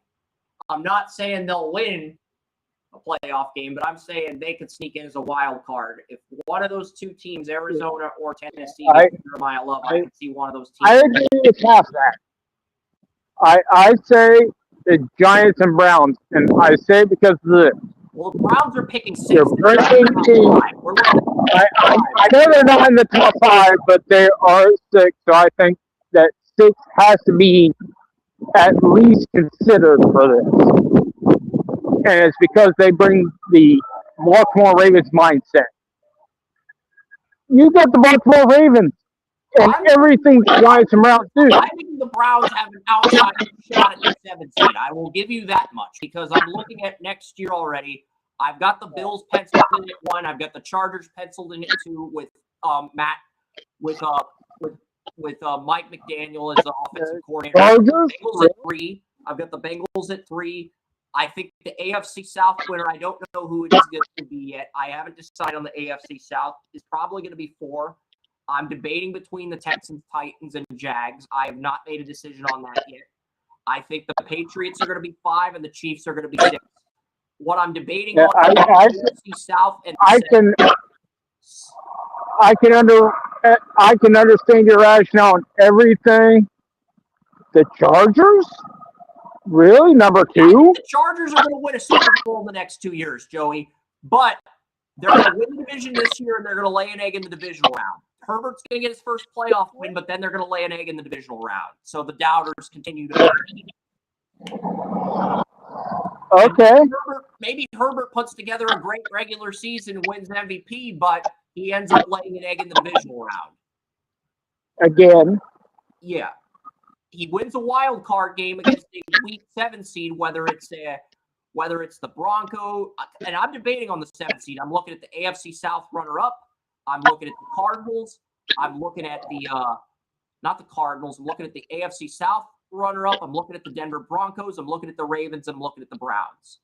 So those are the That's it. Oh, if he goes against the Browns, I would have problems with him winning, not because of the offense, because of that defense. Uh, Herbert has a Well, Herbert long, really bad history of. year. Slater and all will both be healthy, so he'll have more time to throw. And when those two Okay, are healthy, so you're banking on everybody being healthy. yes. Over the next Okay, 2 years before are we talking about the same Chargers? yeah, Because the next Chargers year, are never I'm healthy. banking on everyone to be healthy, and then the injuries are going to pop up again. Because the Chargers are never healthy. So it's like, no, I gotta say, it's like I think the next 2 years, the Chargers will be the healthiest they've ever been as a franchise. And then after they win 62, I think we see Mike McDaniel get second chance to head coach, and then the injuries start to unravel again, and everything falls back to normal in Charger land. I'll If they get one, they're only going to get one. I'm enough of a realist to say that. If they get I'll give you an A for enthusiasm. to say they're only going to get one. They're not going to get multiple cracks at it. I'll give you an A for enthusiasm. And if they don't get one in the next 2 years, their window is going to close, basically. I come to the realization on that. But yeah, I think we'll see the Chargers, Patriots, the Bills, and the Chiefs in the divisional round. Yeah, I have Mahomes beating Burrow in Cincinnati for part 3 of that rivalry. And then I'm looking at a power couple in the AFC versus the power of love in the Super Bowl on Valentine's Day. That could be Jeremiah Love if he goes to the NFC team. That could be Jordan Love if the Packers make a run and Carson stays healthy. That could be Julian Love if the Seahawks make a push to repeat. But at the end of the day, I'm looking at right now, if I had to say that the divisional round was Bills, Chiefs in the AFC and Chargers, Patriots in LA, I would say we're probably getting Bills, Patriots in Buffalo with the Bills winning. And Allen has to conquer Mahomes before he gets the AFC title. And that's how we will see post-draft how this shakes out because we'll know more then. I agree. We still have free agency to play out too, but like March 9th, based on schedules, I would say that's the Chargers, Bills, Chiefs, and Patriots would be my top 4 for the AFC, and then for the NFC it would be Seahawks, Buccaneers, Packers, and then whoever drafts Jeremiah goes to the NFC team. If he doesn't, we'll put the Giants. March 9th. We'll put the Giants. Circle your calendars. March 9th is the legal free agent period where the majority of this shit's going to happen. Yeah, so and that's circle your calendar for March 9th. Show next week, but the thing is, the legal tampering period is not until next Sunday, in 8 days from now. So the NHL trade deadline should take precedent. If we were doing the show on Sunday, yeah, I'd do a free agency preview. But the problem is the market. Joey's only available on Saturdays for podcasting unless it's an under the bleachers thing and it's early in the afternoon. So the market right now dictates we're probably going to do a hockey show because I've got more updated data and there's a lot of variance with this draft right now. There's people that think Ivor Stenberg should go number 1. There's people that think Keaton Barahoff should go number 1. There's people that think McKenna should go number 1. At the beginning of the year, it looked like it was going to be McKenna's race to lose, and then Barahoff would be second and Stenberg would be third. But Stenberg's number 1 now in a lot of the mock drafts, and I think it's going to depend on who wins the lottery personally. Because his defense really San Jose gets the lottery, I think we'll see Barahoff go first. A team that wants to play it safe. I've enjoyed this. My phone's about to die, and I've got to make sure I have enough to get back to the house. So it's been a great show. Thank you for having me. Yep. And have a great day. All right. See you later, Joey. Enjoy the rest of the combine. Thank you. All right. That was Joseph Potter. I appreciate his input, and he's got a blast. He's got a split. So we're just waiting for Group 2 here. And don't tell me they're going to make us wait till 6 for Group 2. That would be such a dick move by NFL Network to make us wait until 6 for Group 2. Can you meet us halfway there and give us Group 2 at 5:30? Can you meet us halfway there and give us the quarterbacks running the 40 at 5? Because I think what they're going to do is the quarterbacks are going to run the 40 at 5:30. The Group 2 quarterbacks are going to run the 40 at 5:30. And then at 6, they're going to make, then they're going to have the receivers run the 40 at 6. And then the on-the-field drills are going to lead us to the conclusion of the combine at 8. Honestly, how I see this going down. I could be wrong on that, but that's how I see this going down. And I'll only be here for about another hour.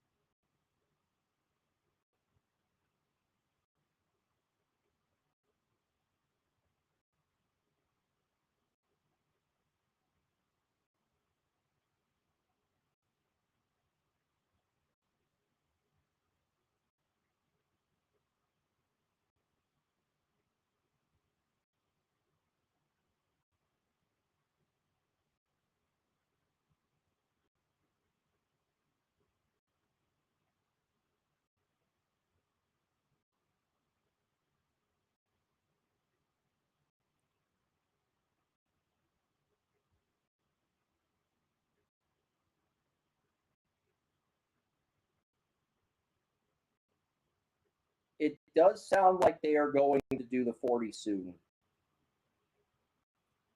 And I know MLS is on. Week 2 match day is on. I'm just kind of curious.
All right, so we are getting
Yeah,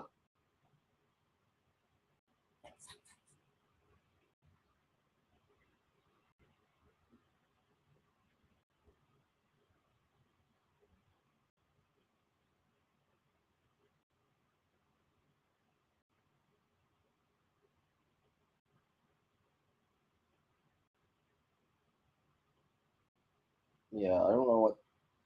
It's just ads. It's more ads.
It sounds like that we are going to see the 40-yard dash coming up pretty soon. It sounds like, okay, Good.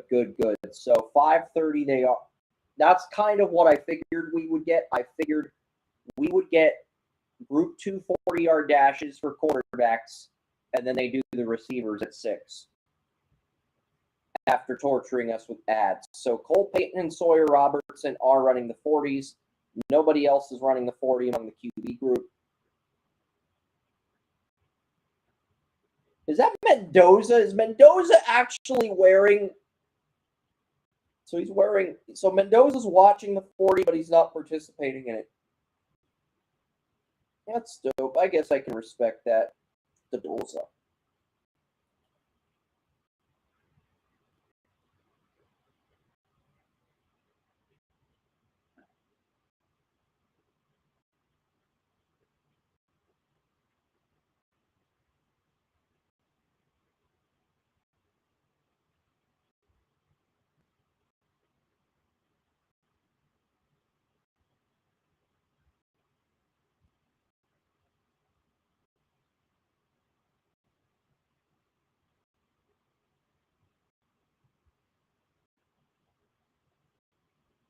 And then Sawyer Robertson's going to run the 40. So Cole Payton and Sawyer Robertson are going to run the 40.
I think the Flyers would have beaten the Devils had Lindros not gotten injured.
Cole Payton and Sawyer Robertson. Cole Payton, 4.56.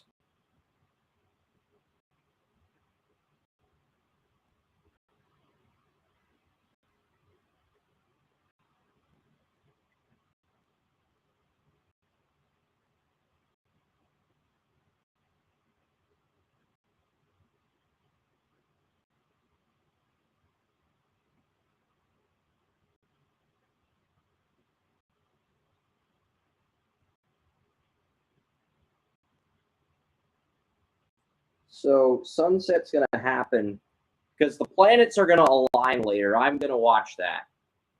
I can always come back and get the 40 times every time, but that is going to happen around 6:11.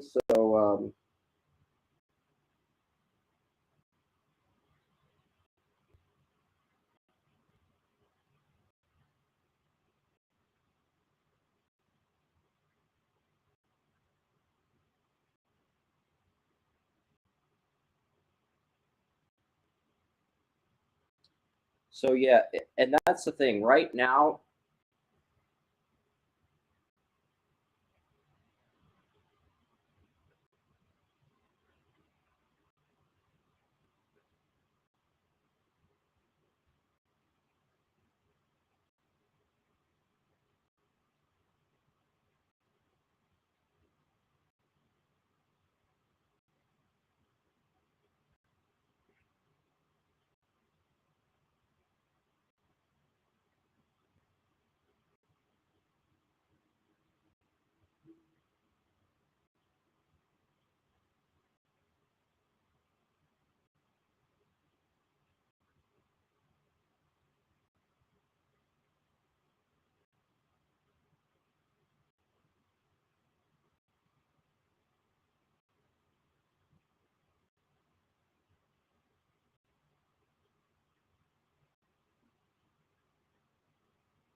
are they? Yeah, that was Mendoza watching 40 times.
I don't see Matt Ryan with Mendoza. I don't like that comp.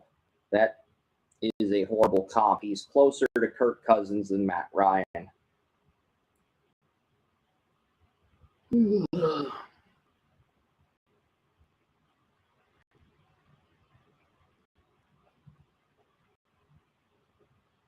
Matt Hasselbeck, he's given Matt Hasselbeck and Mendoza.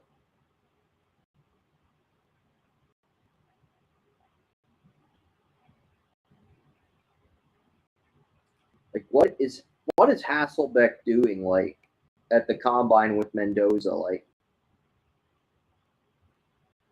is he there for moral support?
I don't think Ty Simpson's that guy, but they're showing the clips. They're trying to sell you. They're not draft experts. They're draft marketers.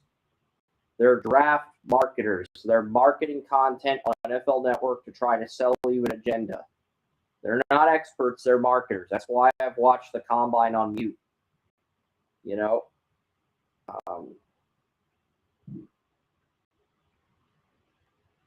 But yeah, Group 2, we're going to see Group 2 throw pretty soon. But yeah, I'm probably going to see 40s pretty soon as well. But I'm going to get off in 20 minutes because I want to see the planets align. Like, I want to see the planets align. That's a once-in-a-lifetime type thing. So I'm going to do that. And yeah, I might just get off now. I don't know. If William tells me he's not calling back in,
no, because I got other stuff I want to do. I'm really, the only reason I'm still watching the combine is because I want to see the 40s for the receivers too.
I'm just thinking, when are we going to get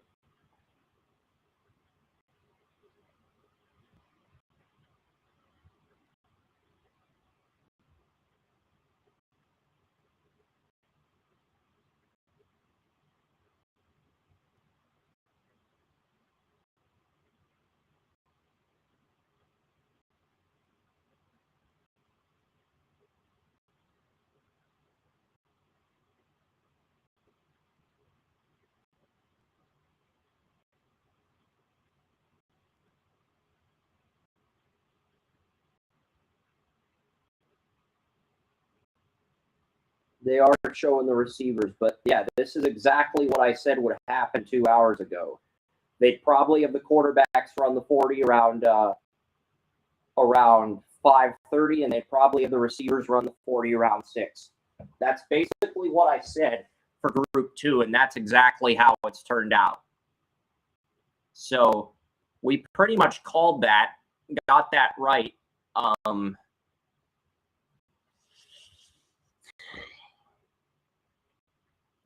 Yeah, I'm just.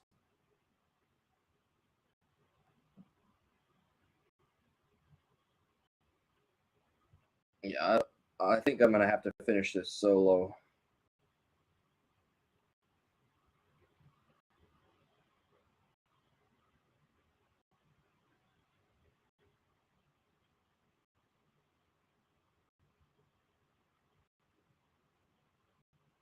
I don't think Tate is CeeDee Lamb. That's a horrible comp. It's a horrible comp. Lamb had a much higher. Well, I don't know if it's a horrible comp. It's a better comp than Mendoza to Matt Ryan. Man.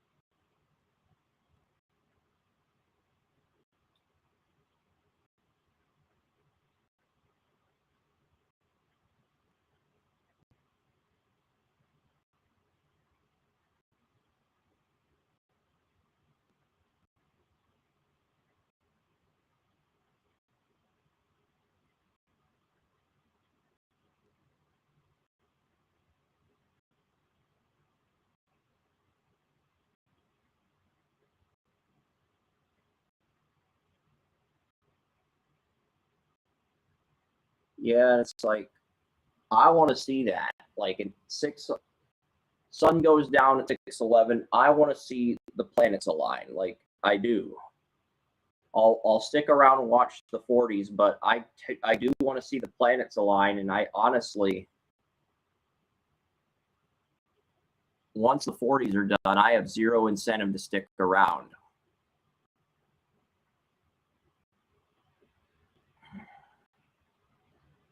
Plus, there's something on my face. I don't know if it's a mole or a zit, or I don't know.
Can we please get on with the 40s? It's 6 p.m.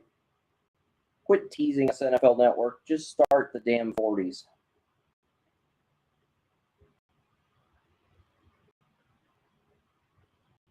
Why does everything have to be at a certain time? So Ted Hurst is going to run the 40. Thank God we are starting this. Eric Rivers is going to run the 40. Bryce Lance. Jacoby Lane.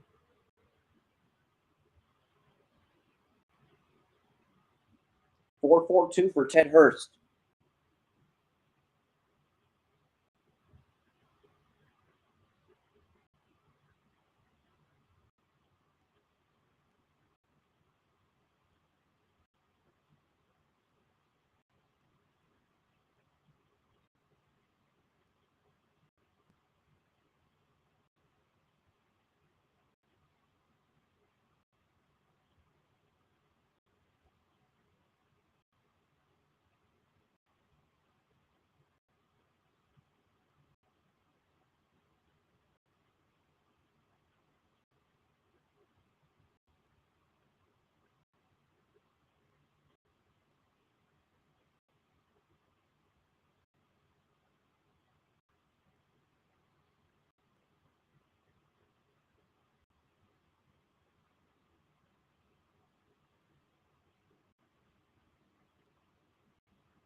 Bryce Lance is going to run the 40, and then you're going to see Jacoby Lane run it. Stribling, John Michael Sturdivant, Eric Rivers, Chase Roberts, a lot of guys that I may have been high on at the beginning of the year that I'm not as high on now working out today, running the 40. Chase Roberts is a guy that I'm looking at potentially adding to our draft simulator whenever we get the chance.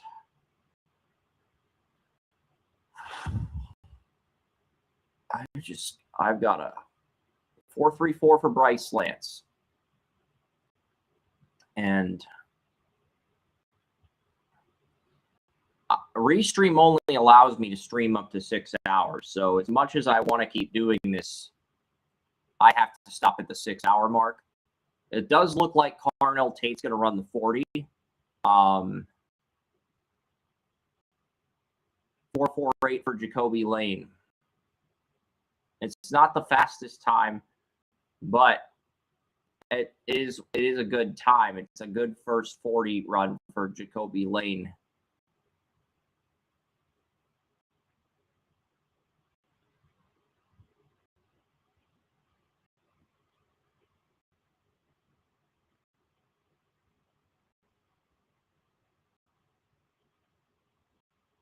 Kendrick Law.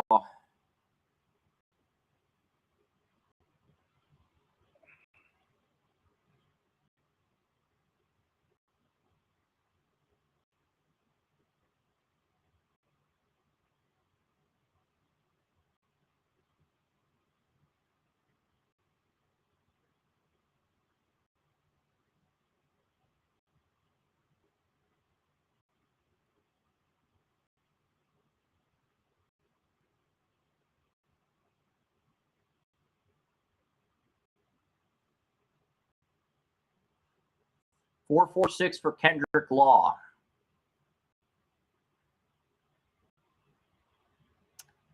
Yeah, I think what they're probably going to go to a commercial, and then they're going to have Carnell Tate run when he gets back. Or they'll have everyone run, and then they'll go to a commercial after Tate. But I can pretty much guarantee one of two things is going to happen. They're going to have Tate run, and they're going to go to a commercial, or they're going to go to a commercial right after Tate runs. Because I don't think Lemon or Tyson's going to run. If Tyson does run, they might just do a quick commercial. But Tyson's not going to do the on-the-field drills. 4.37 for Eric Rivers. I do have him at the end of the draft. So Reggie what is it? Was it Reggie Vick? Reggie Virgil. So that's Reggie Virgil.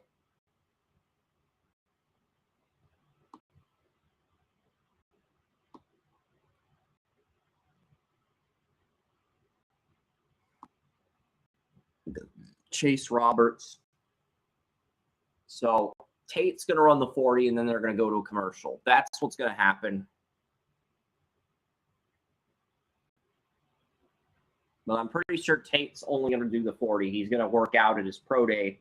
Tyson's not going to work out. Lemon might work out, and it's going to be very watered down day for drills. And the other part of it is it's like 6. Yeah, so we'll probably sign off after Tate runs the 40. Look, I want to check out the planets aligning. I can watch the combine anytime. I can't watch the planets aligning again until 2040. So and I've been here all day. I'm kind of exhausted. So I'm not necessarily here because I want to be here. I feel like I have a responsibility and I have to be here. So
Stribling, he's my number 1 player in round 6.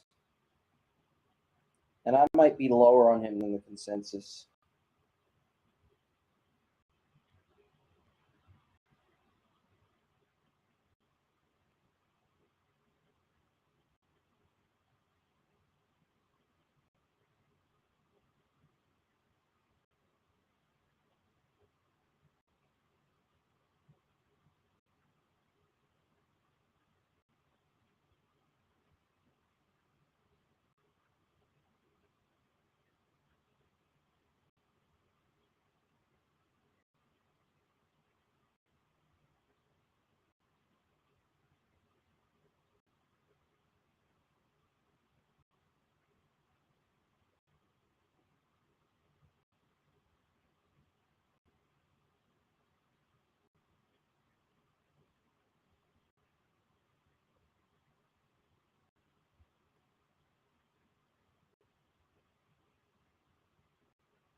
John Michael Sturdivant, and then Carnell Tate.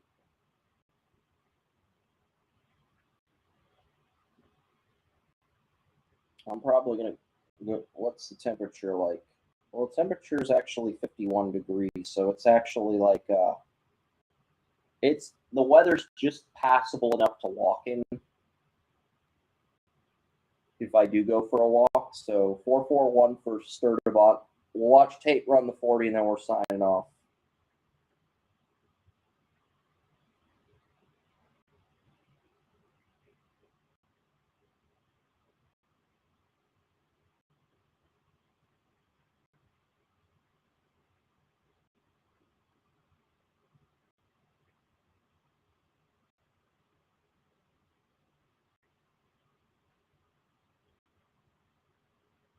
Carnell Tate, 40 time. Then they're going to go to commercial and weed all these guys out. Just watch Carnell Tate 454. And then they're going to go to – see, the NFL Network always does this. Whenever a star player runs the 40, and whenever all the star players are done running 40, you know what NFL Network does? They go straight to a commercial.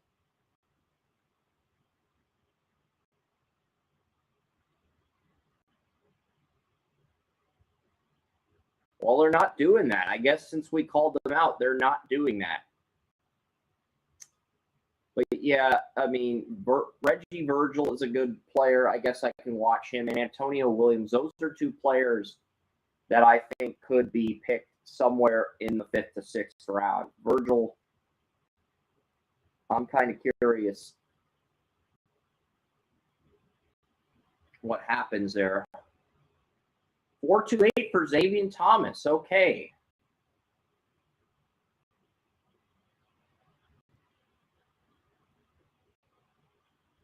They're going to bump Tate's 40 down to like a 4.52, maybe a 4.51. I could see even 4.5 flat simply because that's the 40 time just feels agenda driven, you know. I'm surprised they've gone this. They've let these guys just run it out down. No commercials. Oh.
Okay, so they're in a commercial. I am going to end here. This was fun, but I don't really feel like watching through a commercial, and I want to see the planets align. So I'm out of here. I'll be